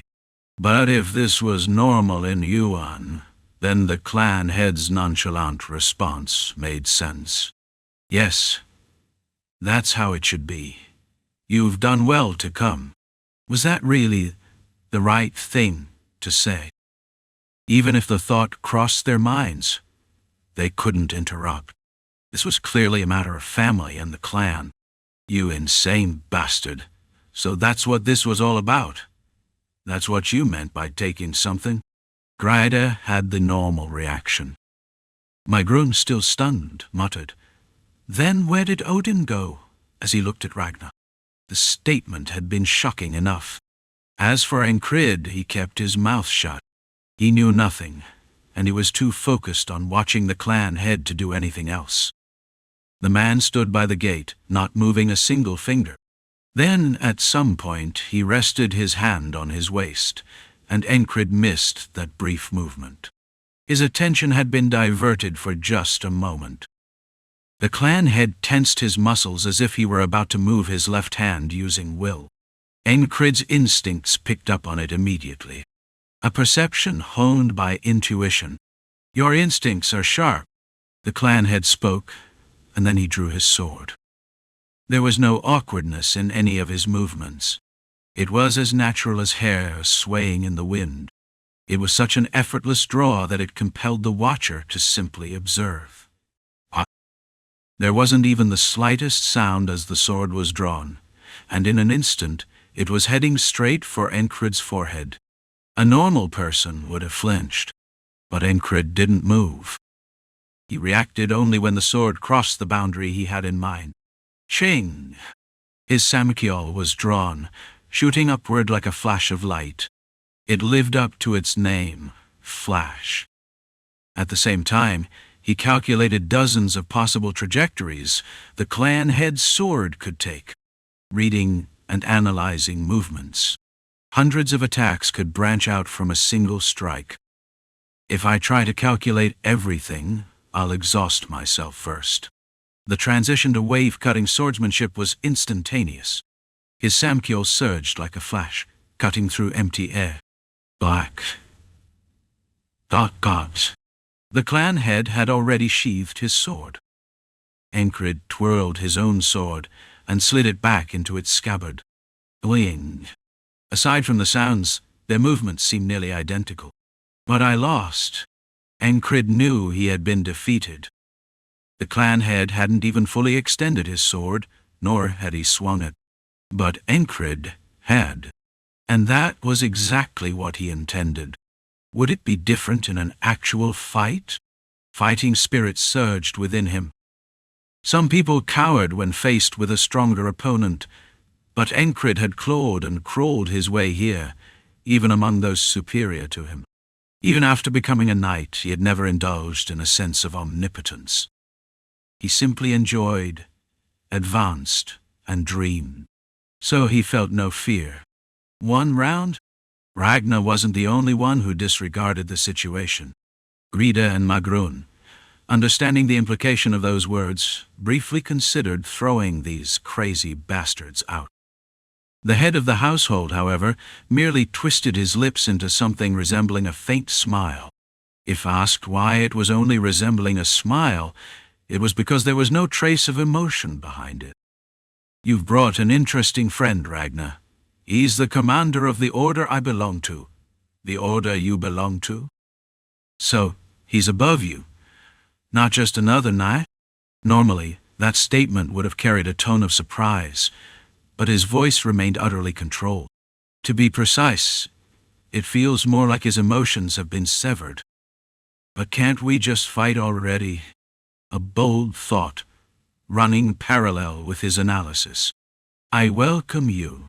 I won't refuse a duel, but judging by your condition, it doesn't seem like you're at your best." "Shouldn't you recover first? This is my best," Enkrid replied. "You crazy bastard. Do it later. We need to find out where Odin went first." Magrun spoke, and Enkrid had no choice but to agree. That said, he didn't believe anything serious had happened to Odenkar. It was a simple deduction. Would it really be possible to detain such a knight without causing any commotion? Furthermore, Odenkar had traveled the same path they had. If there had been a battle where he was killed or subdued, could there be no trace at all? Impossible. No magic or spell could seamlessly restore broken trees. Magic is all about change, but that doesn't mean it can do everything. If miracles were involved, Odin would be the one performing them. That was something Esther had told him during their training. Then how had Odenkar disappeared? There was only one possibility. He disappeared voluntarily. With minimal information, Ankrid arrived at a logical conclusion. Everyone else was too overwhelmed by the recent attacks and the sudden calm upon arriving in Yorwan. But if they viewed the situation objectively, anyone could have deduced the same. Come inside and explain the situation. Your guests should join as well. The head of the household spoke and turned toward the house. His footsteps were eerily silent. Despite being larger than Ankrid, he moved without making a single sound. Jackson would be amazed. It was an extraordinary display of grace. Even the sword on his belt didn't rattle, and whatever he had beneath his boots muffled even the faintest footfalls. When facing him, he felt like a mountain, yet now he feels more like an invisible mountain breeze. Walking behind him, the thought came naturally. Is the head of the household strong? Ankrid asked as they walked. Greta, looking troubled, scratched her head before answering. One guy says he's here for the sunrise. Another suddenly asks for a duel. You're all insane. And you're asking if the head is strong. Of course he is. Even if there were 3 of me, I'd still lose. Enkrid gave a small nod. If there were 3 Gridas, he would have to fight seriously. In other words, he would need to fight with the intent to kill in order to win. Duel-wise, victories were easily decided, but that was only because Greta didn't care about winning or losing. Magrun, on the other hand, hated losing. But if someone were to bet gold on a fight between Greta and Magrun, I'd bet on Greta. Having experienced them firsthand, the difference was clear. That was also why Magrun had survived after clashing with Rem. If Rem had truly perceived him as a threat, his axe would have split Magrun's head in 2. A stranger? Been a while? Have you seen Heskel? He promised to watch my swordsmanship today, but he ran off to work again. So unfair. Looking around, Enkrid took in the people speaking. The household village, nestled in a valley, didn't have many residents. Those standing along the path numbered fewer than 20. Among them, one woman stood out. She wore armor made of thick iron plates covering her forearms, thighs, torso, and chest. Bigger than Teresa. When their eyes met, she tilted her head before flashing a grin. At a glance, giants and humans looked similar aside from their size, but upon closer inspection, subtle differences became apparent. Giants had larger facial features and an intimidating aura no human could match. Just as humans could easily crush ants with brute force, giants exuded the presence of creatures that could just as easily crush humans. Whoa! The woman spoke, mouth slightly agape. Feeling her gaze, Greta raised a hand in greeting and commented to Enkrid, "That's Anahera, the most beautiful woman in our clan, at least among our kind." Enkrid had no interest in rating people by their looks, but common sense dictated that prominent cheekbones and protruding fangs were not typical features of beauty. And more than anything, her neck was as thick as the average man's thigh. Her flattened ears somehow enhanced her appearance rather than detracting from it. "A giant," Enkrid muttered, recalling Greta's earlier words and his own observations. "You're too quick-witted to tease properly." Greta seemed more at ease now that they were meeting the head of the household. Perhaps he had faith that the leader would handle everything. Though they called it a village, most of the homes had vast open spaces, and in the center stood a towering structure resembling a castle. It wasn't a true fortress, more of a grand mansion. The head led them toward it, listening to Greta and Magrun's report. He didn't dwell on their words for long before responding. "I believe he disappeared by his own decision." It was easy to grasp when listening from the side, but when it was something concerning oneself, it was difficult to view it objectively. Yet, the family head had managed to do so with ease. But why would Odenkar do that? Magrun matched his pace with the family head and asked. That I don't know either.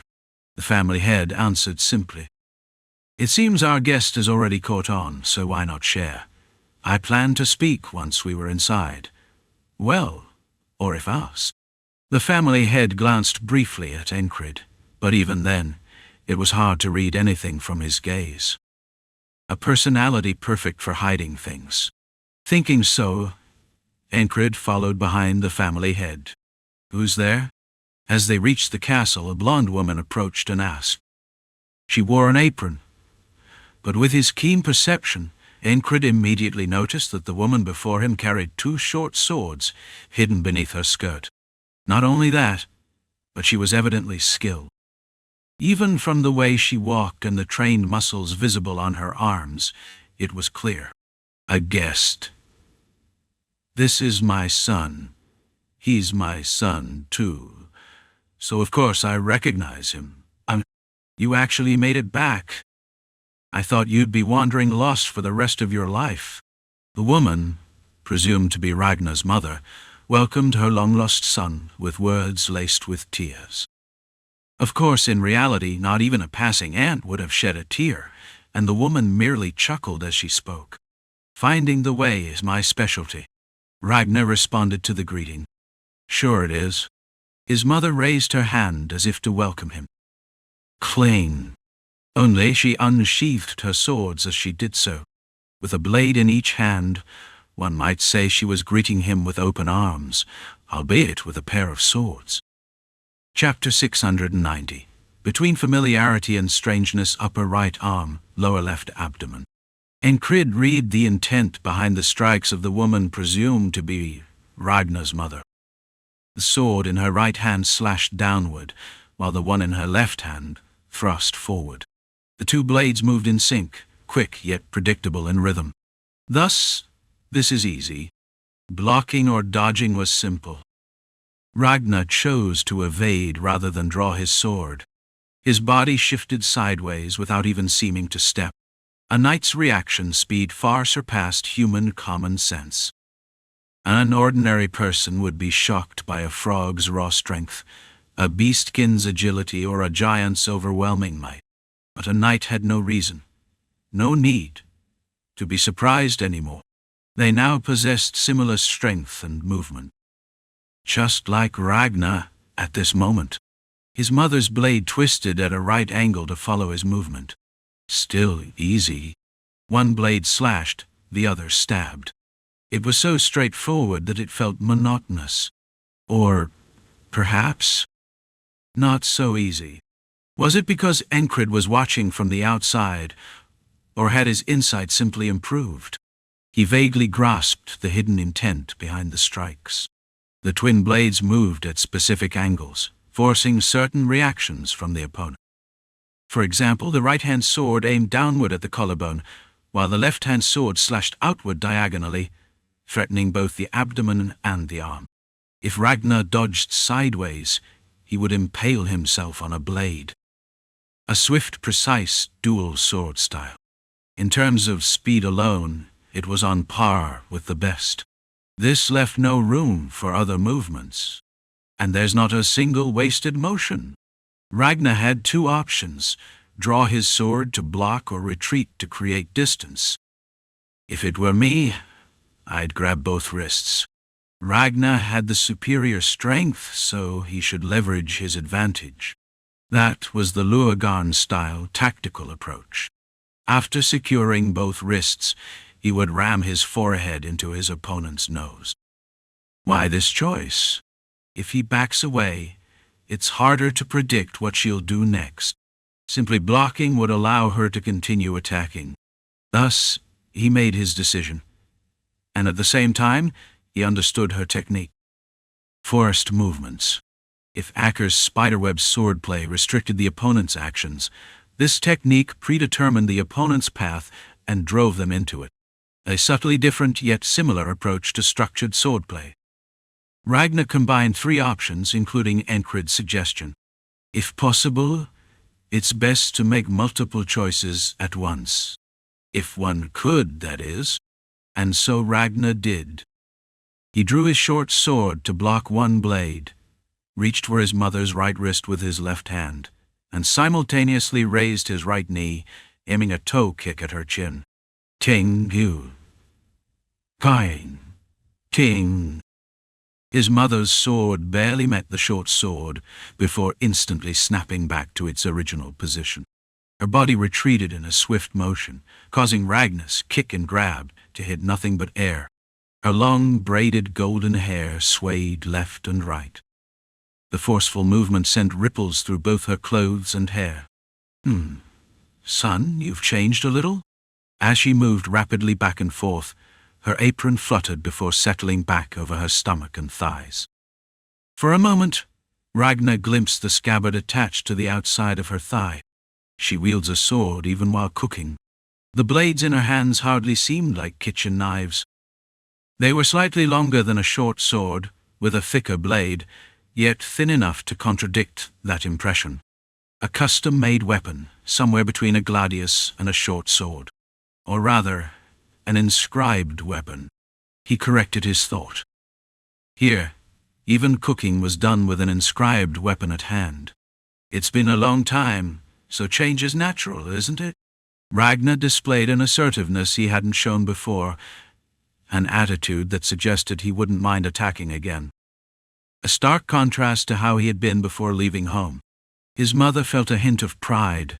Yes, I always knew you'd return someday. I'm not back. I'm here for the sunrise. The sunrise? Were you promised it? His mother glanced at his father standing behind her. No. His father shook his head. You've grown ambitious, son. I like that. His mother turned back to Ragnar with a smile. This family was surprisingly optimistic. Ankrid reviewed the recent exchange. A brief but fascinating duel. And he had learned something. Not all swordplay could be categorized as lethal, sustained, or versatile. In other words, instinct and calculation alone couldn't encompass everything. The swordplay Ragnar's mother had just demonstrated was proof of that. Transition? She fluidly moved between calculation and instinct, not as a balanced center, but like a seesaw tilting back and forth. And extreme speed. Enkrid had named his swordplay Flash, but in reality, it was about optimizing thought processes, reducing the number of dependent variables in a single instant. He recalled what Grida had once demonstrated. More precisely, the method to dismantle calculations. It was entirely impractical in real combat. To use it effectively, one had to assume a perfect defense, like when he faced a one-killer, and move with the minimal required motions. But Grida's movements had been too large for that. It wasn't meant for real combat. During his spar with Grida, Enkrid had been the one refining rational combat thinking, while Grida had sought to unravel that thinking. Which was why he had decided not to give her the chance. Eliminate all but the best choice. That was what made Flash what it was. It wasn't necessarily slow by definition, but if one were to speak purely of blade speed, Ragnar's mother's swordplay was even more astonishing. A rapid shift in thought using a fast sword. There were likely more hidden techniques than what met the eye. That thought stirred his anticipation. Perhaps that was why he unconsciously kept gripping and releasing the hilt of Samchiol in repetition. You're quite the combative guest, Ragnar's mother remarked upon noticing him. Ankrid was about to respond when Grida interrupted. Don't. It was a warning. I came following Ragnar. Ankrid wanted to test himself against her right then and there, but he heeded Grida's warning. Magrun interjected, adding more to the conversation. This is Ankrid from Border Guard. You must have heard of the Madmen Knights through the broker's village news, yes? Ragnar's mother blinked a few times before replying. Oh, that? The Heartbreaker? Ankrid felt a moment of unease but managed to endure it. How the hell did that nickname make it all the way here? For a brief moment he wondered, but he quickly composed himself and gave a neutral response. Who exactly passed along this news? If he caught that bastard first, he could trace the source of the rumor. Most likely, 99 times out of 100, it was Shinar. By now, Ankrid knew how far and wide Shinar had spread absurd rumors. She had circulated the claim that the commander of the madmen Knights of Border Guard was best known for breaking women's hearts. At this rate, even passing children would utter the nickname, and some bard might compose a song about it. Who knew? Perhaps even some recluse mage, secluded deep in the forest, would somehow hear of it. No, that's taking it too far. Now wasn't the time to let his thoughts wander. Ankrid met her sharp gaze and continued. The rumors are quite exaggerated. There's no smoke without fire. And looking at your face, it doesn't seem entirely false. But well, if one were to believe every rumor, they'd think the Lord had 8 arms. If it's untrue, then so be it. I'm Alexandra Yuan. Welcome to Yuan. She appeared outwardly unassuming, but he had already witnessed her extraordinary skill firsthand. If anything, you're the one with 8 arms. The Lord, standing beside her, remarked. His wife let out a chuckle. Despite being a middle-aged woman, she had few wrinkles and appeared remarkably youthful. Knighthood tended to slow the aging process. That must mean she reached the level of a knight at a young age. It was peculiar. The Lord's emotions were unreadable, and his wife seemed ordinary at first glance, yet she was just as difficult to decipher. If someone is skilled, it's only natural for them to conceal their intentions. Even Jackson had said as much. And Enkrid understood the implication. Superior observational skills bordered on insight, and heightened insight could verge on mind reading. Thus, those with exceptional insight instinctively learn to obscure themselves, whether through calculation, instinct, or pure intuition. This was something one picked up reflexively. Otherwise, even battles like those between Robert and Fell wouldn't hold up. If one side could read the other's intent while the other remained oblivious, the fight's outcome would be easily decided. Of course, there were attacks that couldn't be stopped even if one saw them coming. But still, that was the gist of it. We were preparing a meal for our guests anyway. What a coincidence. We didn't expect this, but there's plenty. Join us. But first, freshen up a bit. Yuan was a small castle, and there were a few attendants. Several maids and servants stood in the background, watching. They were either exceptionally bold or simply unfazed, given how nonchalant they remained after witnessing the swordplay earlier. I'll show you the way. Greta stepped forward, and Alexandra, the lady of the house, nodded. All right. The location hasn't changed. At some point, she had sheathed her sword. Her movements were so natural that he had missed it again. To put away her blade mid-conversation, was this what one called seasoned expertise? Even the smallest of her gestures exuded something extraordinary. She's definitely unusual. The Lord glanced between Ankrid, Ragnar, and Anne before speaking. I'll see you later. Dinner should be interesting. It's been a while since we've had so many people. His tone lacked even the slightest hint of enthusiasm. This way. Greta bowed slightly toward the Lord and his wife, before leading the group away. I have something to attend to. My groan broke away from them partway. Once they were a fair distance from the Lord and his wife, Anne finally spoke. I was going to mention that we came for medical treatment. But Ragnar's father looks terrifying, does he? There is no resemblance at all. Ragnar nodded at Enkrid's remark. They're my foster parents. It'd be weird if we looked alike. Huh? That was news to Anne. She turned toward Enkrid, but it was Greta who responded first, glancing back at them. I'm a foster child, too. You didn't know? Well, I suppose that idiot isn't the type to share those kinds of details. Ragnar didn't particularly respond and simply looked around. It was the house he had returned to after a long time. Some of the memories buried in the corners of his mind stirred, filling him with nostalgia. If I go this way, that used to be my room. Is it still the same? Though called a castle, the structure was no different from a large mansion. A few pillars marked the boundary between the interior and exterior. The scale wasn't particularly grand, and the corridor Ragnar pointed toward extended to the right, leading inside. The left side, in contrast, opened into a small garden. That's just their head's bedroom. It hasn't changed since the generation before last. At Grida's words, Ragnar tilted his head in slight confusion. I got a little mixed up. A little? Grida sounded exasperated, but it was understandable. No matter how much one had grown up in a place, it was natural to get lost after returning after such a long time. For Ragnar, losing his way was almost inevitable. The bath is this way. No attendants will be helping. In Yuan, we believe in handling our own needs. If you don't fulfill your duties, you don't receive anything in return. Oh, but they'll bring you clothes. Swinging a sword wouldn't magically make bread fall from the sky. This place must have its own way of maintaining order and functioning as a collective.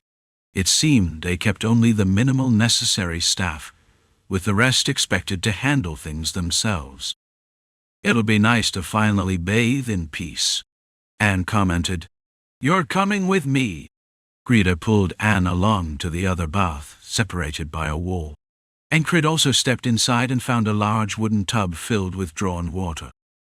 There was even a hearth on one side, allowing them to heat water if necessary. Steam rose from the top, indicating that some had already been prepared. The sizable tub immediately caught his attention. Ragnar wasn't so much lost as he was momentarily disoriented. Now that he was getting used to it, memories resurfaced, and he naturally grabbed a wooden bucket, starting to mix hot and cold water. He didn't just prepare his own, but also took care of Enkrid's, as if instinctively falling back into an old habit. It was a peculiar mix of familiarity and strangeness, like blending warm and cool water in preparation for a bath. What's sunrise supposed to mean? Ankrid asked, watching Ragnar. After spending long hours on the road without a proper wash, his body reeked of sweat. It made sense why they had been told to bathe before eating. As Ragnar poured the water into the tub, the sound of splashing mingled with his voice as he answered. Chapter 691. Something's off, it's a sword. A simple answer. A relic? Ankrid asked again. Just from the name attached to the sword, he could tell it wasn't an ordinary item. He had heard that Ragnar had come to retrieve it. He also knew it was in the possession of the family head, and that Ragnar had asked for it, though he doubted the head would hand it over so easily. From what he could infer, obtaining this so-called sunrise required proof of something or the fulfillment of certain conditions. That much was clear just from observing the situation. If Crace were here, he'd be making a fuss, demanding to at least get a look at it. It was obvious that this wasn't something a few gold coins could buy a glimpse of. It is a family heirloom, passed down for generations. And you plan to take this heirloom and return to Border Guard? Yes. Ragnar didn't hesitate for a moment. His tone was no different from when he had first said sword. Enkrid was well aware that his personality was a bit unusual. He was more stubborn and straightforward than most. To some, that eccentricity might even make him seem like an odd person. But not as bad as this guy. This was sheer madness. Who would allow him to take a family heirloom and walk away with it? Unconsciously, Enkrid's eyes narrowed. Ragnar, noticing the look, spoke. That look is unpleasant. Why are you staring at me like you do at Rem? As he spoke, water splashed over Ragnar, soaking his hair and shoulders. He had already removed his clothes, scooping water over himself as they talked. Ankrid did the same, pouring water over himself. Dark, murky water flowed down his body.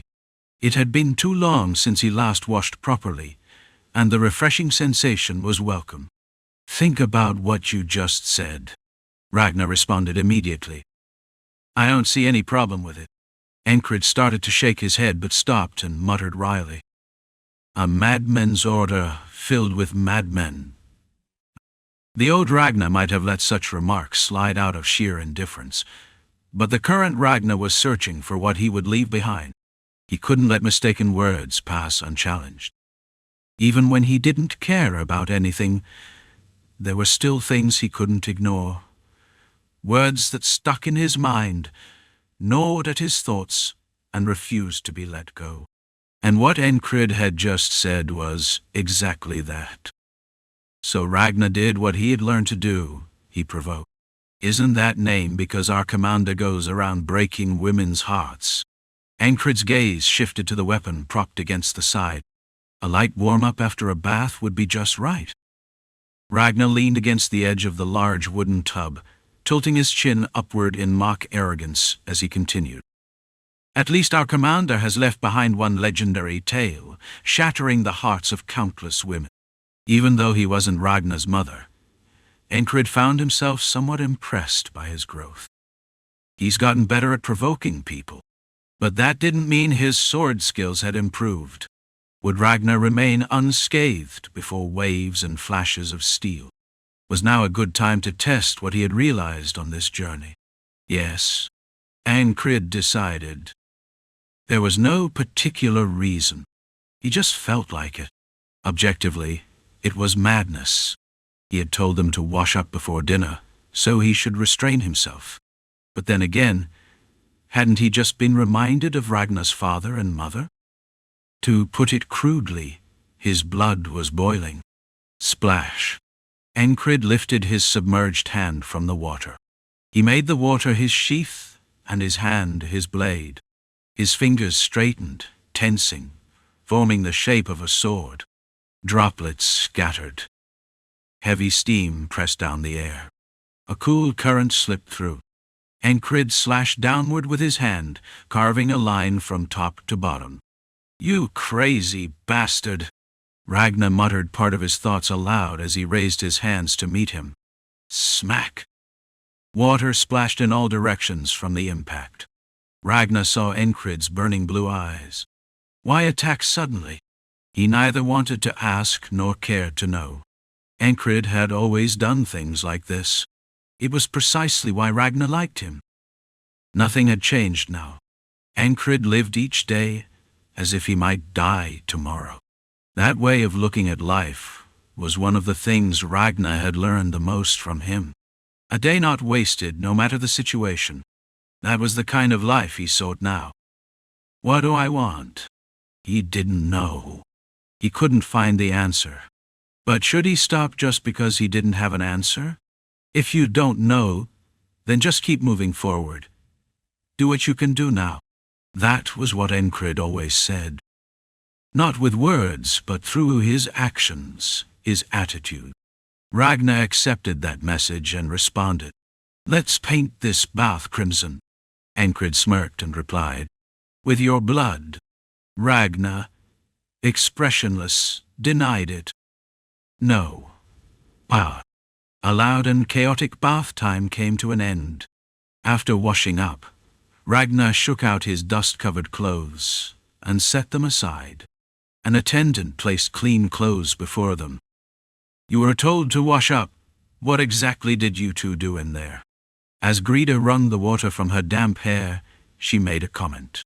From her perspective, it was only natural for such a remark to come up.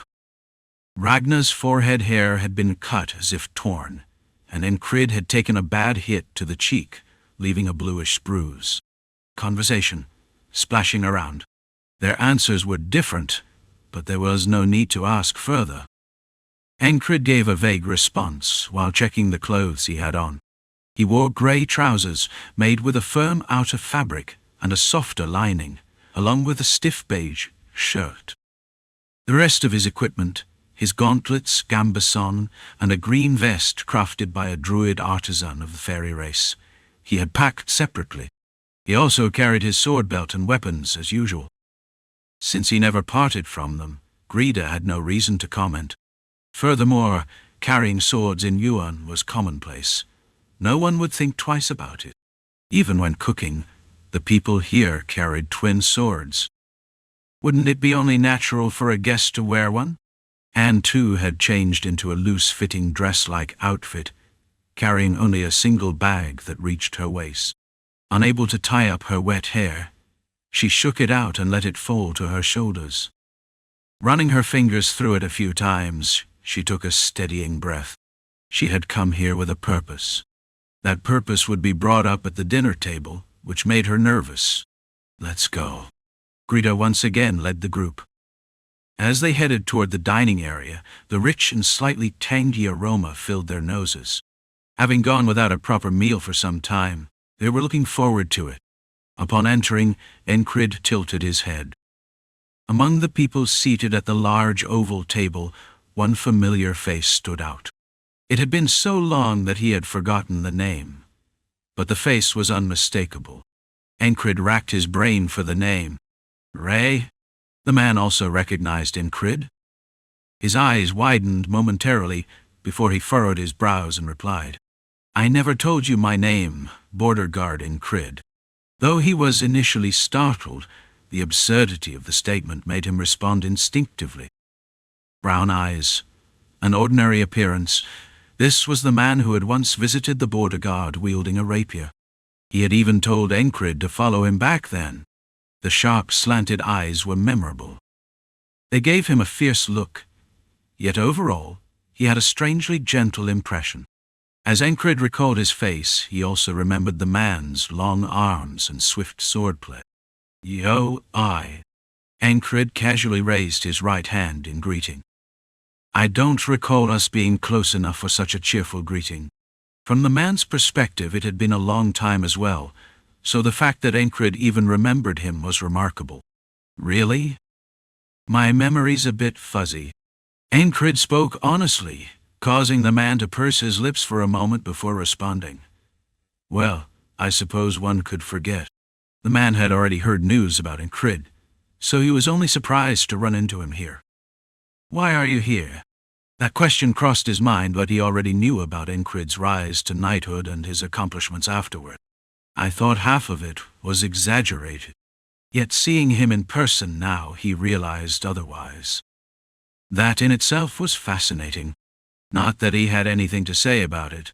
After all, not everything in life goes as expected. He prided himself on his ability to predict and deduce outcomes, but he never considered himself a prophet. Still, this is unexpected. Ankrid wasn't just any knight. He seemed to be of quite a high level. Of course, the man lacked the insight to gauge just how skilled he truly was. That was simply the limit of his perception. Now that everyone's here, let's eat. The family head spoke. So the son who left long ago has brought guests. The eyes of one of rapier-wielding man swept over Ragnar. Was he a child of the Yuan family? Well, his talent had been evident even back then. He followed the son here, Though the reason was unclear, the circumstances made it easy to guess. Speculation aside, various thoughts flickered through his mind. Indeed, no one can predict how life will unfold. The man had once thought that a certain someone, full of dreams and romantic ideals, would soon find those dreams crushed and drown in despair. Never did he expect to see that person sitting at this table today. You know each other? Ragnar's mother stood to greet the guests, asking the question. He stayed at border guard for a while, and tried to recruit me back then. Ankrid replied, summarizing the memory concisely. That's just what he does. Alexandra remarked nonchalantly and gestured for them to take their seats. The family head sat first, followed by the sharp-eyed man, Ragnar across from the family head, then Anne beside him, with Enkrid next to her. Grida sat next to Alexandra, while Magroon was nowhere to be seen. As Enkrid took his seat, he asked, When you say, that's what he does.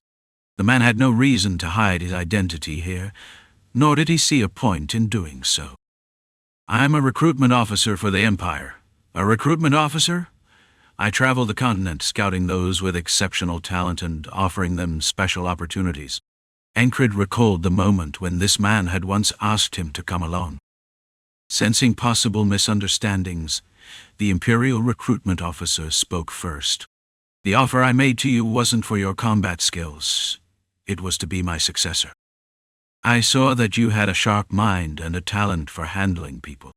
With a knack for anticipating what others wanted to hear, it was no wonder the Empire had given him the role of a recruitment officer. He had answered Enkrid's unspoken question, even revealing his honest thoughts. By clarifying that he hadn't made the offer based on Enkrid's combat potential, he ensured there was no room for misinterpretation. Enkrid, however, hadn't expected anything in the first place, so he simply let it slide. He had known long ago that he was talentless. The day he first held a sword, another day when a prodigy child had put a hole through his stomach, had already made that clear. Interesting connection. Let's eat. The head of the house made the suggestion, and no one particularly stood on ceremony. Ankrid first tore into a well-roasted turkey leg. Grida, on the other hand, sprinkled powdered seasoning on her portion of the meat before eating. As he savored the rich juiciness of the turkey, Ankrid observed Grida's method and mimicked it. Whether it was a northern custom or something unique to Juan, he couldn't tell, but it was a way of eating lamb with a powdered seasoning. The powder was a blend of various spices, carrying a mix of spiciness, sweetness, and a tangy kick. Not bad. The meal in general was generous in portion and centered around meat, a logical diet. The Yuan family was known as a place where people spent their days swinging swords, training relentlessly. Hadn't he seen it on the way here? They lived in stone buildings, each with a personal training ground in front. Right before the castle, there was even a large open field. Looks like they all gather there to spar as well. Some were even lurking around with dull practice swords, showing their interest. Given this lifestyle, it was natural for them to prefer a meat-heavy diet. That didn't mean the meal was unbalanced, though. There were also dishes like mashed egg salad, greens dressed with olive oil and vinegar, and cheese scattered across the table. This isn't alcohol, but it'll give you a kick. Ragnar handed him a golden-hued drink. As Enkrid swallowed the liquid from the copper cup, a sharp tang instantly hit his nose, almost invading his skull. Then the bold flavor of wild berries spread throughout his mouth. It's made by diluting and aging vinegar extracted from mountain raspberries, a rare taste to come by. It was a drink made exclusively from yellow raspberries that grew only on the cliffs of the region. I mentioned that I came here with an important proposal, but I see you've brought an outsider. The recruitment officer, who had barely touched his food, spoke up. They can hear this as well. The head of the house responded immediately, casually wiping his mouth with a napkin. Are you certain? Of course. The recruitment officer remained silent for a moment before finally speaking. What I am about to say is a proposal from His Majesty, the great Emperor of the Empire. Become a Shield Lord, Tempest Yuan. Enkrid simply listened, not entirely grasping the unfolding situation. The mention of the Empire's Emperor did not surprise him. It was already within his expectations. Even before this recruitment officer had revealed his position, Enkrid had assumed he hailed either from the great power of the South or the Empire of the North. If it were neither, it would have been difficult for him to extend such an invitation in the first place. Most likely, northern and southern recruiters have been scouring the central continent for a long time. Many talents must have been taken away over the years. So this wasn't shocking. Anyone with a decent grasp of the continent's affairs could have anticipated it. The only strange thing was the scent lingering on the man before him, something he hadn't noticed the last time they met. Something's off. It was the scent of a mage. It wasn't an overpowering, sweet fragrance, but still, it was unmistakable. The attackers they had encountered on their journey here had been mages multiple times. He hadn't had a chance to properly bring it up to the head of the house yet, but it was a fact. And the head of the house responded, "No." A firm, unwavering refusal, devoid of emotion to the point of seeming indifferent. Chapter 692. Blind spots, errors, and contradictions. Even after hearing the emperor's name, the head of the household outright refused. It wasn't even for a valid reason, just a simple "I don't want to." Yet, rather than arguing, the recruiter only let out a groan. "You stubborn old man." That was all he muttered. The head of the household heard it, of course, but he ignored it completely and looked away. Judging by the tone of their conversation, the two of them weren't strangers. "If you've made it this far, you must have your own reasons." Ragnar has already stated his. At the end of his redirected gaze was Anne, who had already finished her meal. Is this consideration? The head of the household had waited until Anne had eaten enough. His words carried no warmth or kindness, but the timing suggested some level of consideration. Is he just the type to express himself through actions instead of words? Instead of displaying emotions? That thought crossed Enkrid's mind. The others seemed used to it, saying nothing. Alexandra Yuan merely offered a quiet smile. Her eyes seemed to observe Anne's face, her gestures, and her demeanor, yet there was no malice in her gaze. Anne swallowed her saliva and spoke. "I heard you've been suffering from a long illness. I might be able to cure it." It wasn't a definitive statement, but her tone carried a firm resolve. She fully intended to see it through. Her determination was not to be underestimated. She knew her life was in danger, yet she willingly took the medicine and fell asleep, entrusting her life to Ragnar. That's not something just anyone could do. That was Enkrid's assessment. "You're referring to the punishment that has been placed upon us." Grida, who had remained silent, added an explanation. The Oran family had long suffered from an inherited disease. In recent years, it had only worsened. Yet, despite Anne's words, the head of the household remained indifferent. His expression didn't waver in the slightest. Does his face ever change? Even if he lost an arm, he would probably just stand there and watch. No. He wouldn't just watch. If the battle was over, he would stop the bleeding. If the battle was still ongoing, he would take his enemy's head in exchange for his arm. His quiet yet overwhelming presence was still astonishing. At any moment it felt like he might draw his sword. At the same time, if someone suddenly attacked him, it seemed just as likely that he would stand there and watch. In other words, he was unpredictable. A son who longs for the sunrise. The head of the household spoke, his gaze sweeping across those gathered. And a reckless young lady who claims she can cure an incurable disease. And there's also Schmidt, his wife added, gesturing toward the recruiter. It seemed that the recruiter's name was Schmidt. He was clearly someone who had known the head of the household and his wife for a long time. "Tempest, this is an offer for both you and your family," Schmidt said, shifting his tone. Earlier, he had spoken as an imperial recruiter, but now, his voice carried a familiar warmth. "Still not interested?" The head of the household answered firmly. There was no emotion in his voice, but the certainty in his words was unmistakable. Schmidt groaned again. "What's your name?" Alexandra set down her fork and knife, stacking her plates neatly, then turned to Anne with the question. Anne, mirroring her actions, replied, "I'm Anne. I'm an alchemist, but I specialize in healing. There must be someone here who treats the sick, right? I do similar work. Any community that lived together would have someone tending to the ill. When we fall ill or show symptoms of the disease I mentioned earlier, we turn to Myaleskia. She is also the godmother of these children." Alexandra gestured toward Ragnar and Grida before looking back at Anne with a steady gaze. Was she assessing her? Or doubting her? Grida had called it a punishment from the heavens, a divine curse. It was the same as calling it a curse. And yet, despite Anne insisting that it was an illness rather than a curse, and that she could cure it, Magrun showed no reaction.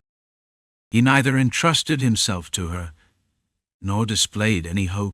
It wasn't just that he refrained from asking her to try. He hadn't even considered the possibility. He has no expectations. He must have already met other healers and tried various treatments. Or perhaps this Myliskia woman is an exceptional healer, and since even she couldn't cure it, he knows no one else would be able to either. The first place Magrun visited upon arrival was likely wherever Myliskia resided.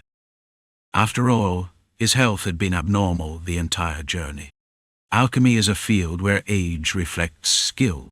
No matter how talented or capable one is, without time and experience, it's difficult to achieve results. At a glance, Anne looked barely 20. That alone was enough to make it hard for anyone to place their hopes in her. In short, the head of the household will refuse. It was a prediction based on logic. But after a brief pause, the head of the household spoke. "If you need anything, just say so, Anne. And since you don't know anyone, it's best to have a familiar face assisting you. Grida." "Yes, I will." The prediction was wrong. "Ragnar, are you ready?" The clan leader's gaze landed on Ragnar's forehead. His torn hair and the marks from the blows were evident. "Not today," Ragnar replied, and the clan leader prepared to leave. He intended to clear the table and bid everyone to rest. Ankrid seized the moment to ask, "Why don't you ask about my business?" Alexandra answered in his stead, "It's too obvious, so I didn't ask." Obvious? Ankrid knew he wasn't such a simple person. Being steadfast didn't mean being simplistic. He was here to protect Anne, to report what had happened on the way, and to support Ragnar as his friend. Moreover, what was happening in Johan was anything but simple. If things went awry, Enkrid was prepared to intervene in the complexities, and his concerns could never be summed up in just a few words. Thus, the claim that his intentions were obvious was flawed, an oversight even. You could even call it a contradiction. Enkrid concluded inwardly. No matter what was said, he intended to point out that contradiction. As he finalized his thoughts, the clan leader spoke. "Tomorrow morning, take turns sparring with my wife and me." Ankrid answered without hesitation, "Yes. Let's do that." A duel. That meant other matters could wait, right? Odinkar's disappearance. He left of his own will. It wasn't a disappearance. It was either running away or merely going out. Ragnar had left as a child, saying he'd be back soon, and only returned as an adult. If Ragnar could do it, so could Odinkar. Even if that wasn't the case, hadn't it been said that sometimes a man just needed a cave to be alone in? Perhaps Odinkar simply needed such a place right now. As for the attack on the way here, would telling the clan leader now change anything? Someone had tried to kill Anne and hinder their journey here. That was all. And surely Grida and Magrun would explain everything in due time. No need for me to step in. So all he had to do was duel. There was nothing complicated about it. Even if a situation was complex, Enkrid knew how to view it simply. That's just the kind of person I am. With that, he rationalized his approach. Then see you tomorrow. You may go. Show them to their quarters. Everyone left without protest except for one. Schmidt Empire's recruitment officer remained seated. As Enkrid stepped outside the dining hall, his gaze briefly met Schmidt's. "This way, please." A neatly dressed attendant guided Enkrid. The door creaked shut behind him, and Schmidt's voice slipped through the narrowing gap. "Are you really going to do this?" It wasn't an accusation full of resentment, but there was an unmistakable tone of blame. The doors, once wide open, now closed completely, forming a thin line that seemed to divide the two worlds. Through that gap, the clan leaders and Enkrid's eyes met briefly. Amber, perhaps. The clan leader's eyes gleamed orange, reflecting the lamplight. Stone D. The heavy door shut with a deep sound, and Schmidt's voice followed, urging, "Say something. You're not doing this for me." There was no indifference in his words. Anyone could hear the concern layered beneath them. If not for himself, then for whom was he speaking? The question crossed Enkrid's mind, but it wasn't his place to interfere. For now, he had to prepare for tomorrow. Ankrid turned his back on the closed door and walked away. A knight's duties didn't change simply because of his title. Just like how swinging a sword wouldn't remove the sweat-stained stench from a dusty elf's undershirt. Cleaning the dust off his cloak and scraping away the dirt and pebbles stuck to his boots had to be done by hand. Swinging a sword wouldn't solve everything. A memory surfaced, words from a mercenary veteran. A man who, despite approaching 50, still lived by the blade and earned respect, worthy of being called a mercenary king. Most mercenaries either retired early or died before reaching that point. To survive that long was proof of one's nature. Some might even say it meant being chosen by the goddess of fortune. That man had once said, "Fights are 70% preparation. A guy who sharpens his blade well and takes care of his gear has the advantage." Simple as that. Ankrid agreed. He had taken those words to heart like they were jewels of wisdom. I could probably use my short sword for the soles of my boots. Outside his assigned quarters, Ankrid scraped the bottom of his boots with the tip of his short sword, tidying them up. They were boots reinforced with troll leather from the Penhandle Mountains and iron plates. Worn with use, but still sturdy. Lifting them up, he gave them a sniff, no foul stench. A voice called out as Grida passed by, tossing him a small leather pouch. "Put that in. It'll help with the smell." Catching it with a thud, he found white stones inside. No, not stones. On closer inspection, they were dried-out bars of soap. If left in his boots overnight, they'd absorb any lingering odors. "Where are you off to? Since I just got back, I thought I'd take a look around." As Grida stepped away, the setting sun cast long shadows. Those shadows quickly shrank before vanishing altogether. Her pace was just as brisk as when they arrived. Either she had many places to visit, or there was much to investigate. It had to be one or the other. I should probably do some laundry. With that thought, Enkrid went to the well inside the castle, drew water, and washed his undershirt and cloak. No amount of sword swinging would clean a cloak, but a knight's superior strength certainly made wringing out laundry an efficient task. Squeeze. The sturdy cloak twisted as it released the moisture it had absorbed, dripping back onto the ground. Before long, Ragnar and Anne stepped forward and did the same. A few maids approached, handing them small wooden sticks meant for beating laundry. Their faces, marked by dark circles under their eyes, looked sickly. "Are you feeling unwell?" Anne asked as she observed them. "I'm fine," one of the maids replied. Enkrid's gaze swept over the maid's waist as she answered. Even the maids here carried swords. "All right, then."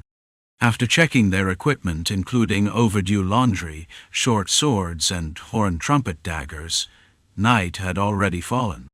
They had arrived at sunrise, but between washing, eating, and organizing, time had slipped away.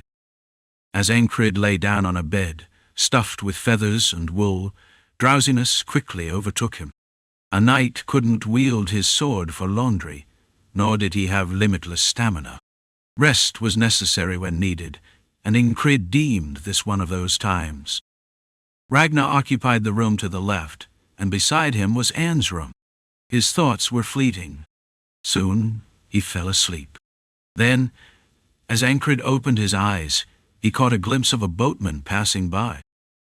The owner of a lamp, One with a particularly dark sense of humor spoke. Protect. A statement without an object, which made it difficult to determine its exact meaning. Schmidt, the conversation is over. Alexandra shook her head. As the maids in attendance cleared the table, the three of them moved to a small adjoining reception room. Schmidt took a sip of tea brewed from dried flower petals. His throat was parched. The stubbornness of these people was incomprehensible to him. Alex, you need help. Schmidt was anxious, but he knew nothing could proceed without their approval. That doesn't mean we have to bear the name of a shield and become a duke of the empire. Tempest Yarn, the head of the house, rested his chin on his interlocked fingers and answered. Tempe, enough. Schmidt, I will not accept an imperial title. For a long time, the empire had sought to bring Yuan under its domain. They promised the title of duke in exchange for becoming the shield of the East, hence the Shield Duke. But Tempest Yuan, often called Tempe, had refused time and again. You need the Empire's power to cure the illness. Schmidt insisted. The Empire was not a benevolent entity. It calculated benefits with cold precision. Schmidt wanted to help them, but for that to happen, Yuan had to reach out first. We don't need it. The head of the house shook his head. This isn't a curse. Schmidt repeated. The head remained silent. Once his mouth shut like a clam, it rarely opened again. Schmidt knew this well. Turning his gaze, he met Alexandra's eyes. Once, she had been his stepsister. Now she simply shook her head. Let it go, Schmidt. Why? We've told you countless times. The head of the house won't swing his sword for another's sake just to save my life. In Yuan, we each wield our swords for our own desires. They filled their voids with the blade. They also pursued freedom with the blade.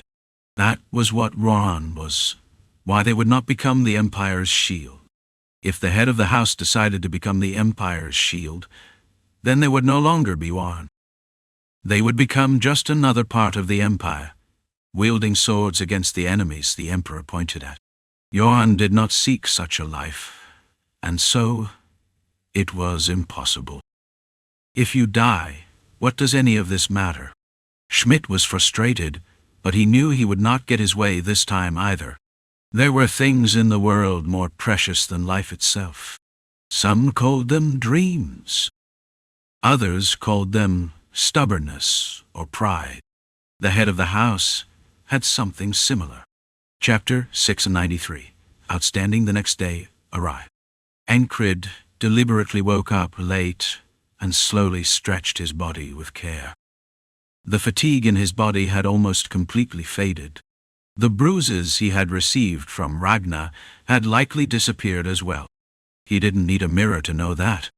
A knight's trained body far surpassed an ordinary person's ability to recover. Legend.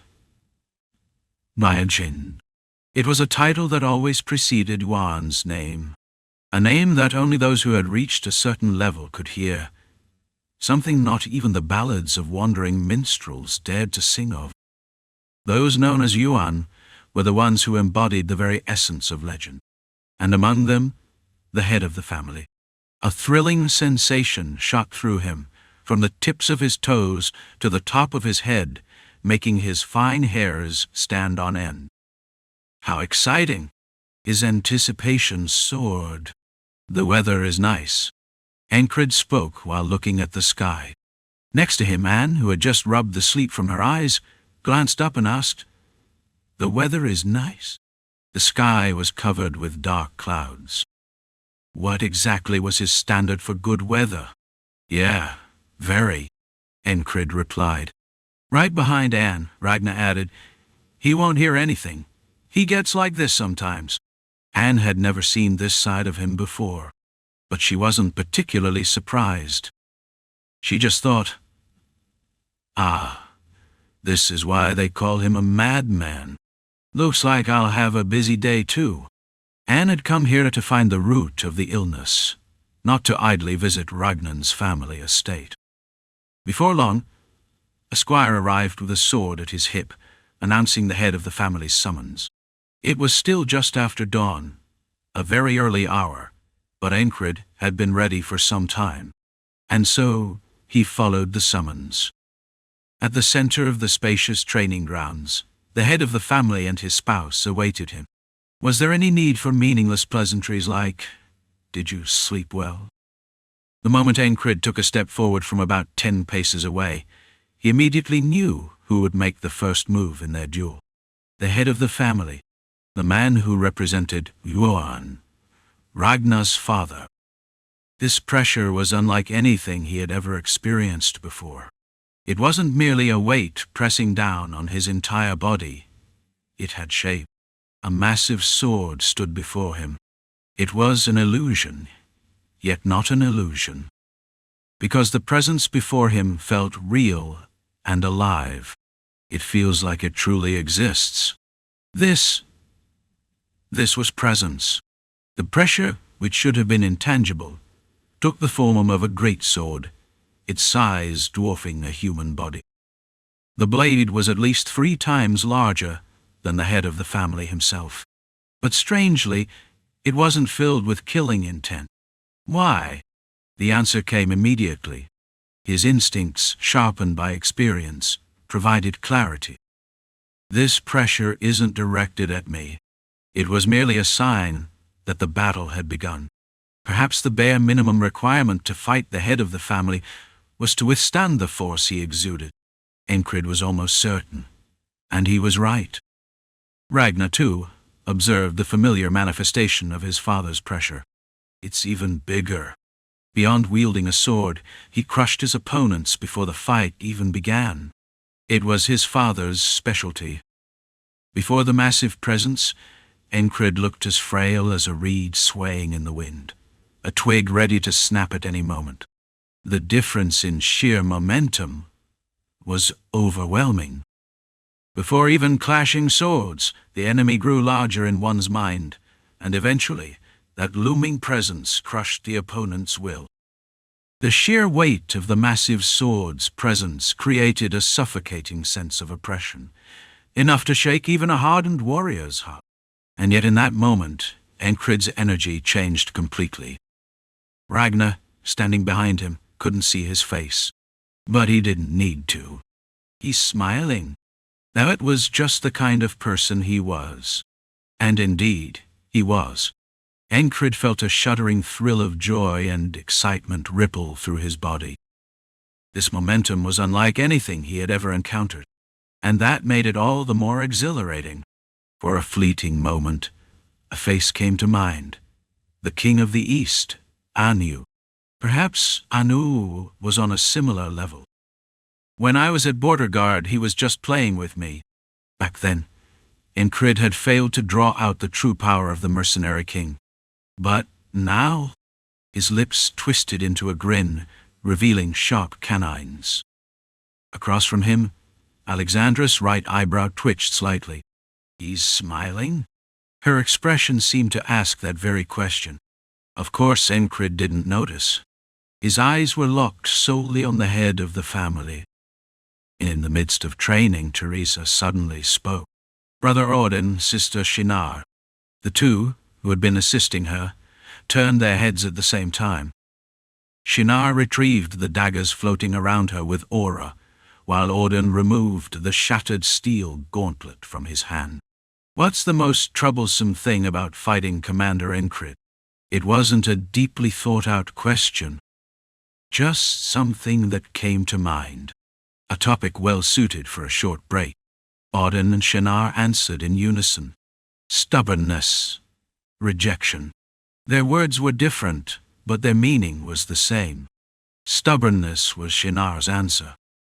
Rejection was Odin's. Odin elaborated. He accepts anything when it comes to learning, but the moment a fight begins, no form of pressure works against him. You've heard of the will of rejection, right? I think that's his core. No matter what anyone says, he pushes forward, rejecting everything in his way. Shinar added, there are times he should stop, but he doesn't. That stubbornness makes him unpredictable. Without Ankrid, Shinar's jokes became noticeably less frequent. If he had been here now, a stubbornness, arrogance, and obstinacy that wouldn't easily crumble before a fairy of my level. That must have been the intended remark. The words they spoke were different, but the core meaning was the same. I feel the same way. That means it's my turn to show the temperament I learned from the commander. Teresa nodded before staggering to her feet. One of her legs was broken, but that didn't mean she was going to give up. Ankrid had provoked everyone, and thanks to that, everyone except Ragna had stayed behind in border guard. Because they wanted to digest that provocation. Now let's go, Teresa shouted. She sought to surpass her limits and was already in the process of doing so. He laughs. Alexandra knew the aura her husband exuded. Just witnessing someone withstand that overwhelming presence told her much about their character. The most pitiful ones were those who had already concluded they could never win before the fight even began. Such people could never be pioneers. No, forget being pioneers. They'd struggle even to rise to the rank of knight. In Johann, knights were classified into 3 types: pioneers, researchers, and observers. Pioneers were also called seekers, researchers were known as technicians, and observers were referred to as guardians. It was also a reflection of Yuan's philosophy on swordsmanship, a part of their established system. Anyway, if one assumed they would lose from the start, the best they could become was a researcher. The second most pitiful were those who refused to acknowledge their own weakness. Arrogance. They knew they would lose, but refused to accept it. They lacked the ability to objectively assess themselves. Some among them might, by virtue of talent, manage to become pioneers, but in all her experience, Alexandra had never seen such people become outstanding ones. And they won't become researchers either. To analyze, break down, and refine techniques, one had to be capable of self-reflection. The third type was those who acknowledged their own weakness. They were the ones who moved forward. They recognized their shortcomings and sought what they could do in the moment. Her husband hated them, but Alexandra considered such people to be quite exceptional. Even if they expected to lose, they wouldn't just fight aimlessly. They would do whatever it took. They struggled to improve their chances of winning. They have the potential to be great researchers and observers. And lastly, there was the kind of person her husband liked the most. They relished the pressure itself. Beyond enjoying swordsmanship, they took pleasure in being pressured. To enjoy it meant to become intoxicated by battle. That was the quality of a pioneer, a true forerunner. And among those who enjoyed it, Alexandra had never seen anyone quite like this one. A full-faced smile. Just looking at him, it was clear how much he was reveling in it. Enkrid had rushed forward, his face contorted in pure joy, as if he could die happy in that moment. He pierced through the oppressive force and planted his feet firmly. Even if a meteor fell or a mountain collapsed before him, he would charge ahead, sword in hand. A temperament displayed through his entire being. Her husband, Tempest, drew his sword. Alexandra didn't take her eyes off the scene. Though this wasn't a fight to the death, their presence surged as if they were holding back just one step from actual combat. Boom! Her husband's greatsword fell vertically. It was a slash nicknamed the sword that crushes mountains. That was how heavy it was. It appeared slow, but before the blade even swung down, the formless force of will had already moved to seize his opponent's entire body. As expected, Enkrid felt the pressure gripping his limbs and torso, and he immediately rejected it. This is interesting.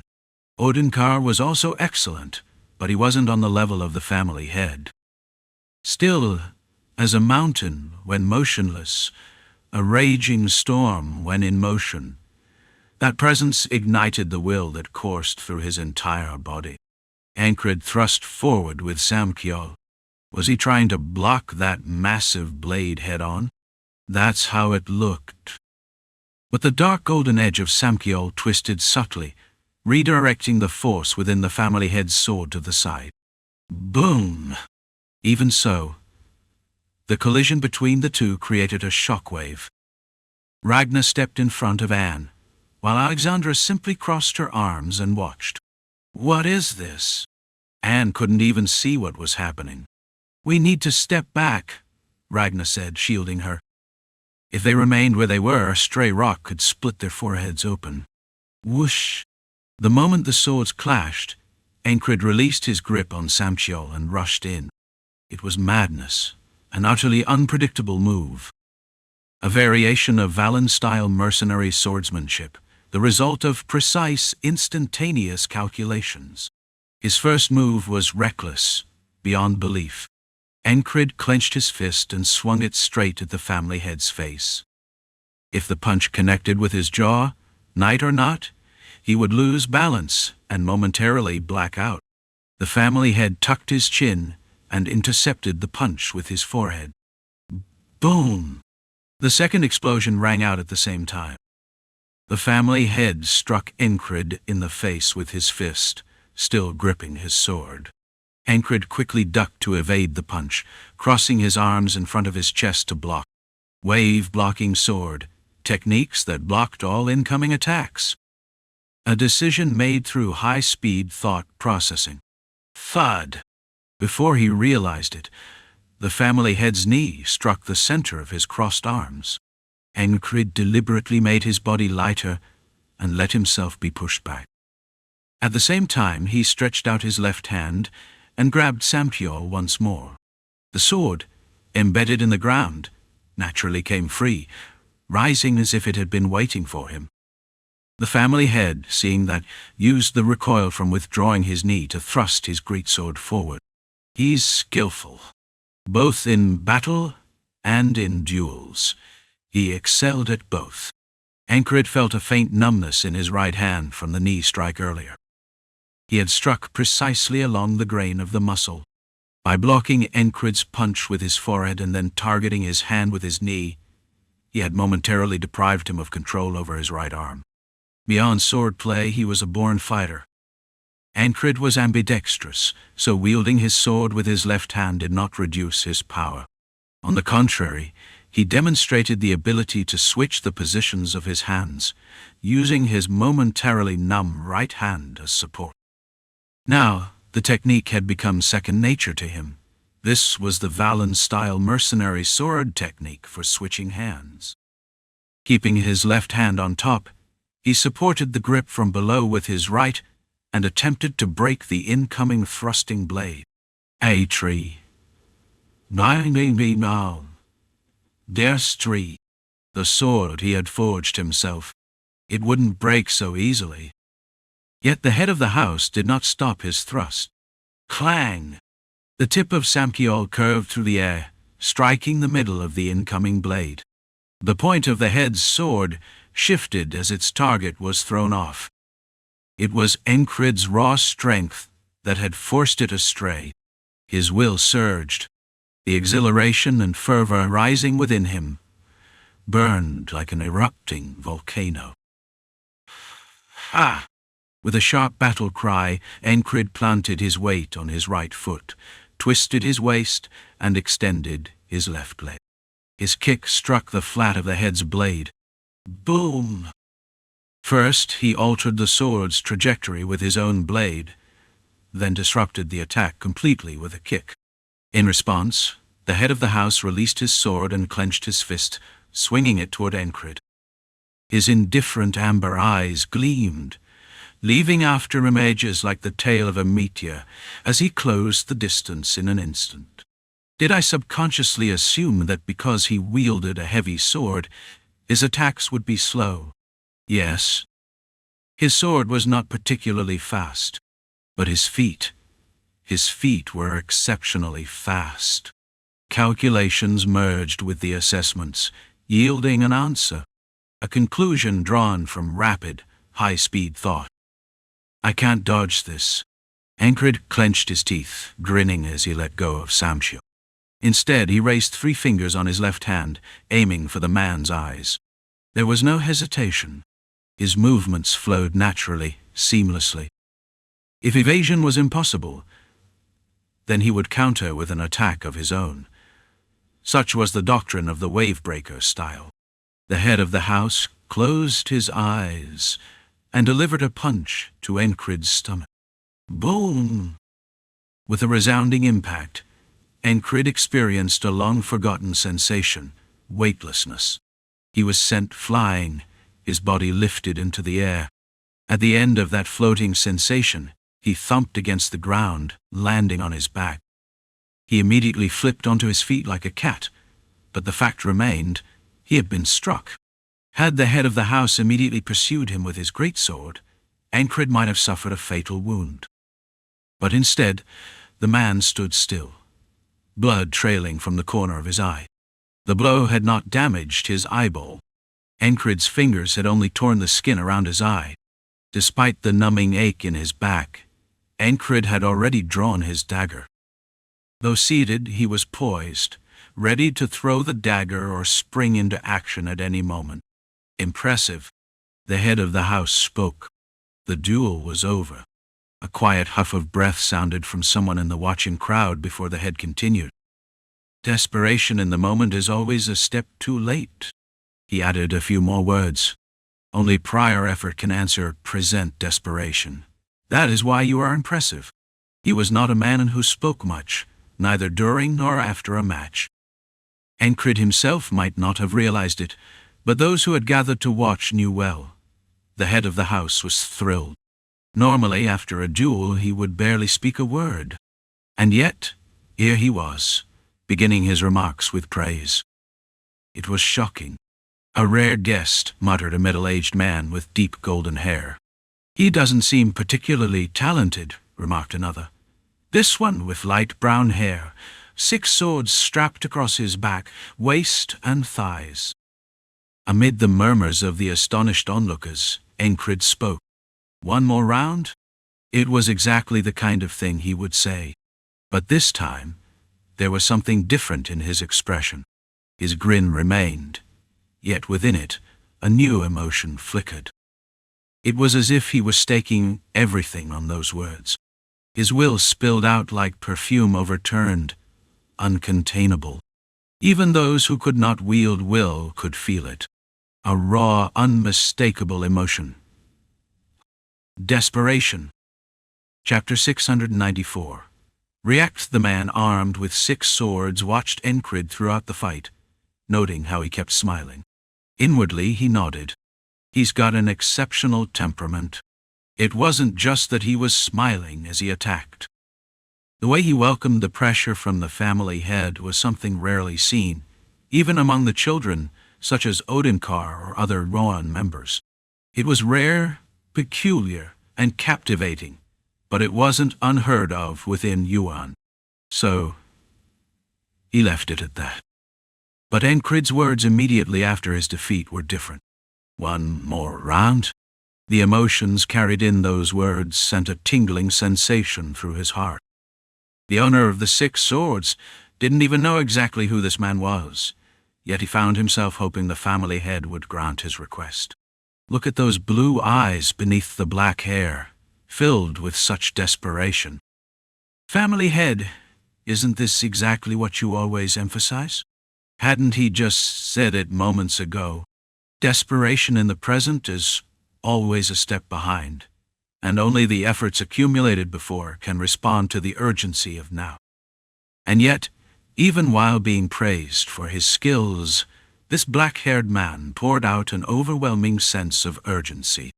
To swing his sword more, to fight just a little longer. It wasn't over yet, he shouted, his emotions surging. Acknowledging defeat is admirable, and enjoying swordsmanship is commendable, but possessing desperation is on another level. This was one of Yoran's teachings, one of the family head's creeds. A genius without desperation could not truly be called a genius. That was why Ragnar had been sent out into the world. And yet, the man who had accompanied him showed something that struck deeply, burning hot within his chest. A rare temperament. Yarn valued temperament. It was the blond, middle-aged man standing beside him who spoke. The man with 6 swords didn't even turn his head as he scoffed. Rare? It's a precious trait. You need to refine your eye, Heskel. His long years of wielding a sword had honed his instincts, allowing him to recognize something special in the man before him. Perhaps it was because his own specialty lay in the concept of waves, but right now his instincts were screaming. The middle-aged blond man, however, seemed less convinced. His eyes showed traces of surprise, but his demeanor remained composed. As I always say, hearing you talk about discernment is unpleasant. Heskel, as he was called, retorted, but the man with 6 swords didn't respond. Because what did that matter right now? Not at all. Many eyes were on the scene. One of them belonged to Anne, who was also struck by Enkrid's sheer desperation, her chest tightening as she watched. Against all reason, she found herself hoping the man who had slain her master would rise again. Naturally, she turned her gaze toward the one who would answer Enkrid's request. She thought she saw faint wisps of black smoke dissipating from the family head's lips. It was fleeting, almost a trick of the eye. And then there was the scent. A scent that only an alchemist, someone who had handled herbs and medicines for a long time, could detect. She had been too shocked to notice before. Anne snapped out of the emotional wave Enkrid had transmitted to her. Her alchemist's instincts, combined with what she truly desired, brought her mind into sharp focus. Ah! She realized something and was about to speak, but the family head's wife moved first. I'll take over from here. She stepped forward without even seeking permission from her husband, but no one objected. After all, when it came to skill, there wasn't a single person here who didn't know that Alexandra was the family head's equal. Even Enkrid, still kneeling on one knee with fierce determination in his eyes, could sense the sheer presence and force radiating from her. Some in the gathering knew, while others did not. But among those who did, there was an undeniable truth. The swordsmanship teacher of Schmidt, the imperial recruiter, was none other than Alexandra. Schmidt's sword was built around speed. And that was only natural. Alexandra's sword had been fast even before she bore the name Yuan. When the legend of the Knight of the Gale spread across the continent, she too had earned a similar title, Blitzkling. In the continental tongue, that meant lightning blade. Her weapons were 2 slightly elongated short swords, her engraved weapons. Even on this particularly dark day, the area around her blades seemed to shimmer with a cold light. The family head is heavy, but his wife was fast. Perhaps it was only natural that Ragnar, having grown up watching his father's heavy sword and his mother's swift strikes, had developed a style that combined both. The words had barely left her lips, yet before Enkrid could even take a breath, one of Alexandra's twin blades had already become a dot, aiming straight for his forehead. Zerti-ipi.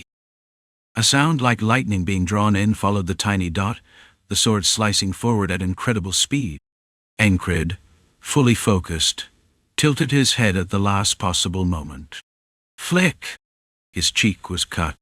A bead of blood spun into the air. Before it even touched the ground, over 15 strikes had already been exchanged.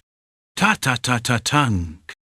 Ankrid had risen from the ground, standing with his sword angled slightly forward, as if using it to shield his body. Alexandra had retreated 4.5 steps, gripping the hilts of her twin swords with both hands. Rumble. Dark clouds gathered in the distance, thunder rolling ominously. It looked as if the skies would soon break into a storm. Drip. Breathe. His cheek had been cut deeply. Blood trickled down Enkrid's face, gathering at the tip of his chin. I'll finish this before the rain comes, Alexandra stated. Is that so? Ankrid exhaled a breath, excitement coloring his voice. How had he blocked those attacks just now? He asked himself, searched for the answer. But it didn't come. Was it just luck? As if granting him a moment to steady his breath, Alexandra spoke again. The weather's unusual. Storms do roll in around this time, but this one seems different. Almost unnatural.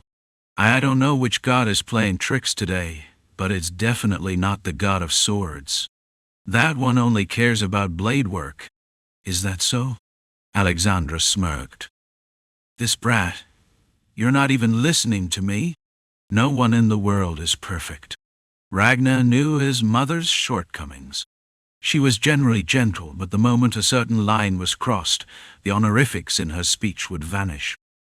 That was a warning sign. What is this? Ankrid focused on the sensation of something almost within his grasp, yet elusive. It was like seeing a mirage in the desert. If he concentrated, it felt as though he might be able to catch it. That was why, without realizing it, he exuded desperation. A yearning he usually kept buried deep within him had surfaced. Beyond mere exhilaration, an intense desire boiled within him. He wanted this now. He wanted to swing his sword fiercely. He didn't know how. He had no path forward. He simply wanted to wield his blade. So, he added one more element to it. For as long as possible, he wanted to swing his sword again and again, while maintaining his current state. How could he do that? Endure. His will wouldn't falter. For now, he put Samchiel forward as his defense and concealed his body behind it. He stepped forward with his right foot, using his big toe as an axis to draw an upward line, then blocked that line with his sword. That placed his blade between him and his opponent, making it the only thing visible in their line of sight. What's next? From the earlier clash, he had recognized similarities between his opponent's swordsmanship and one-killer's style. It alternated between instinct and calculation, but at its core it was rational. What if he twisted that rationality just a bit? He had once tried this approach against the demon known as one-killer, attempting to break his own calculations in the process. No meaningless movements. The goal is disruption. Wave breaker technique was active. His tactical thinking told him what to do. Enkrid lowered his left hand, bringing it near his penna. He didn't draw it. No, he wouldn't even grip it. But even that movement alone would create an error in his opponent's calculations. Snap! Suddenly, two crescent-shaped blades descended toward him. They appeared out of nowhere, two swords arching down like twin moons. He thrust Samchiel upward at an angle while shifting his left foot back, tensing his entire body. Everything slowed in that moment. If he didn't, he wouldn't be able to block the strike. The moons were falling. Mishandling his sword could result in cutting himself instead.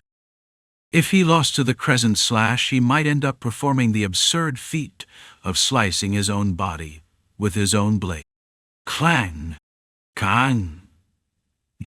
The two moons struck Samchiel. Ankrid judged it was too late to deflect with his blade, so he used the Valaf-style martial arts to absorb the force with his body instead. Thud! Thud! As a result, both of his feet skidded sideways. Alexandra, who had unleashed the twin crescent slashes, widened the distance once more. You joking? I'm faster than you, and you're trying stunts like that. What kind of idiot does that? Your daughter. Enkrid swallowed the provocation. Now was not the time. Alexandra was undoubtedly holding back against him. His body had already taken a hit from the family head.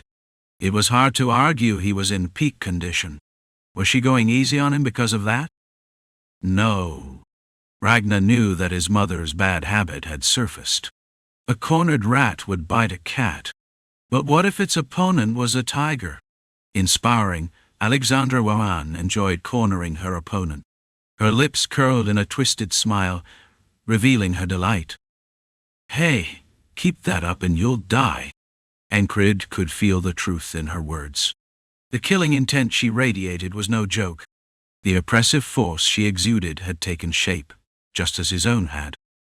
If her earlier presence was like a great sword, then now her killing intent was an arrowhead, drawn back on a taut bowstring and aimed right at his face. The moment she let go, the arrow would pierce him from mere inches away. The sheer tension electrified his mind, igniting his thoughts. His will surged through his body. His mind accelerated, calculations multiplying.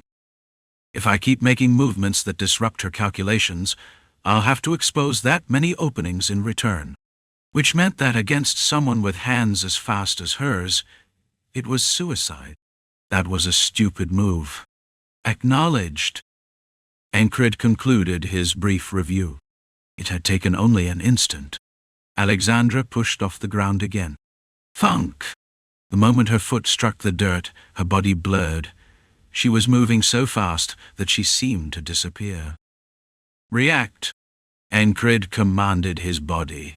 A pinpoint thrust followed by a flurry of high-speed attacks. Then another slash. He didn't think before blocking. His body simply moved on its own. Thud! Alexandra's diagonal slash was deflected by Enkrid's samtiol, but she wielded two swords.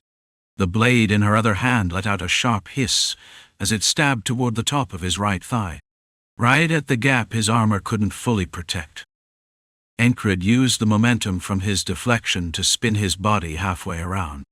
Alexandra's sword still grazed his thigh, but he avoided a fatal wound. Blood trickled from the cut on his torn pant leg, but it was just a scratch. A sword is wielded with the entire body, idiot. Strengthen your core first. When was it? Back when he earned Krona without hesitation. Mercenary, guide, bodyguard, even a noble woman's ornament. One instructor had taught him the fundamentals of swordplay. Don't just swing with your arms. Use your whole body. And so, he had trained his body relentlessly, every single day, without fail. Later, Auden had taught him how to make his muscles thicker, tougher, and more flexible. And he had done just that, following his guidance. My body reacts well enough. He had also learned how to choose the right path without making mistakes. Ragnar had taught him that. So there was no hesitation. Instinct and intuition rose to the surface.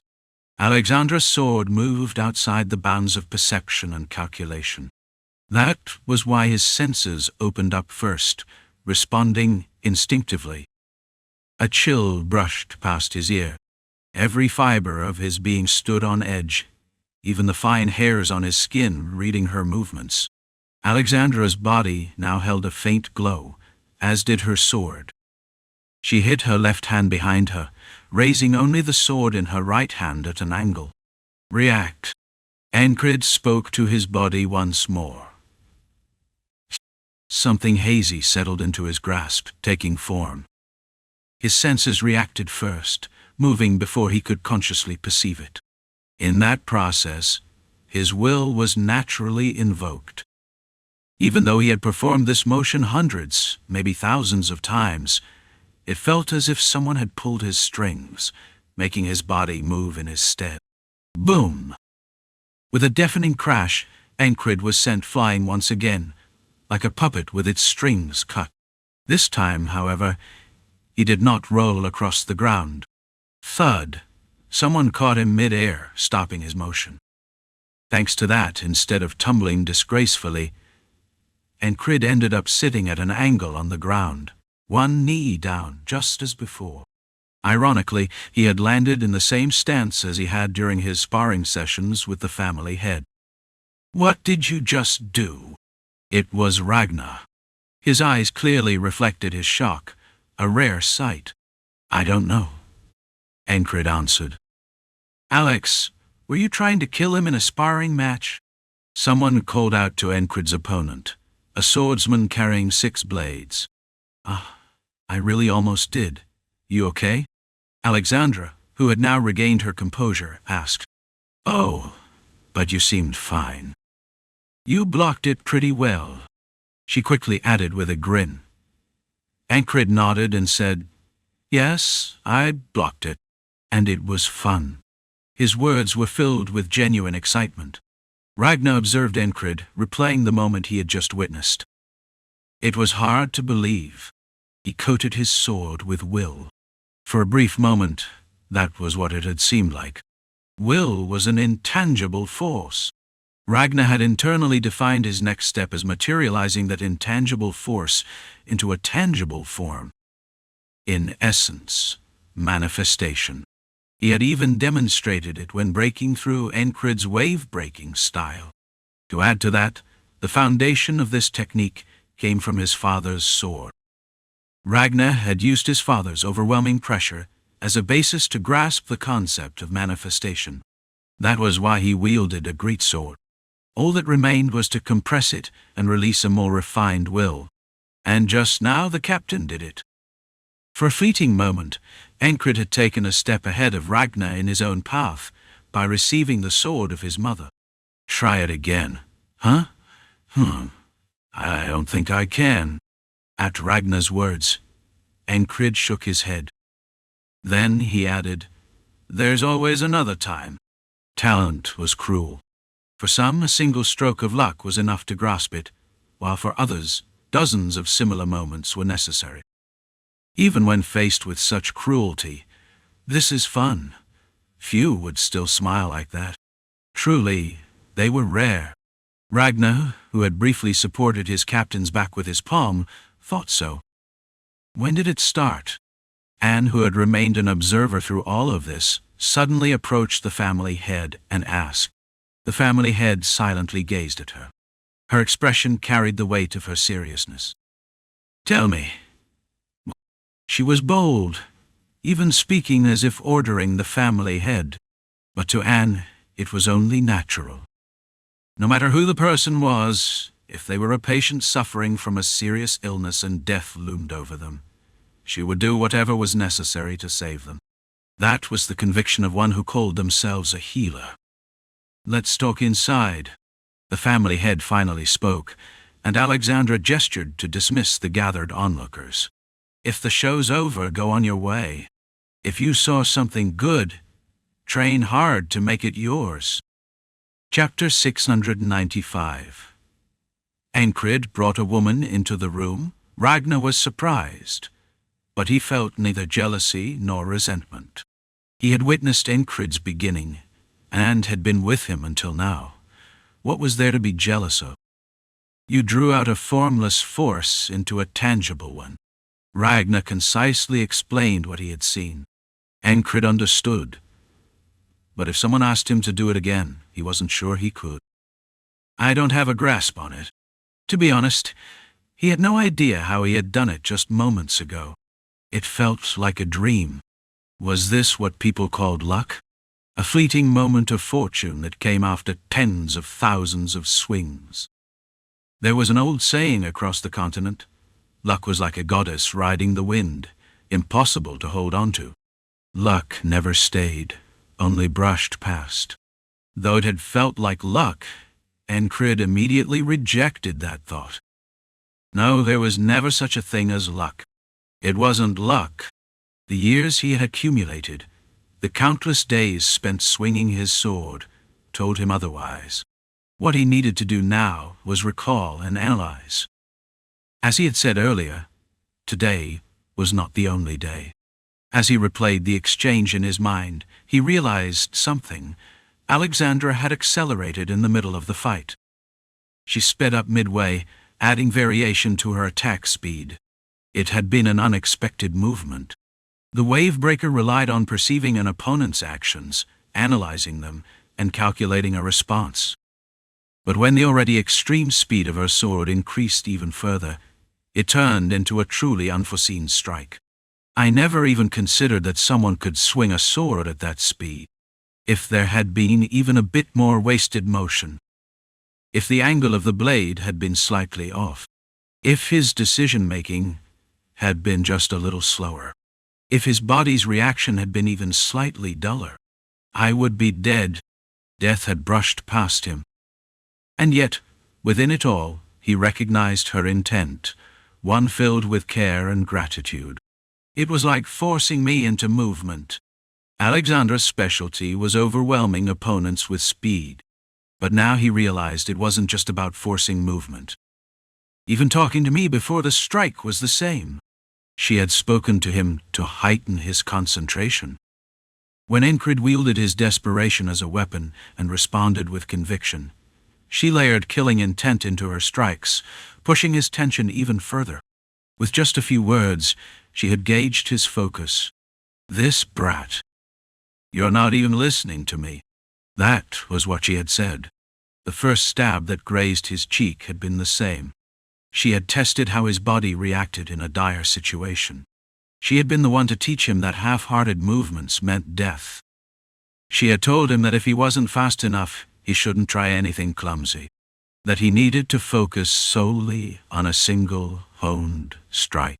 That his accumulated desperation should resonate with the present moment.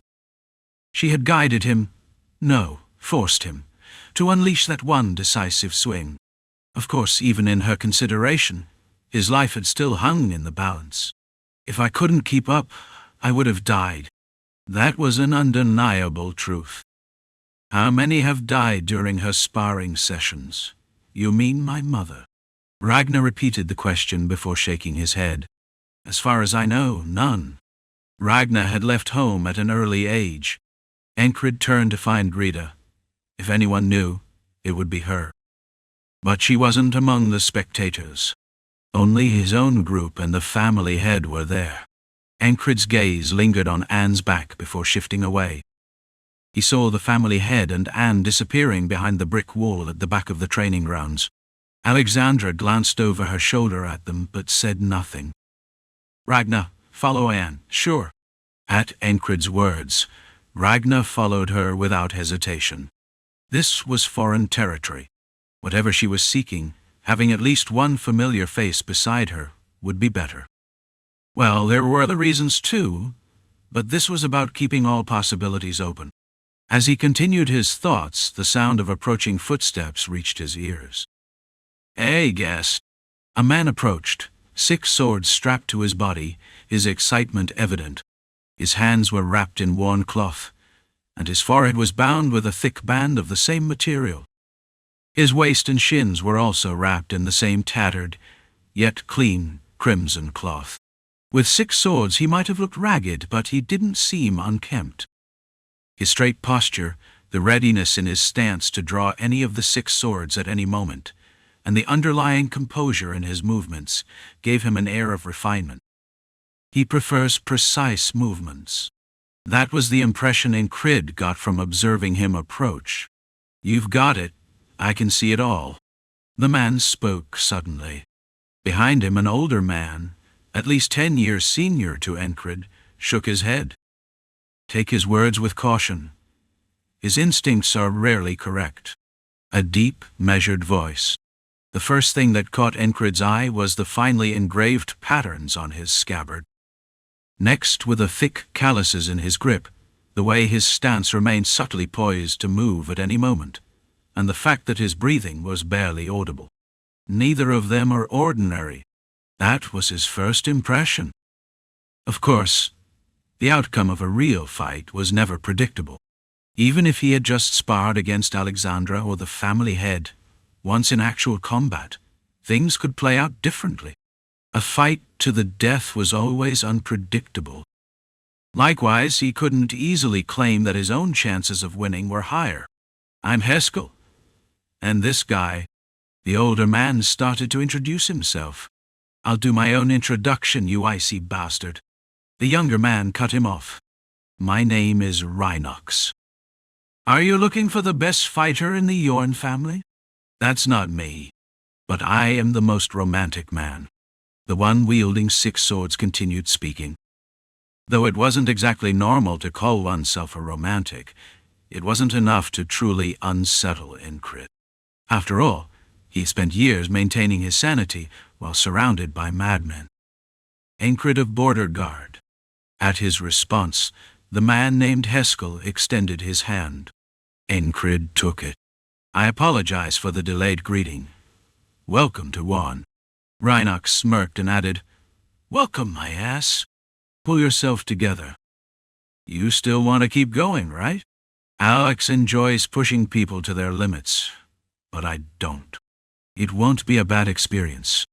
Listening to the exchange, Enkrid realized that these two held authority comparable to that of the family head. Neither sought the family head's permission, nor did they seem concerned about anyone else's opinion. More onlookers had gathered than before. However, Grida and Magrun were nowhere to be seen. Instead, include me as well, a young woman with a youthful face, whose skill was difficult to gauge at a glance, stood behind them. If you wish, I'd like to lend a hand as well. But I'll have to postpone it until tomorrow. I have business to attend to. The man called Heskel glanced up at the darkening sky as if he were in a hurry. Then he retrieved a pocket watch from his coat to check the time. The information surrounding a person serves as an anchor to the present. Ankrid understood that concept well. In fact, he applied it even now. Knights typically excel in battlefield insight. When in a controlled situation, they can compare what they know with their present surroundings to deduce facts. In short, they can analyze past and present events to recognize patterns and logical outcomes. Put simply, they become extraordinarily perceptive. Of course, a natural talent for this kind of awareness plays a part. Even if he wasn't the best with a sword, Enkrid had been born with this keen sense, an intuition, a sharp perceptiveness. Because of that, he didn't need to think too hard to notice certain things. Not in dire straits. Yoran didn't flaunt its wealth, but it wasn't lacking either. Pocket watches bore the names of master craftsmen and were as expensive as magical artifacts. And without magical components, they wouldn't even function. Yet, when Heskel casually pulled his out, no one reacted with surprise. It was an ordinary part of life here. Of course, their daily lives revolved around more pressing matters. Feeling tired? Rhinox asked. His tone carried a hint of consideration, as if he'd go easy on him. But Enkrid didn't take it that way. I'm always in my best condition. He meant it.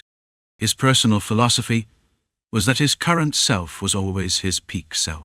As he spoke, Enkrid realized he genuinely liked this place. Next up, me! May I join in as well? Among the dozen or so people who had gathered, not a single one backed down. They didn't step forward because they were confident in their skills. They simply couldn't resist the temptation of an interesting opponent. They had kept their distance while the family head was involved, but now they eagerly closed in. Before Rhinox could say anything, Enkrid spoke first. As much as you like.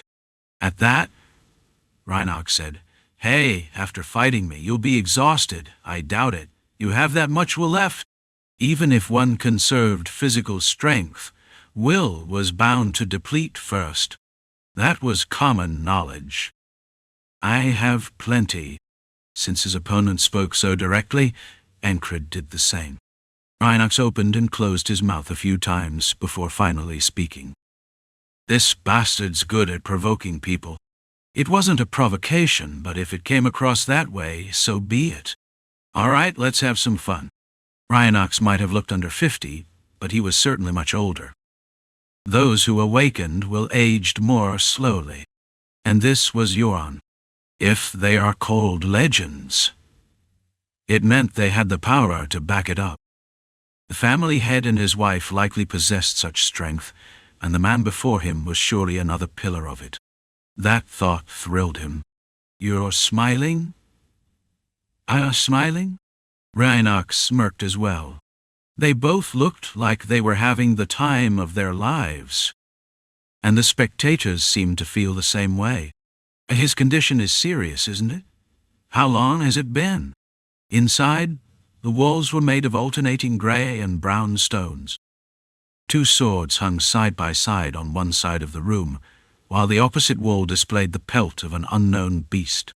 Hearing Anne's question, the family head turned around. The central fireplace of the reception room bore traces of having been lit before, but at the moment it remained unlit, leaving the air cold. The family head was twice Anne's size. Standing before him, one might have felt intimidated, but Anne paid no attention to such things. Furthermore, whether intentionally or not, the family head had maintained a significant distance, as if trying to avoid imposing on her. Is that your intuition as a healer? No. It's certainty.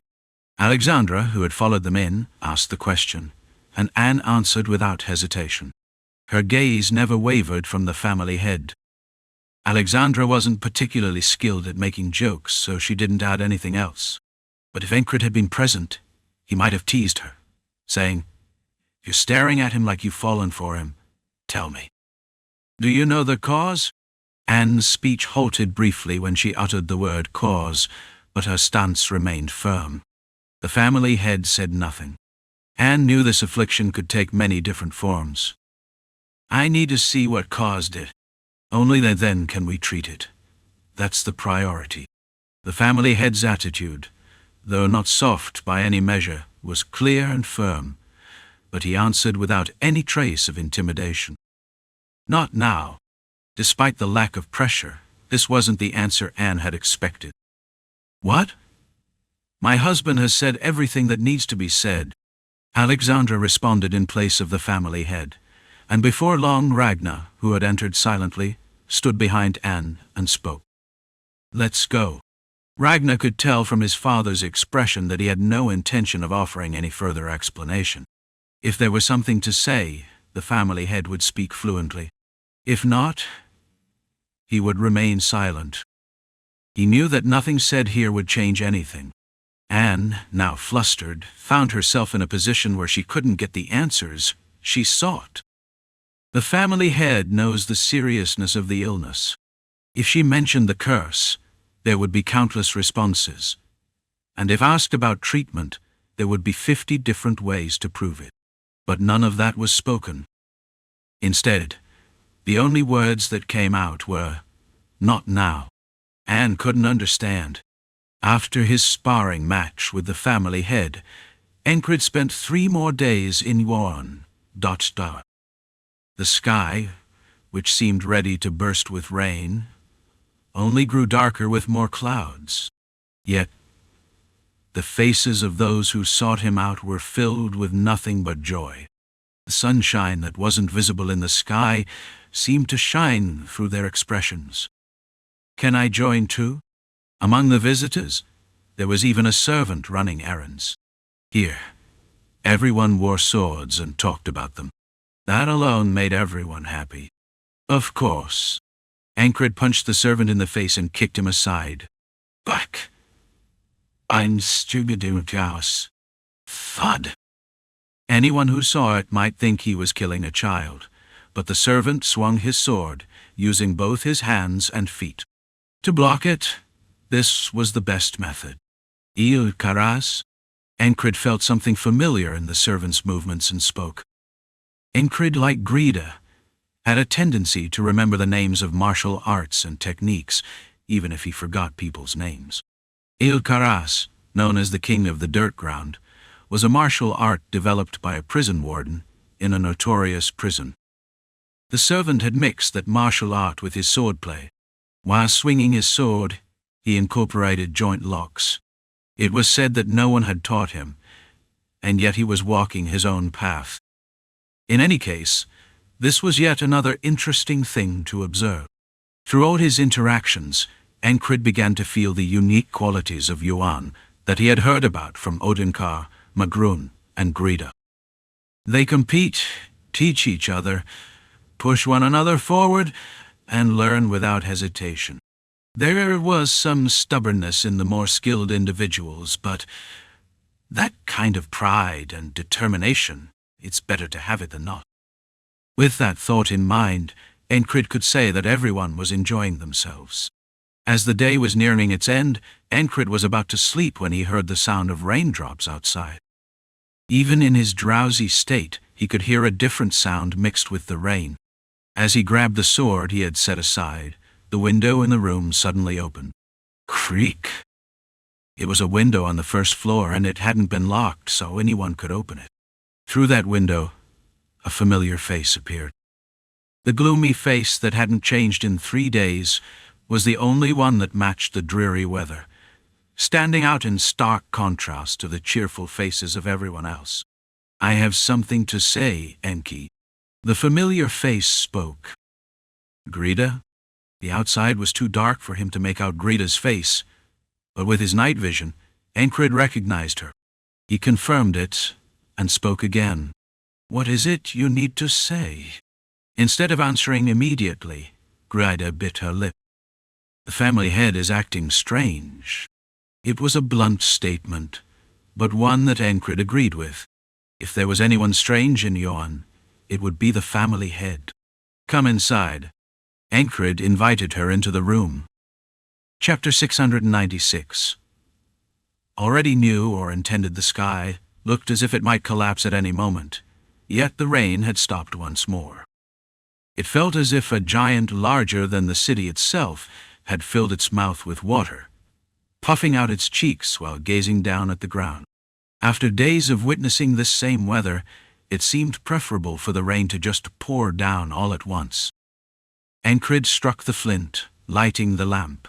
A sharp, clicking sound rang out twice before the wick inside the lamp caught fire, casting a glow across the small room.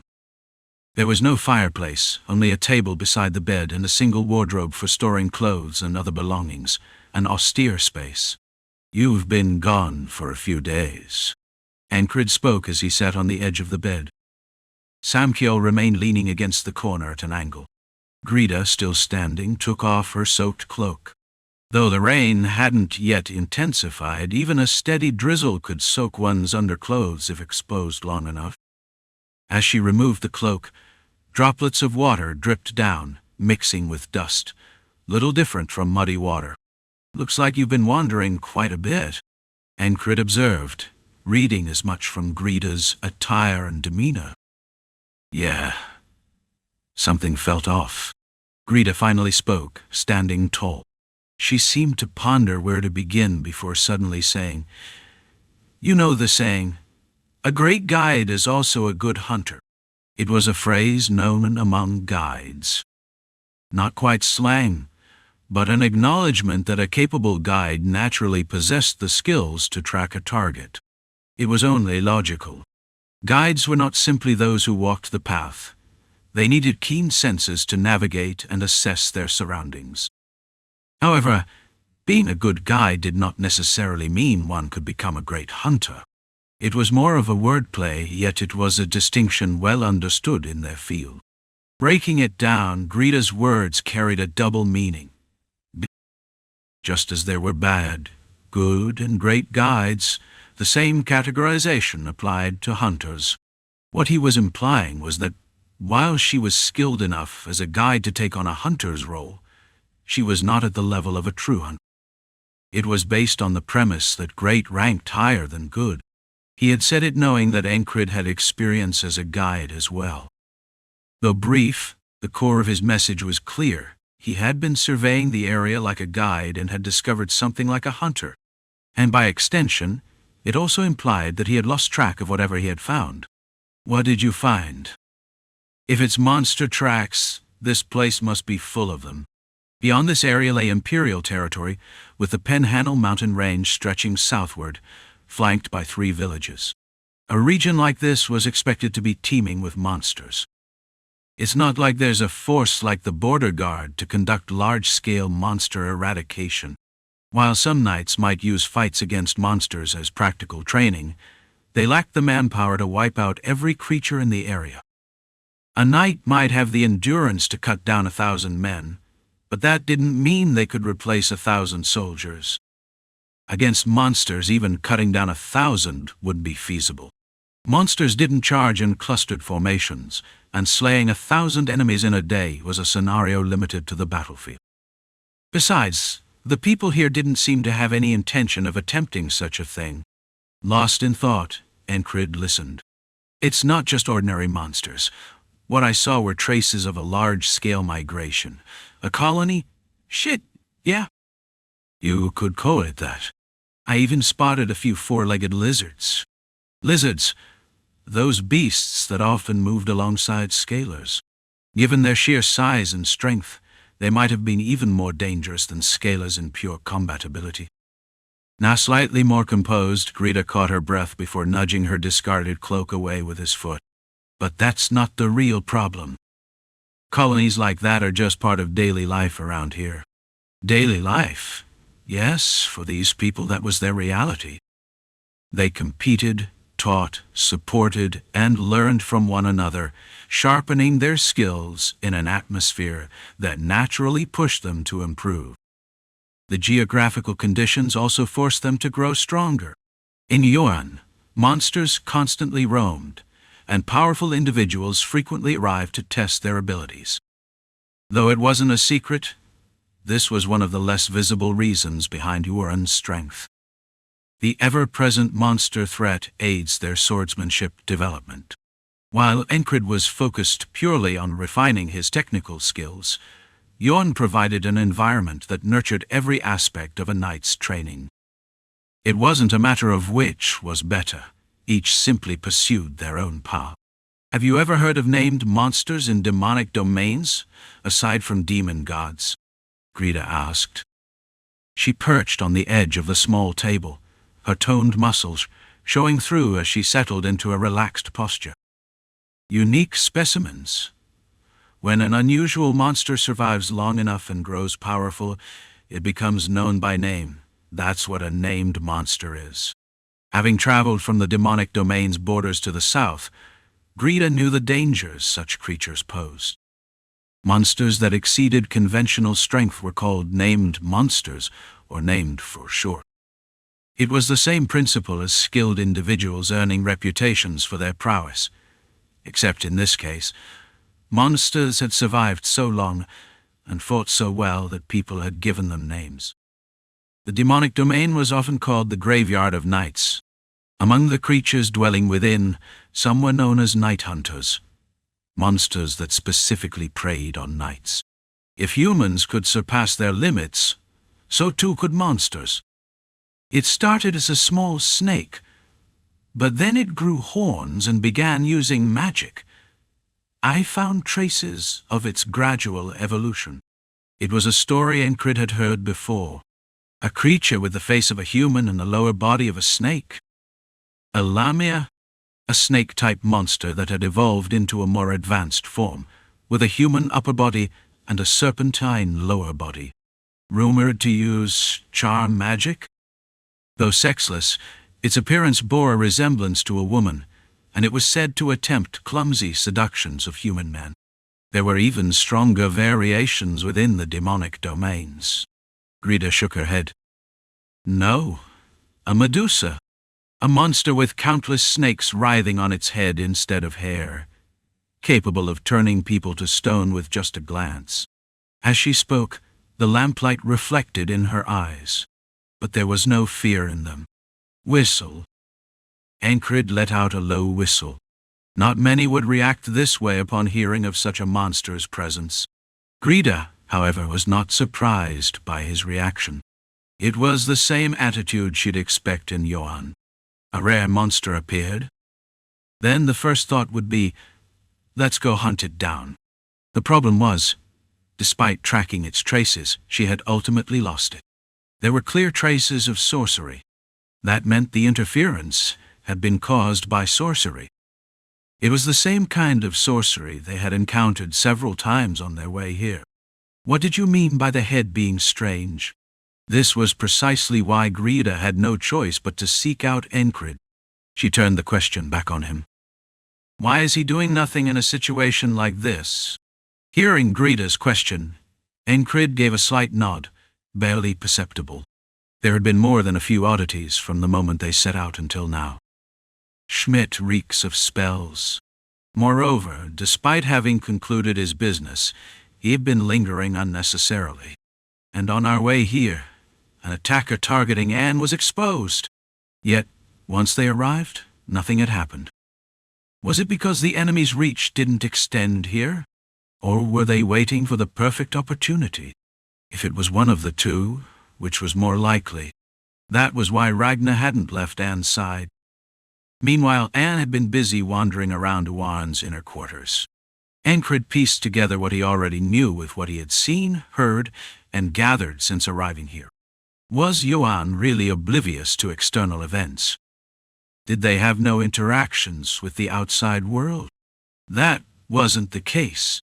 And yet, they blatantly denied knowing anything about Odenkar's disappearance, or any incidents happening outside. It wasn't just the head of the house. Scalar? Sorcery? Spells? Never heard of any of that before. That was what Rhinox had said when Enkrid casually brought it up during a spar. I haven't heard of it either. Heskel's response had been the same. This isn't because the enemy is especially competent. Someone inside had deliberately been contaminating the flow of information. Greta had been searching for that very weak point when she stumbled upon traces of a monster. Owain's forces regularly patrolled the outer areas in a set pattern. To manipulate information so thoroughly, one would need to know those patrol routes. Greta had already reached a conclusion. That's why she had come looking for him. Watching her actions had confirmed his suspicions. Someone had sealed Owain's ears and covered its eyes. That was the conclusion. And also, the head of the house knows something. Re-examining the situation and making predictions naturally led to that realization. If asked why, the answer was simple. Because the head of a noble house, who should be ensuring its longevity, is doing absolutely nothing. Even if he didn't know the full extent of what was happening, multiple people had told him that something abnormal was going on, yet he wasn't even trying to find out. Choosing not to investigate meant one of two things. He already knows. Or he had intended for this to happen, making further inquiry unnecessary. The head of the house is acting strange. When Greta said that, she looked deeply unsettled. To put her concerns into exact words, could it be that he orchestrated all of this? That was what she truly meant. But would the head of the house have any reason to do such a thing? That was Enkrid's question. Actions required motives. And right now, that motive was unclear. Through the damp air, Enkrid blinked. Magruin won't be able to move for a while due to treatment. Greta added, Who said that? Manayashkiadat. Ahila, within Yoran. Doyain. Supposedly she didn't even know how to wield a sword. He had never even seen her face before. Strange things kept piling up. They knew little, and the truth remained elusive. Back in his mercenary days, Ankrid had met several troubleshooters. They were an odd bunch even among mercenaries, specialists in locating missing persons or assisting with investigations. If a murder happened in a city and the culprit needed to be found, troubleshooters would step in. This is exactly when a troubleshooter would come in handy. But even if they had one, they wouldn't be able to touch a case involving knights unless it concerned nobles or merchant guilds overflowing with crone. Regardless, someone was pulling strings within the house, and Greta suspected the head. No, she was suspicious of others as well. That was why she had come to him. This feels ominous, Enki. With Greta's words, thunder cracked outside, sending a flash of light into the room. The light vanished as quickly as it had come. In the lamp's dim glow, Enkrid could make out the shadowed contours of Greta's face. Her expression was laden with concern, the shadows emphasizing the depth of her unease. Despite the thunder, no rain followed. This had happened a few times before. Alexandra had once called such a phenomenon a false lightning strike, a precursor to a storm. There's definitely something happening within Owain. Ankrid agreed with Greta's assessment but didn't nod. Now was the time to slowly dig into things. But judging from what had surfaced so far, there's a mage and a sorcerer. They had targeted Anne. Beyond the walls, monsters, including the Medusa, had settled in. Using sorcery to seal things off means they still want to keep it hidden. People who tend to overanalyze often fail to see the situation in its simplest form. But Enkrid wasn't one of them. Why did the monsters gather? Greta lowered her head, then raised it again. They must have gathered to attack. Well, that seems likely. It reeks of artificial manipulation. Then, unless they're heading toward Imperial territory, they'll strike eventually? Of course. Then wouldn't it be fine to just deal with them when the time comes? Monsters should be handled that way, simply and decisively. And there's someone within the family pulling the strings. The family head isn't the only suspect, right? She had been away for a while, but this was still her home.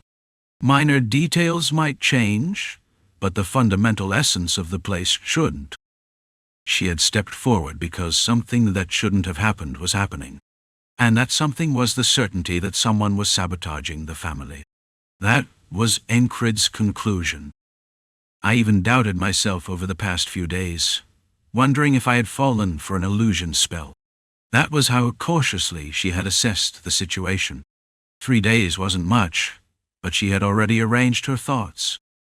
There are 5 people within the family who could control things to this extent. If Magrun and Odinkar were here, that would make 7, but those 2 are absent, and I've been away too long to be effective. To Enkrid's ears, Greta's words implied that even Odinkar and Magrun, who had traveled back with them, were within the scope of suspicion. So, I seem to obey. I'll sit quiet. At his appropriate response, Greta raised her right hand, spreading her fingers, 5 in total. The family head and his wife, Rhinox, Heskel, and Andante. Ankrid had met all of them except for Andante. More than just meeting them, he had sparred with them over the past 3 days. Their conversations, their battles, he remembered them all vividly. This won't be easy, Ankrid remarked. We can't trust them, Greta replied, making no effort to conceal her conflicted emotions. Ankrid understood why she felt that way. Everything they had just discussed meant that someone devoted to Yuan's cause, someone born and raised in Yuan, had betrayed it. And not just anyone, but one of the central figures within the family. Chapter 697, False Alarm Medusa and Scalers. There must be owlbears and bat-type beasts as well. Hadn't they seen them on the way here? Were monsters gathering to target Yuan? Or perhaps something else? The shadow of an artificial intervention loomed thick. It wasn't visible, yet its presence was undeniably dense. Monsters wouldn't gather like this unless someone orchestrated it. The presence of an enemy hidden behind a veil felt overwhelmingly large. Like the black clouds in the sky, the shroud concealing the enemy was thick and unreachable for now. Would it have been easier if I had brought Rem? That thought suddenly crossed his mind. That brat was always blocking the way with sorcery. From what he'd seen before, Rem had a tendency to immediately pull out his axe and swing it if someone tried using crude sorcery in front of him.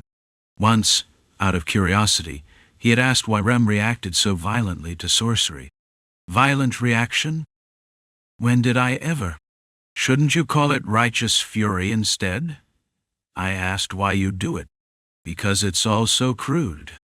That was the extent of Rem's explanation, short and to the point, in his usual frustrating manner. The rest, Enkrid figured out on his own, and later confirmed with Remed. Does it annoy you when half-baked sorcerers flaunt their tricks in front of you? Yeah, that's right. What was slightly unsettling was that Enkrid understood Rem's sentiment to some degree. Have I been influenced by the mad barbarian's ideology? That question had crossed his mind before. Imagine being a highly skilled chef with strong principles and beliefs about cooking, only for someone to shove a piece of burnt meat in your face and proclaim, "This is true cuisine." Unless one was incredibly tolerant, they'd want to smash the person's head in. And for someone who took their craft seriously, that urge would be even stronger. It's an attack on their pride and sense of self. In words, Rem's actions were akin to shouting, "That's not how you use sorcery. What are you doing?" A voice cut through his thoughts. Ankrid was lying down on one side of the training grounds with his eyes closed. The ground was damp, but spreading out his cloak made it feel somewhat comfortable. Of course, it would have been better if the sun had dried the earth, but the weather didn't allow for such luxury. He lazily opened his eyes at the call and saw Grida. Grida had returned last night after 3 days away, sought out Ankrid for a discussion, and then retired to her room to wash up and sleep. Yet she hadn't been able to sleep deeply. It felt as if the family head could barge in at any moment and demand answers. "What did you do for 3 days? What have you learned?" "My daughter." And it wouldn't be in a warm tone. Her father, both as a parent and as the head of the household, never showed his emotions, much like an elf. Sometimes he seemed like a man without emotions at all. What if her father had changed from the man she once knew? That thought unsettled her. Not just him. Anyone might come knocking, questioning her. In truth, she half hoped they would. She wanted to know which bastard had dared to do this to her family. To be honest, she had even deliberately left traces while wandering around for 3 days, hoping for a response. But nothing happened. No one asked her anything. No one came to challenge her. That thought lingered as she woke up this morning and found Enkrid lying in the grass as if he were sunbathing. Except the sun wasn't even out. What should she call it then? Shade bathing. Just bathing in irritation seemed more fitting. Grida took a step aside as she felt a presence behind her. "Is today a rest day?" the person who had approached from behind asked. Grida gave a slight nod, and Alexandra acknowledged her with a glance. "Yes," Enkrid answered while lying down. He had learned over time that rest was just as important as training. Even Johan followed the same principle. Johan had designated at least 1 day of rest every 10 days, ensuring 3 days of rest per month. It wasn't just about swinging a sword every day. Their ancestors had understood this for generations. It's a system refined over many years. There was much to learn from it. Swinging a sword daily is both a form of physical training and a way to clear one's mind. On rest days, one was meant to deeply reflect on their training. It was an ancient tradition. Ankrid too understood the importance of rest, so he followed their custom. Today, there would be no sparring. That didn't mean he skipped his basic training. In the early morning, he had reviewed what he learned from Odin and swung his sword. By the afternoon, he had lain down like this, sorting out his thoughts. Unlike before, when he had been driven by impatience, Enkrid now understood that he didn't need to push himself relentlessly. He had reached a level where he could afford to rest. To the average person, today's routine still looked like training. Even the border guard's standing army might consider it only half a rest day. But if one belonged to the Madmen Knights, then yes, this was undoubtedly a rest day. From Enkrid's perspective, he was lazing around at Ragnar's level. "That cloud is really black." Ankrid pointed at the dark mass in the distance. "It's called the Black Storm Cloud. This time it's particularly severe." Alexandra followed his finger and responded. A massive black cloud loomed over the sky. Thick and dark, it did more than just block out the sun. It was like a new layer of black earth had formed above them. The enormous, ominous cloud was moving steadily in their direction. "Once it starts raining, it'll turn into a full-blown storm." Concern tinged Alexandra's voice. Ankrid slowly sat up and looked at her, then at the stone houses behind her. Are they made of stone to withstand storms? The structures were a testament to the many years Johan had spent here. They showed clear signs of a long-established presence. Why? A small question arises. Johan has strength. Then, Wouldn't it be possible to leave this place and live elsewhere? For example, in Heskel's case, he used to travel between the 3 villages around here, taking care of the necessary affairs for the Yuan family. However, the surrounding terrain was too rough to increase the number of merchant caravans coming and going to the broker's village. Well, this place is quite remote, and rare medicinal herbs and fruits grow in the area, but those could be collected by designated gatherers. The broker's village, simply put, was a gathering place for blacksmiths and merchants. But I still like it here. Eskel always said that, yet he was a man who constantly worried about Warren's future. Then, what about Rhinox? He used to say he was a man who understood romance.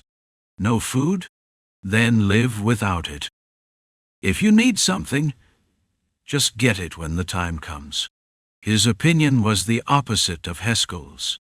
Heskel believed Yuan could further strengthen its power, while Rhinox saw no particular reason for that. Moreover, in his youth, Rhinox had been utterly obsessed with swords and swordsmanship, living like a madman. Now he's obsessed with training successors, huh? Despite that, his eye for talent was awful. Every year, at least 5 times, he would grab some random person and say, "You're the greatest talent I've ever seen." That meant he declared someone a genius roughly once every 2 months. He's like the mercenary from my old village. Even I was fooled into picking up a sword after being called a genius. But Rhinox's words weren't entirely false. Most of those who managed to survive and endure in Yuan were indeed worthy of being called geniuses. There were at least 5 knights here. An unexpected force Yuan held a similar level of power. At any rate, some naive kids might still fall for Rhinox's coaxing, but by now most had learned to brush off his exaggerations. Yes, he understood romance, but he has no interest in reality. His dream was to travel the continent with just a single sword. When I pointed out that he already had 6 swords, he simply laughed and said, "Then I'll leave 5 behind." What was the common factor between them? A life dedicated to protecting Yuan. Their methods differed, but their goal was the same. Rhinox remained here, waiting for a genius who could surpass him. He planned to teach that person everything, and then leave. Until then, he couldn't abandon his post, because he still believed he had things to do here. In truth, Rhinox was an outstanding warrior and an excellent teacher. With 6 swords, he wielded 6 entirely different styles of swordsmanship. He was the most entertaining sparring partner, in terms of sheer enjoyment. His sword, unconstrained by rigid forms, moved freely in attacks and retreats. From the framework established by Enkrid, a swordsmanship focused on extreme senses. The 2 words that best described his swordsmanship were moment and restraint. If he reached out, that became his path. If he stepped forward, that became his movement. He had created over 100 sword techniques and dismantled over 100 more. Every day he crafted new swordsmanship and shattered old techniques. That's why he earned the nickname, the Destroyer with 6 hands. That's a pretty straightforward nickname. From the perspective of categorization, Rhinox was a researcher, someone who delved deep into swordsmanship. Categorization and skill are separate matters. That was another lesson learned here. Just from hearing stories, it seemed like the pioneers had the most suitable disposition to become the strongest warriors.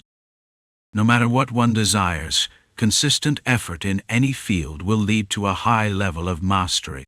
Heskel was similar. He was like Grida, a guardian who protected the family's wealth and people, ensuring prosperity for the next generation. And regardless of his title as a guardian, in terms of pure swordsmanship, he was no lesser than Rhinox. His style was a calm, orthodox one, but it had no openings. He aimed for a fight where neither winning nor losing was an option. He enjoys hiding his fangs while fighting, a devious guy. That was Renox's evaluation of him. They were friends and rivals. Nowadays, they worked separately, but occasionally drank wine together, which made it clear they were indeed friends. You realize these things only after crossing swords and sharing conversations. Then, what about the head of the household? Heavy. He was patient, and if he desired something, he was the type who would walk straight into the dragon's maw to get it. Well, if not, then not. But that was the impression he gave so far. Then, what about Alexandra? She tried to embrace and accept everyone. The only difference was that instead of knitting gloves, she did so with a sword. Andante has been away for a month on external affairs under the head's orders. So many unknown things. Ankrid dealt with situations in a simple and straightforward manner. If he didn't know something, he would just ask. Alex, why haven't you asked where Greta has been for the past few days? Boom!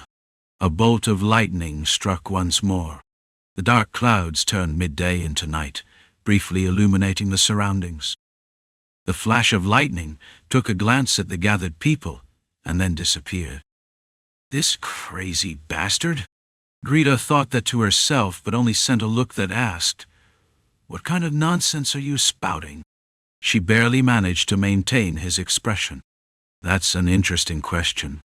Alexandra smiled calmly as she replied. Is that so? Ankrid answered just as calmly, his expression unchanged. We respect the freedom of our children. There's no reason to hold on to grown-ups and ask about every little thing they do. That attitude fit the family's temperament. If the situation was normal, if nothing had happened, then this was the right approach.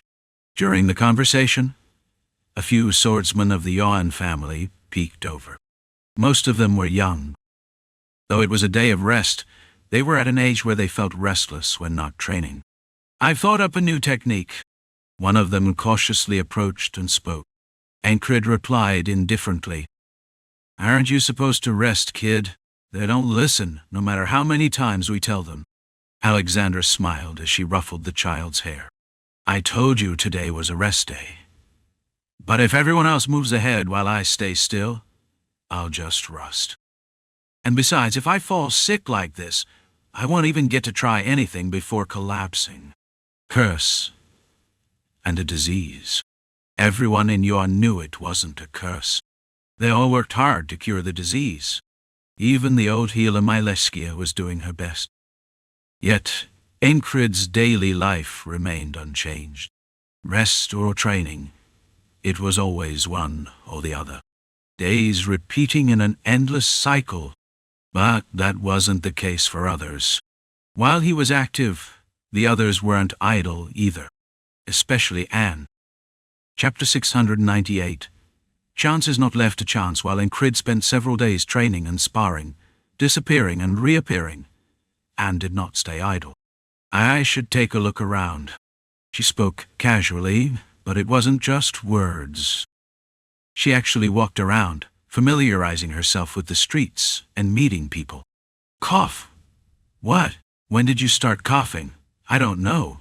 Maybe last summer. A 6-month duration. Main symptom, hemoptysis. There was a slight trace of blood in the cough, but, according to the patient, it only appeared intermittently when their health was poor.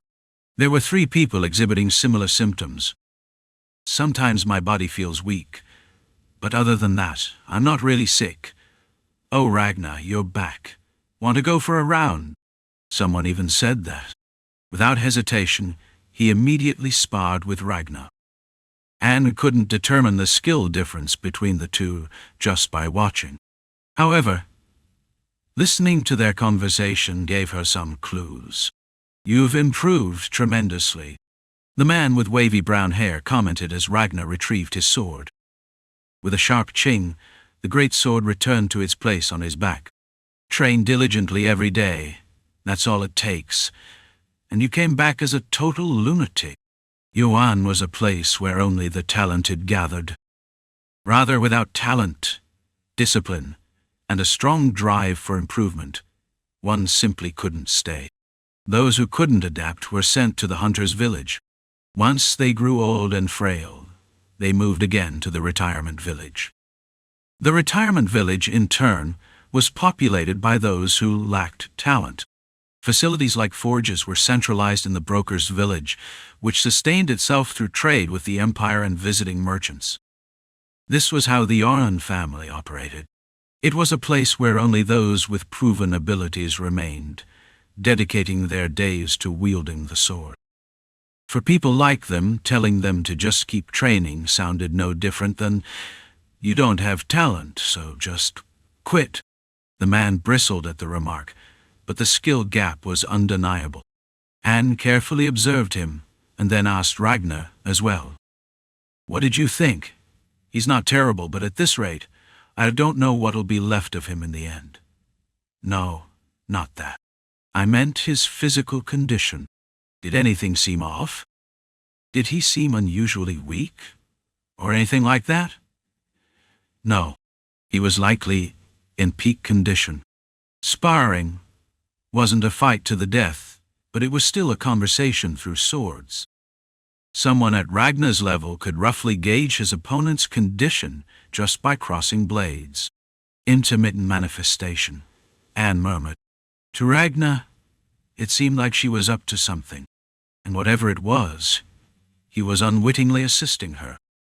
"This too will be something I leave behind." Ankrid protected people. Ragnar had seen it many times. At first, he could only wonder why. He wielded his sword not for himself, but for others. What meaning was there in that? Ragnar understood some of it logically, but he had yet to feel it in his heart.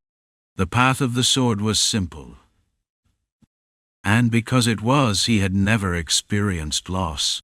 That was how it had always been. Children born without status or wealth would pick up metal. At first it was shackles or farming tools. Then, upon realizing their own strength, they would take up a spear or sword. Regardless of nobility or background, mastering combat was the fastest way to rise in status on this continent. If you fought well enough to match a squire, any major merchant guild would pay handsomely to recruit you, and you could hold your head high in the mercenary world. If you fought as well as a junior knight, you could secure a stake in a trading company and live comfortably. You could even become a mercenary guild leader, form your own mercenary company, or integrate into a noble family lacking military power. With luck, you might even be adopted into nobility. Of course, there was one catch. You had to be younger than your adoptive father. No one wanted to be older than their own father, after all. It was said that such things happened often in the past, but for those who valued external appearances, it wasn't an option. In short, reaching the rank of junior knight meant a complete transformation in social status. Becoming a knight. That meant stepping into an entirely different world. Even most nobles would not dare to raise their heads before a knight. That was the world they lived in. If you had enough strength in your hands, you could achieve almost anything. And Ragnar's strength had rarely met an obstacle.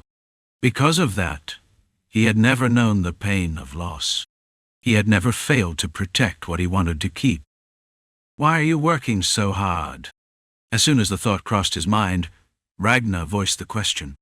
Time was precious. Human life was finite, and Ragnar felt that truth in his very bones. Anne had been mulling over the intermittent symptoms, even making notes with a pencil made from ground black charcoal. At his question, she looked up. Through her golden hair, her red eyes gleamed. They were the eyes of someone seeking knowledge, for wasn't all curiosity rooted in the pursuit of knowledge? "And so," she answered truthfully, "I hate this kind of thing. This kind of thing? Someone is experimenting here. It's not a complete certainty, but I'm sure of it. And whoever it is, they're a complete bastard. I absolutely, completely, utterly hate alchemy being used for garbage like this." There was weight in her voice. Had Enkrid been here, he would have said she had will within her words. For those who are truly dedicated and give their all to every moment, will manifests natural. Anne was one such person. She was always sincere, even now, and in the words she was about to say next. And besides, this is Ragnar's home, isn't it? Would that be reason enough? Ragnar's eyes silently questioned her. Anne wanted to call him a clueless idiot and kick his shin, but she remained calm. He had always been like this. She knew that from the start. If you tried to explain why people cared for each other, it would always sound awkward and strange. The heart simply moved on its own. Attraction to someone's appearance might stir the heart, but it couldn't serve as an anchor to keep it in place. And yet, Anne's heart was now at rest. I want to protect your father, your mother, your friends, your brothers and sisters. Enkrid had been vague about protecting her back, but this time, the target was clearer. They might end up being the grandparents of my future child. Anne blurted it out in a moment of desperation. The threats to her life along the way had pushed her to speak up. If death could come at any moment, then she couldn't afford to let this moment go to waste. It wasn't that she was certain she would die, nor was she desperately clinging to life. Rather, just for today, she would live the way Enkrid did. Anne had sharp eyes and a keen mind. She had learned much. If one could call it a way of life, then that was what had led her to speak now. But that wasn't her only wish. Walking the boundary between alchemy and healing, she had often thought of those she had lost, those who had been like family. Each time, a thought would arise. No, a wish. I want to have a child. One day, she would pass down her healing arts to that child. She would become a mother, laugh, cry, get angry, and tremble with emotion. And in doing so, I will spread Remed Omnia far and wide. It was both a dream and a desire. Dreams weren't limited to just one. Anne wanted to be a mother, to establish healing as a new discipline across the continent, and I want to be Ragnar's wife. That was the dream she held. Her eyes shone as she spoke. The light that settled between her freckles carried sincerity, reaching the eyes of a man who had once lost his way. Ragnar was a man, not a fool. He recalled everything Anne had shown him until now, the freckled girl who had stayed by his side, chattering about her dreams. And because, at this moment, he agreed with that dream, he gave his answer. If I make it back alive, let's talk about this again. Anne frowned. Was that a yes or a no? It was ambiguous. Ragnar thought it was the best answer he could give, but... Are you planning to die here? Anne asked, her tone turning sharp again. No, but a swordsman never knows when he'll die. If you want to refuse, you should come up with a better excuse. Having said that much, Anne momentarily set aside one of her dreams. Right now, I need to focus only on treating the disease. This was not the time for distractions. Ragnar continued to follow her, while Anne wandered for days, uncovering several truths. The disease has been altered. It wasn't the same illness she knew. Its manifestations had diversified. The reason? The source wasn't just taken from rats or other animals anymore. The types of seeds have increased. The seed referred to the origin of the disease. Some were derived from rats, others from monsters or beasts, and some were even cultivated from rotting corpses. It was only natural to use plants or venomous creatures. By combining these materials, one could determine how the disease spread. Once infected, the victim would develop a fever, suffer from excruciating muscle pain, and eventually die. Anne had studied and dissected diseases for a long time. Up until now, she had identified various strains, those originating from fever seeds, pain seeds, and so on. Coughing should only be a secondary symptom. But now in some cases the illness began with a cough. Some patients feel extreme fatigue. Symptoms had emerged that defied her prior knowledge. It was proof that someone was actively researching and modifying the disease. Who? Her mentor, Rohan, was dead. Rohan's teacher was far too old to still be alive. Then who? The continent is vast, and there is no shortage of geniuses. Anne scoffed. She hadn't realized it before, but now she was certain. Dark storm clouds rolled across the sky, blocking out the light above her. Ragnar remained silently by her side. She didn't recognize these symptoms, but I can cure this. With the generous support she had received at Border Guard, her research had made significant progress. All I have to do is develop a treatment for each strain. There was no cure yet, but given enough time, she could create one. Of course, there was still more she needed to uncover, but Anne was certain she could do it. Her eyes shone brighter than when she had confessed her feelings. It was the kind of light that naturally surfaced when a person believed in themselves completely. When too many events became entangled, it sometimes felt as if everything was part of some grand design. But in truth, when examined up close, it was often just a series of coincidences. Of course, there were also times when someone deliberately took advantage of those coincidences. From a tactical perspective, that would make sense. The ability to turn chance into opportunity was a privilege reserved for those with extraordinary minds. Last night, the ferryman appeared again in his dreams, speaking of protecting Anne. Ankrid had asked, "Why?" "It is a gesture of goodwill." Hearing that, Ankrid found the ferryman suspicious. The man's expression hadn't changed. His face revealed nothing. But something about him felt insidious. After waking up, as Enkrid moved his body and organized his thoughts, another realization struck him. Is the one orchestrating events within Yuan the same as the one gathering monsters and spreading the disease outside? Perhaps not. Was it possible that one had merely discovered and taken advantage of the other? Are you underestimating me? Or is this a challenge, thinking about something else in front of me?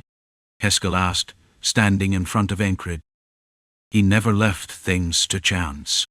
Though it wasn't intentional, the reaction from Heskel was indeed a part of Enkrid's strategy. Let's say both, Enkrid replied. Enkrid seized this as an opportunity for provocation. Heskel was a calm and composed person, and that was reflected in his swordsmanship. According to Rhinox, he had hidden fangs, though Enkrid had never seen them until now. Oh, good then. Anahera, the giant woman and the most beautiful woman within Yoren's borders, remarked while observing.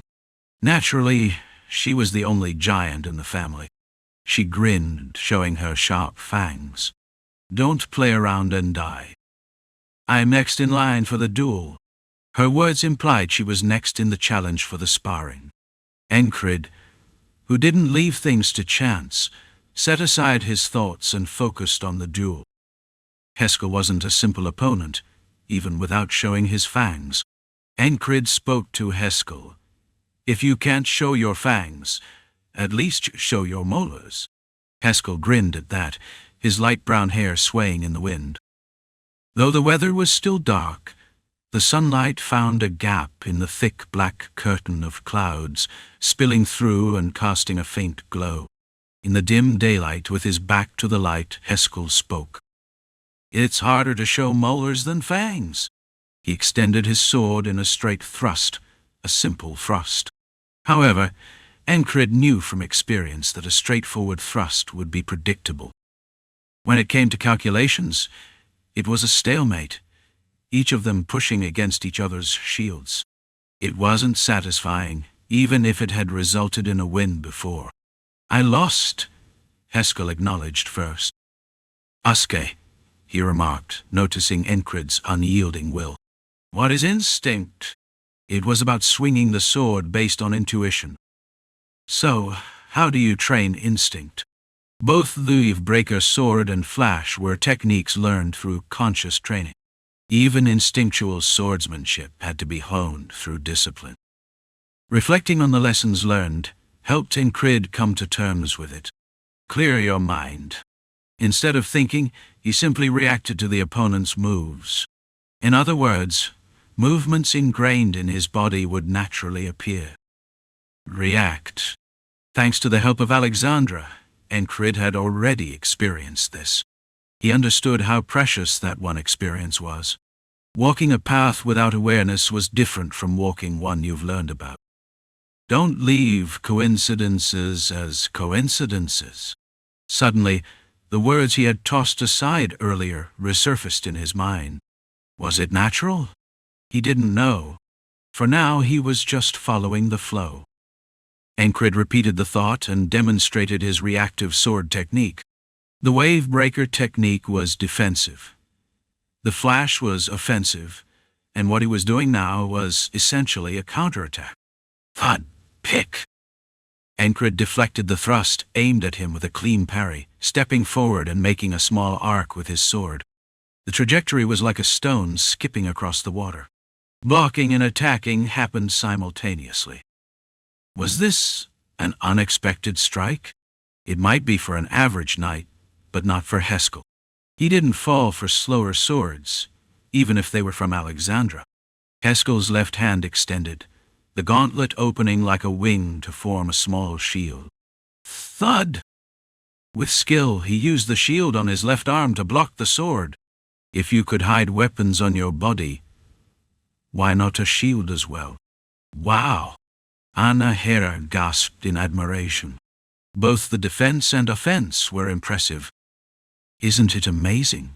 She asked, unable to take her eyes off the scene.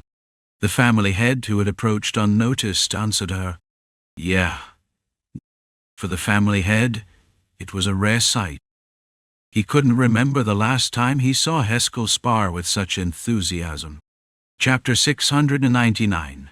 The Sword of Coincidence. The clouds once again covered the sky overhead, and the sunlight that had faintly illuminated the land vanished without a trace. The outskirts of Yuan were lined with cliffs, and behind them stood sheer rock faces like towering walls. On a clear day, the view would have been breathtaking, but under the dark and murky sky, the landscape looked like a fragment torn from someone's nightmare. Against this backdrop of fragmented nightmares, Enkrid gripped his sword and faced Heskel. Heskel, with a small shield affixed to his gauntlet, crafted through some unknown technique, stood in a peculiar stance, keeping the sword in his right hand hidden behind the shield. Coincidence should not remain as mere coincidence. Why had such a thought crossed his mind? It all began when he listened to the ferryman speak. The man always talked about the future. Does the boatman truly know what lies ahead? Some of what he had shown had materialized in reality, while some had not. No one can determine the future with certainty. The mere act of speaking about what is to come alters the present. Such is the dilemma of a prophet. If one remains silent, there is no way to prove their foresight. But if they record their visions and only reveal them after events have unfolded, it becomes nothing more than a record, not a prophecy. Yet if they do speak, does that alone make it a prophecy? Upon hearing a prophecy, people, knowing what is foretold, will act contrary to it. Thus, the future changes, and the prophecy becomes inaccurate. This is the fundamental dilemma of a prophet. The boatman could not escape this paradox either. Even the boatman does not truly know the future. And yet, he spoke as if he did. How was that possible? A mask can hide a face, allowing someone to impersonate another. A masquerade ball is only enjoyable because no one knows what lies behind the masks. Thus, at such balls, people adorn themselves with elaborate disguises, appearing in forms unimaginable before. The boatman did not see the future, he merely made it appear that way. He simply changed his masks as the situation demanded. What if he was merely observing the situation and adjusting his words accordingly? Coincidence should not remain as mere coincidence. That was Enkrid's conclusion. However, to accomplish such a thing, a broad perspective was essential. To turn coincidence into intention, one must grasp the full picture.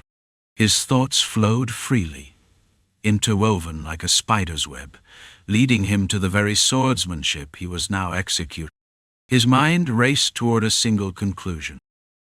Why had he fixed the movements of his instinctive swordsmanship into a reactive form? Because it was natural. There was no other viable path. That was why he had done it. But why? He needed a clearer path. He had to examine the process more meticulously. He repeatedly asked himself and pondered the answers. He had to find the reason. A genius might instinctively understand such things, but Ankrid was no genius. Thus, he had to uncover it step by step. There was a world of difference between doing something unknowingly and doing it with full awareness. At least for Ankrid. The answer was not difficult to find. He had spent days contemplating it after all. In short, he already knew. It was because one must first perceive the situation before reacting. That was why his swordsmanship had been constrained to counterattacks. A sword that capitalizes on coincidence. This would be the third technique, following Wavebreaker and Flash.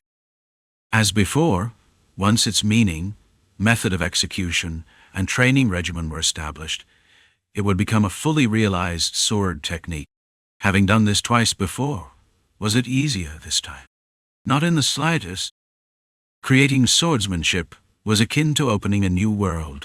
Even so, fortune had once again smiled upon him today. But was this truly luck? No, it was intent. Even fortune itself must be drawn into my intentions. That was the essence behind this sword technique. In precise terms, to make it seem as if all fortune flows toward me. The method of execution was to exploit all coincidences. The method of training was to fight hundreds, thousands of battles, experiencing diverse situations and learning to respond to them all. But is experience alone the answer? A small doubt arose in his mind. Perhaps this was where his swordsmanship could evolve further. But now was not the time to dwell on that. Learning through experience. This was what Enkrid had done countless times before. His training regimen was already ingrained in him. All he had to do was refine the method of execution and training approach. And so, Enkrid used Heskel, the coincidence before him, to do just that. Without warning, Heskel thrust the shield in his left hand forward, obstructing Enkrid's vision. At the same time, he feigned movement to the left. Ankrid instinctively swung his sword. The blade of Samkiel traced a short arc and struck the shield. But forcing it aside was impossible. Heskel possessed strength akin to that of a giant, coupled with exceptional technical prowess. Clang! The moment his blade struck the shield, Enkrid felt the force of his attack being redirected. Heskel had guided the momentum away using a deflection technique. Feigning leftward movement, he suddenly appeared on the right. By obscuring Enkrid's vision with his shield and pretending to retreat leftward, he had set up a strike from the right. The motion was simple, and the tactic even simpler, yet the sheer brilliance with which he manipulated the situation and disrupted Enkrid's senses made it a deadly maneuver. Because Samkiel had struck Heskel's shield, it had been forced toward the left in Heskel's perspective, and toward the right in Enkrid's. The recovery motion was now too long. Pulling the blade back in time to defend was difficult. In other words, he had left an opening. The sword came flying toward him, and just as if he had been waiting for this exact moment, Enkrid pulled back his blade and struck the tip of Heskel's sword with the pommel. Clang! The precision of the strike was such that it neither missed nor deflected off course, resulting in a loud, resounding impact. "Trying to damage the tip of my blade, are you?" Heskel asked as he stepped back. Ankrid clenched and unclenched his trembling hand before answering. A weapon engraved with runes wouldn't be damaged so easily. Was that intentional? Without hesitation, Ankrid nodded. All coincidence must be drawn into intent. Of course, it had not been intentional. He had been caught off guard. This is his fangs. Heskel's hidden fangs were lethal. A sword of deception. His fangs, concealed behind careful calculations, only ever struck once, to kill. The victor survives, and the defeated dies. Such is the world of swordsmen. Heskel was undoubtedly strong, and though it had not been intentional, Enkrid's sword of coincidence happened to be its perfect counter. Heskel sought to exploit openings through deception, while the sword of coincidence turned even those openings into intent. Of course, it was not something just anyone could wield. He does something effortlessly that would require at least thousands of repetitions to master. Heskel had a keen eye, allowing him to grasp and understand the feat Enkrid had just demonstrated. That was why he thought such a feat could only be accomplished through an accumulation of countless experiences. To turn coincidence into intent, that was easy to say. But without being stabbed, slashed, and experiencing countless real battles, it was impossible to achieve. One would likely need to fight relentlessly for 100 years, always seeking the right opponents at the right time. To even come close to such a level, is it outstanding talent? Heskel muttered. Enkrid, having let his sword hang at his side to catch his breath, half closed his eyes. While contemplating swordsmanship and dueling, another thought suddenly struck him. It was as if scattered pieces had snapped together into place. The swordsmanship he had been refining was now aligning with the current situation, unraveling a tangled knot naturally. He reviewed everything that had happened so far.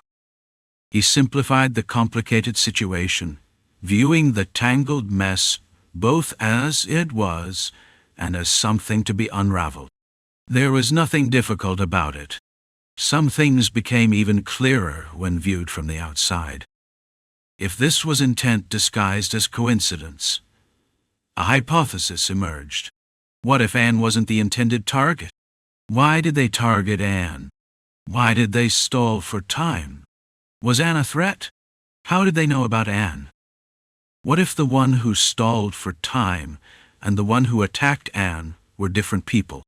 Not all questions had answers, but for a few of them he felt like he knew. They spotted Anne by chance, but she was a familiar face, and they judged her to be an obstacle. So they tried to kill her, and failed. The hostility was clear, but it wasn't persistent or obsessive. It was just a probe.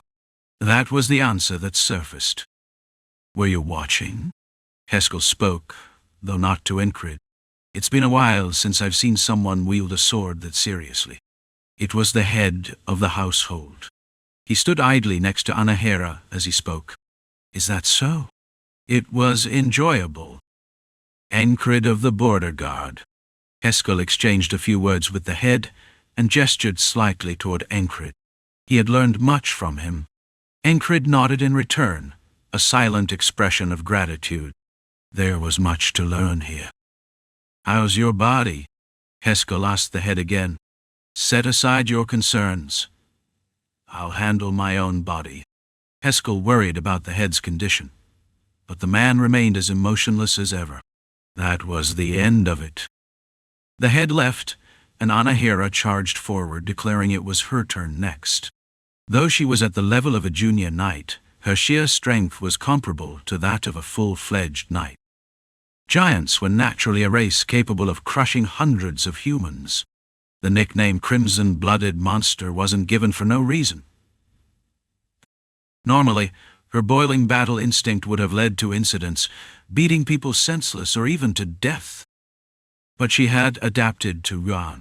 When asked why, because it's fun. Not all humans were the same, nor were all fairies or frogs. Giants were no different. For Anahera, it was curiosity and a desire for growth that helped her suppress the battle instinct flowing in her blood. I will become a knight, she declared. It won't be easy.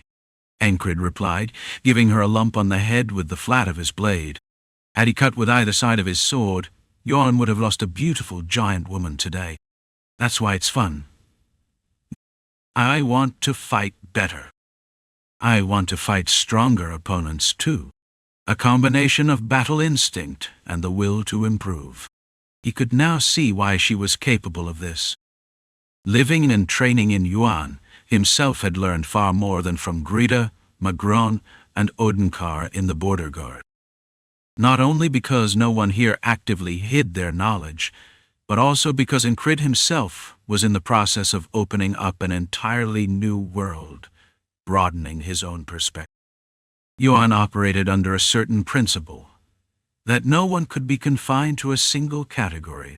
They respected individuality and helped each person achieve what they desired.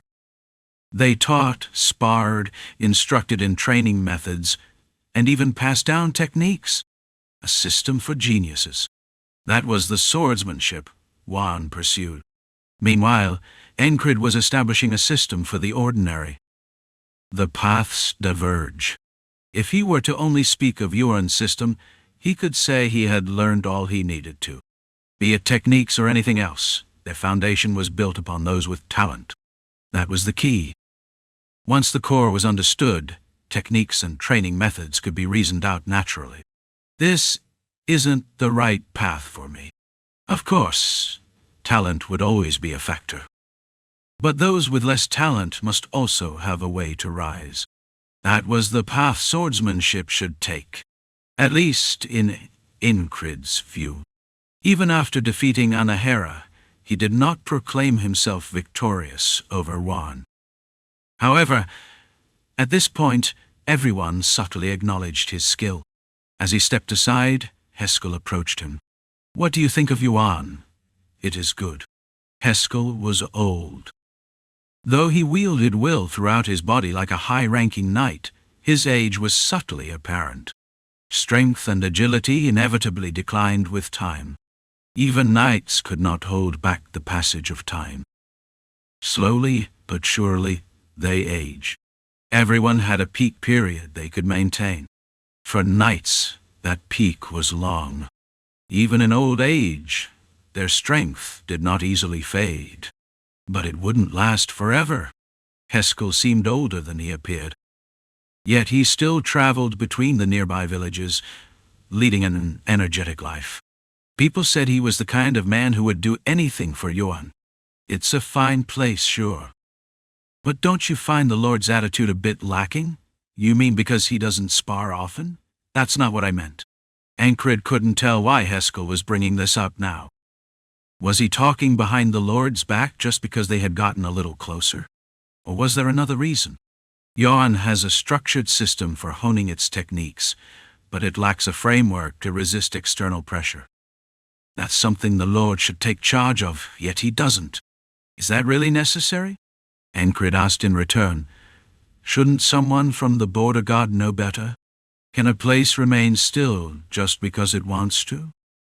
Can it stay stagnant simply by choice? Yuan holds great power. You do understand why Schmidt keeps trying to persuade them to join the Empire, don't you? They had crossed swords and exchanged words. Heskel knew the man before him wasn't a fool. And really, what he was saying wasn't much different from what had once been discussed in the kingdom of Norelia. It had been right after the formation of the Madmen Order. There had been concerns that the Border Guard's power was growing too great. Thus, some had argued that the Madmen Order should be scattered or sent to the front lines. Some had even insisted they should be formally integrated into the kingdom's knights, following in the footsteps of the Crimson Cloak Knights. Ankrid had only learned about this later. Back then, Krang had shut down such discussions without hesitation. Did any of you ever bother to wipe Sir Enkrid's sweat while he trained?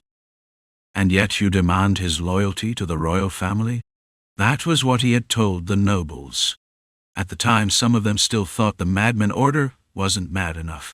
But those who had faced them directly had nothing more to say. Heskel's stance was similar. Yuan must change. It must transform before a greater wave crashes down. When it rains, shouldn't you seek shelter under a roof? That was his argument. Not everyone shared his view, though. Yon has strength. Yes, great strength. That's why it must establish its own defense system. And it should be a fierce one at that.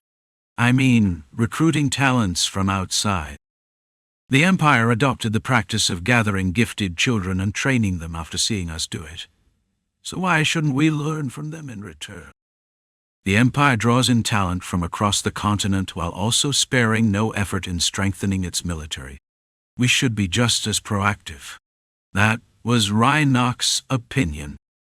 His words were somewhat scattered, but that was because he had lived a life where his blade spoke louder than his tongue. Heskel was certainly the more eloquent one. Even after hearing both perspectives, the Lord had remained silent. He had simply nodded without a word. No one knew what he truly thought. Alexandra had merely observed the two and said, "You both love Yuan, as do I." Ankrid looked up at the sky, now heavy with dark clouds. Something about it reminded him of the current situation. It feels like a storm is coming, just as Alexandra had once said. Yuan was wrapped in an eerie calm, as if standing at the edge of an approaching tempest. Chapter 700. The storm after the calm before the storm was truly just that, calm, until the storm arrived. And so was Enkrid at this moment. There's nothing in particular for me to do. It felt like something was about to happen, yet no immediate threat had surfaced.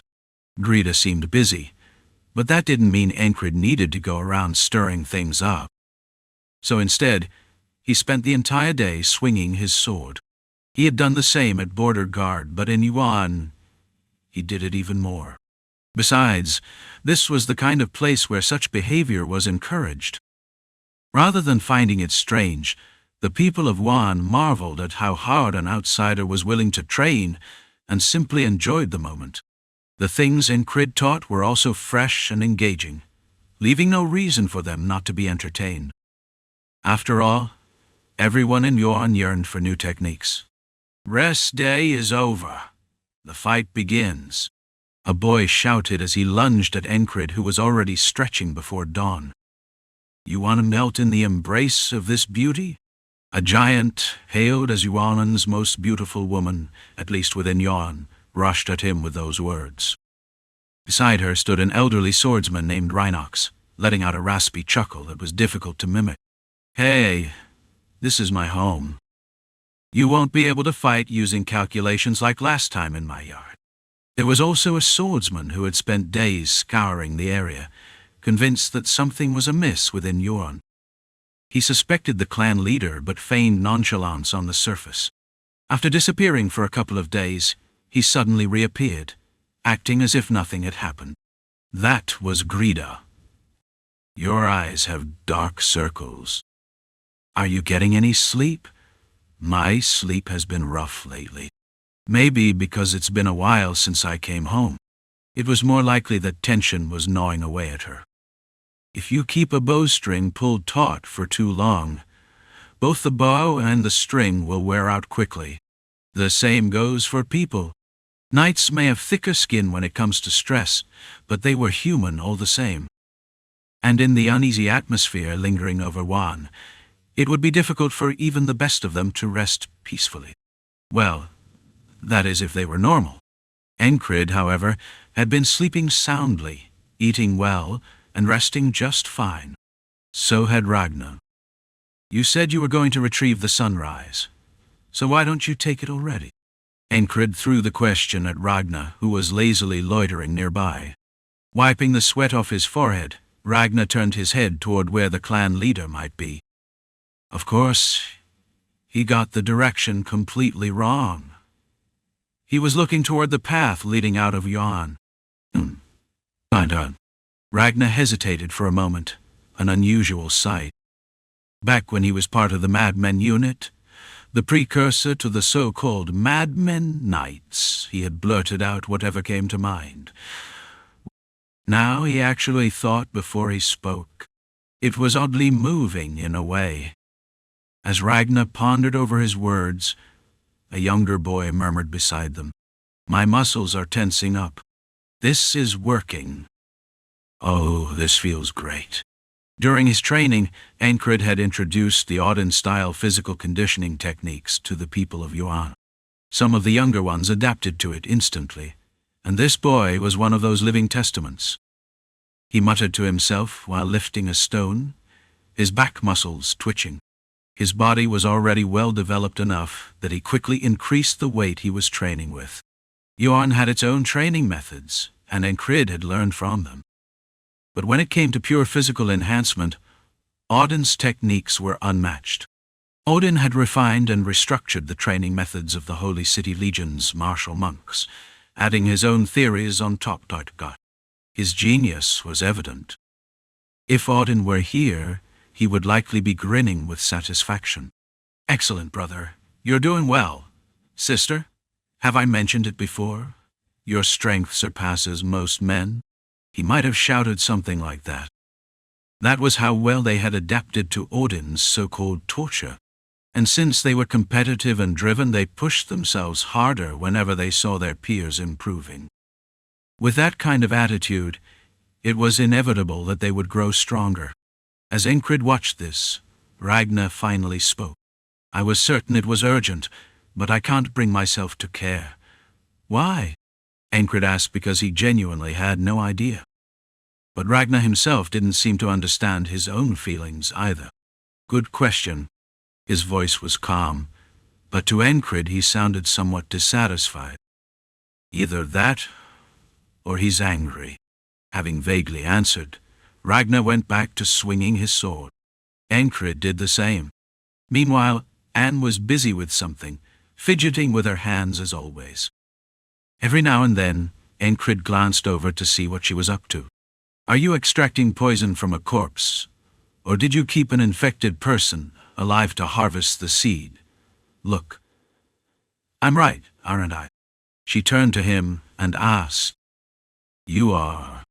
Enkrid nodded, even though he had no clue. There was such an intensity to Anne's presence that he couldn't help but respond.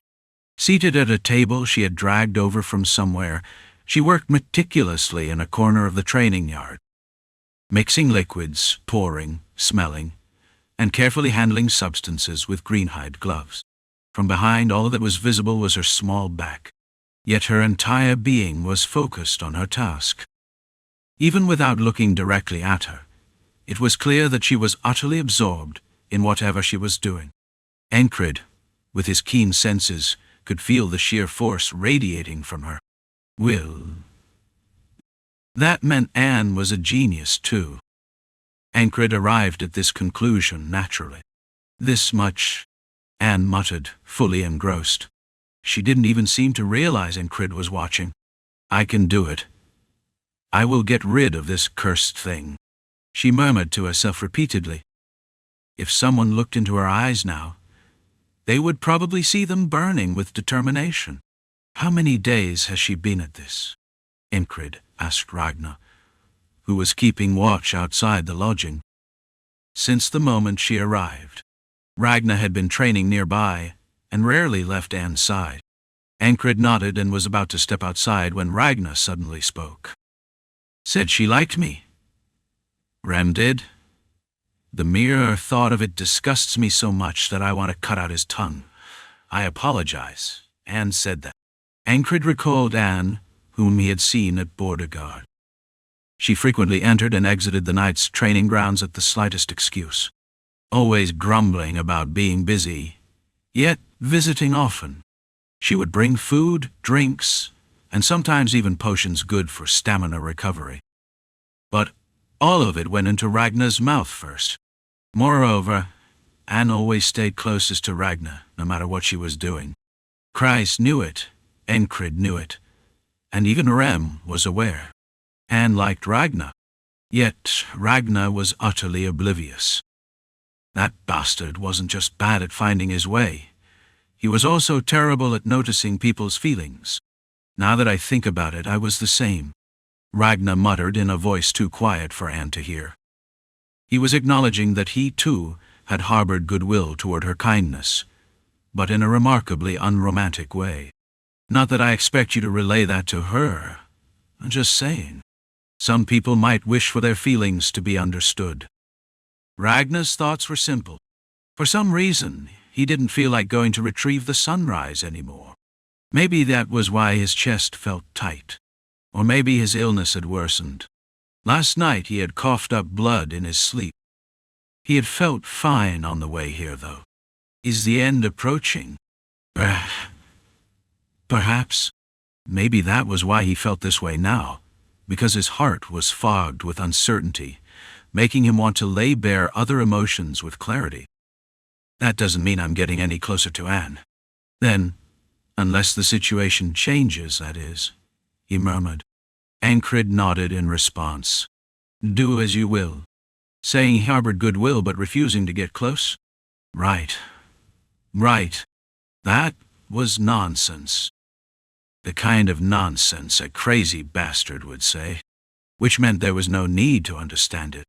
Since their Troublemakers squad days, Enkrid had long given up on deciphering Ragnar and the others' thoughts.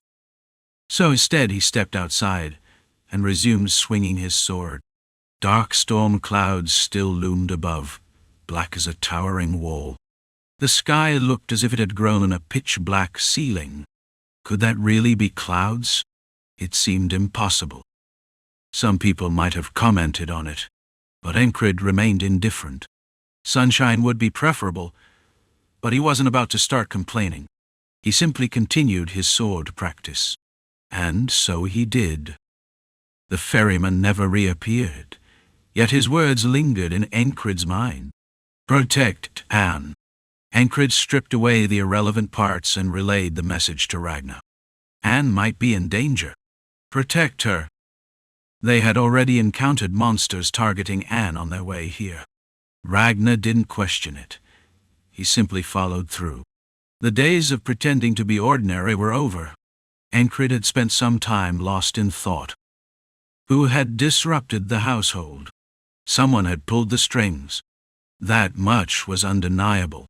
Adding to that, someone had exploited a seemingly coincidental event. That was as far as he got. He did not waste time chasing answers. It wasn't Enkrid's role to play problem solver. Even though he had seen and heard more than before, his stance remained unchanged. Lord, are you truly going to do nothing? One day he saw Heskel confronting the Lord after returning from the village of retirees. Rhinox, too, had requested a private meeting with the Lord, determined to push his own agenda. But nothing changed.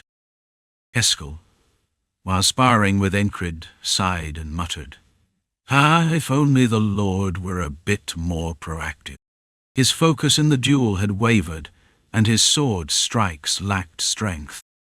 Enkrid retrieved Sampiol and replied, Are you suggesting he accept Schmidt's proposal? That would work too. The Empire is vast, after all. It was an empty statement, devoid of sincerity. That was how it sounded. Enkrid didn't understand the Lord's mind. But he did understand what Heskel wanted.